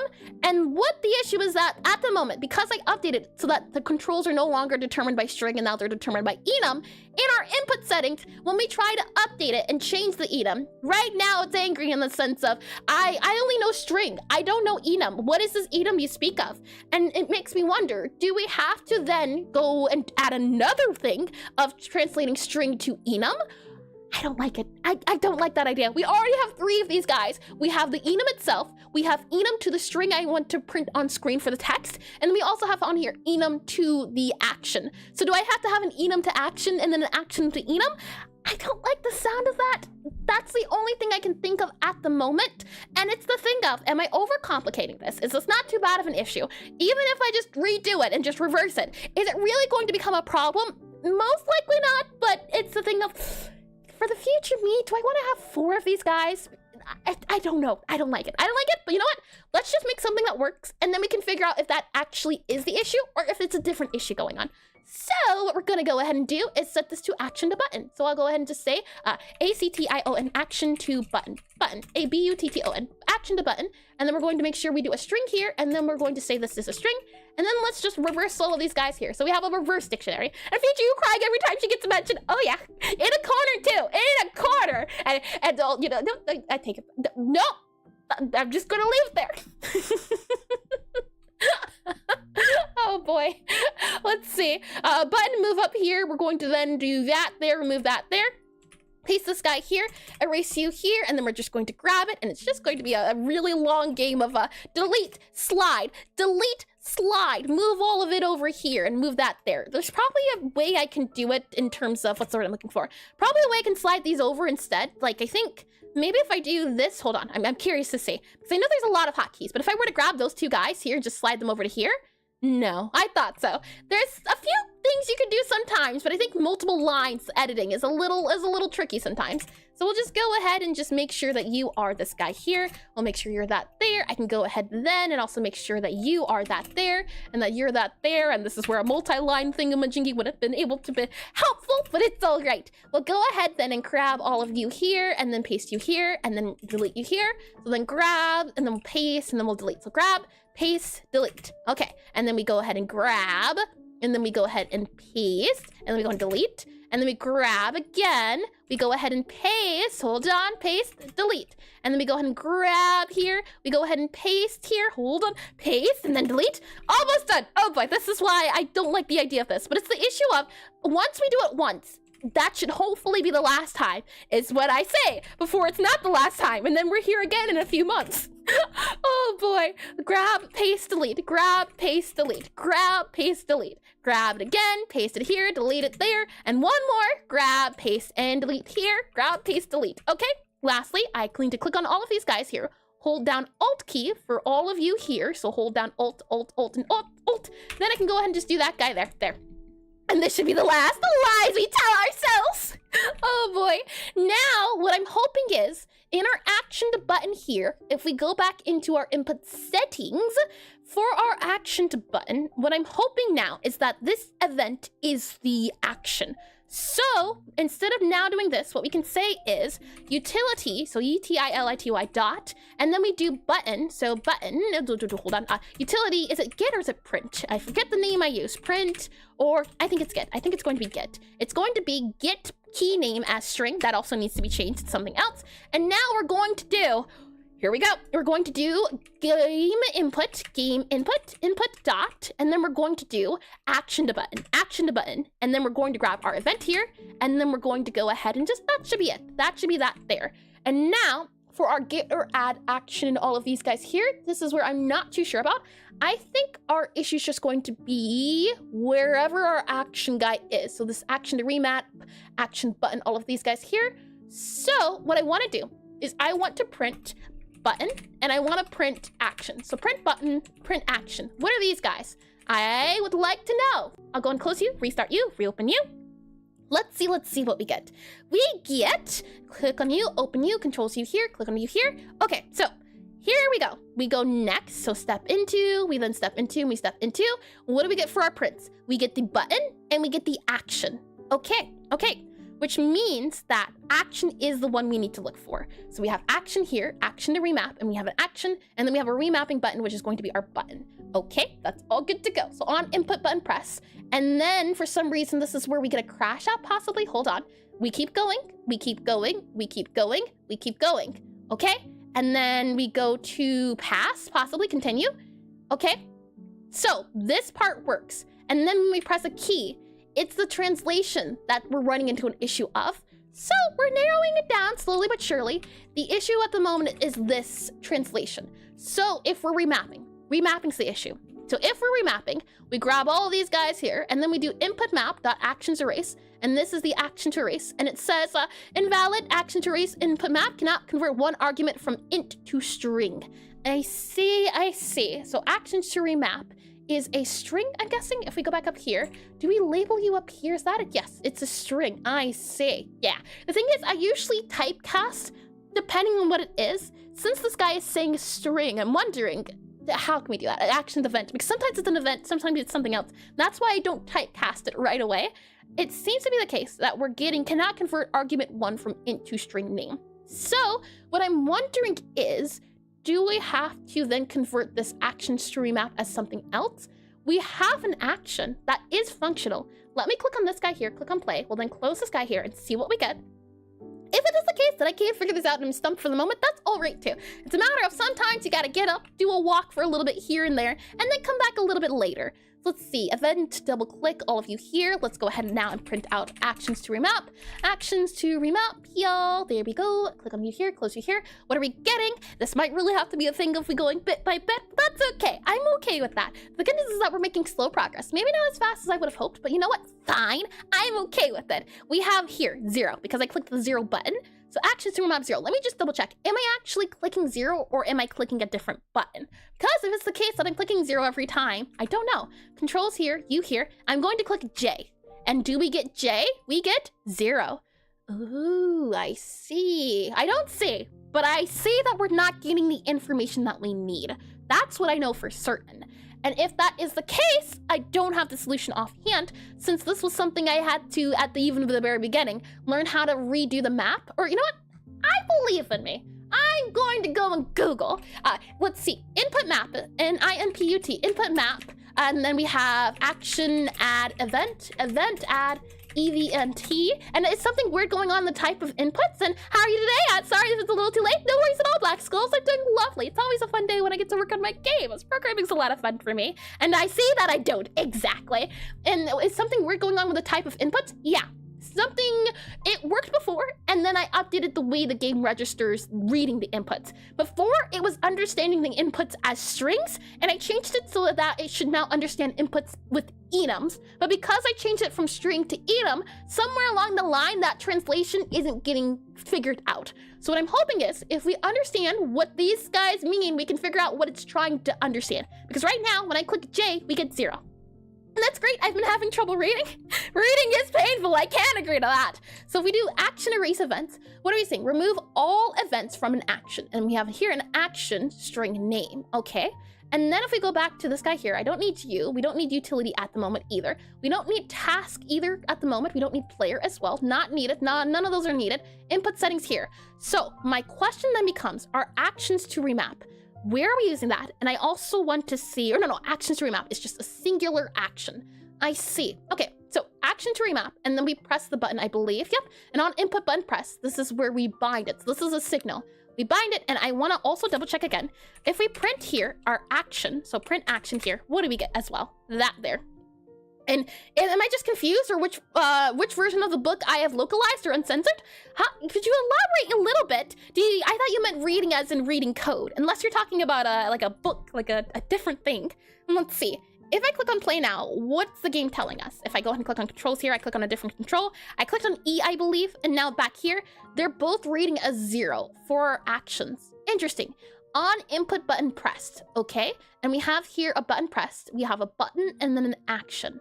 Okay, and our button here is different than our action. Okay, I think I just might have to do some Googling offline to figure this out, because I know the issue. The issue lies somewhere here. Somewhere here we're getting angry bits. The thing is that, for the moment, at the very least, the good news is that we do have it read correctly in our options. When we look into our options menu, all the buttons do print, so we are able to see what it's supposed to be. The issue comes from trying to remap it, and that's the thing I don't remember how to do.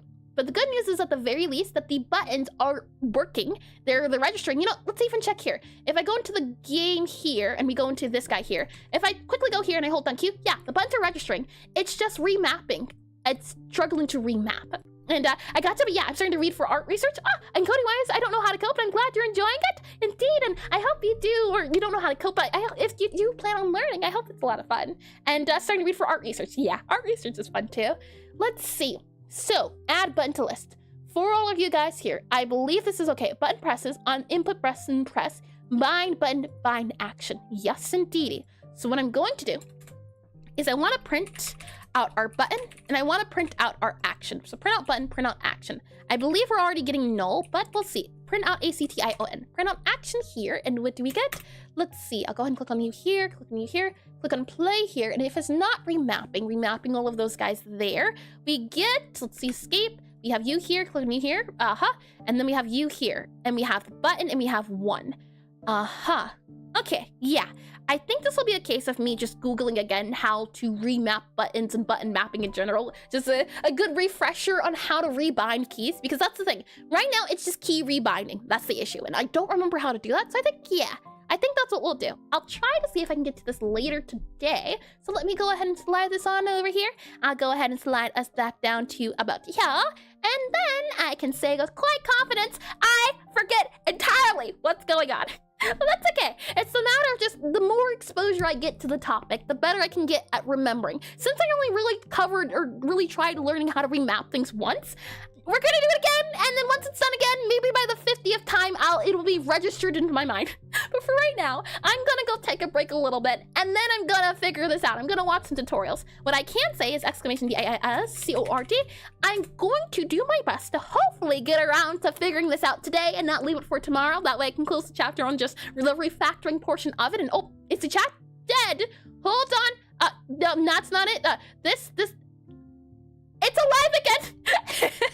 And hi, Serious Sloppy. Welcome to stream. Welcome in. So, if you're a fan of co-working, if you're a fan of studying and having company to do so, feel free to join the Discord. Often I go in there, I go into the private, or not the private, the silent VCs, and we all get around, we all start doing working or co-working or of the sort. So if you're looking for some productivity circles, that is there on the Discord. Or if you'd like to get up to date on the game and its progress and devlogs and things of that nature, the Discord's also a wonderful place to do it. And you have my attention, and I killed the chat. It sounds like a good plan. I have to go now. No worries at all, Black Skulls. Thank you for stopping by again and chatting, as well as wishing everyone, or no, it was Cruisenick. Different name, and glad seeing you again. Thank you, and again, I hope you have a lovely one. With that said, if you're on Twitch, consider sticking around. If you're on YouTube, that'll be it for me. We're going to see if we can find a Godot game developer to raid and keep the Godot pile running, as Godot's one of those engines where it's not very common, so we gotta make sure that the word of Godot is spread, and then everyone will know, and then everyone will eventually understand, yeah, the Godot is where I want to be. If you're on YouTube though, that's it for me. What I'm going to do is I'm going to go to the end screen and I'm going to come back. If you'd like to stick around for the raid, consider sticking around after the end screen, like a few seconds, and then we'll see who we can find. With that said, again, thank you all for joining, thank you all for coming. I hope you have a lovely, lovely week. If I don't see you next week, or maybe the week after that, we'll be continuing working on the tutorial. We'll see how much I can get done this week. And with that said, I hope you have a lovely morning, afternoon, evening, or night, and I hope to see you all soon, alright? Bye-bye!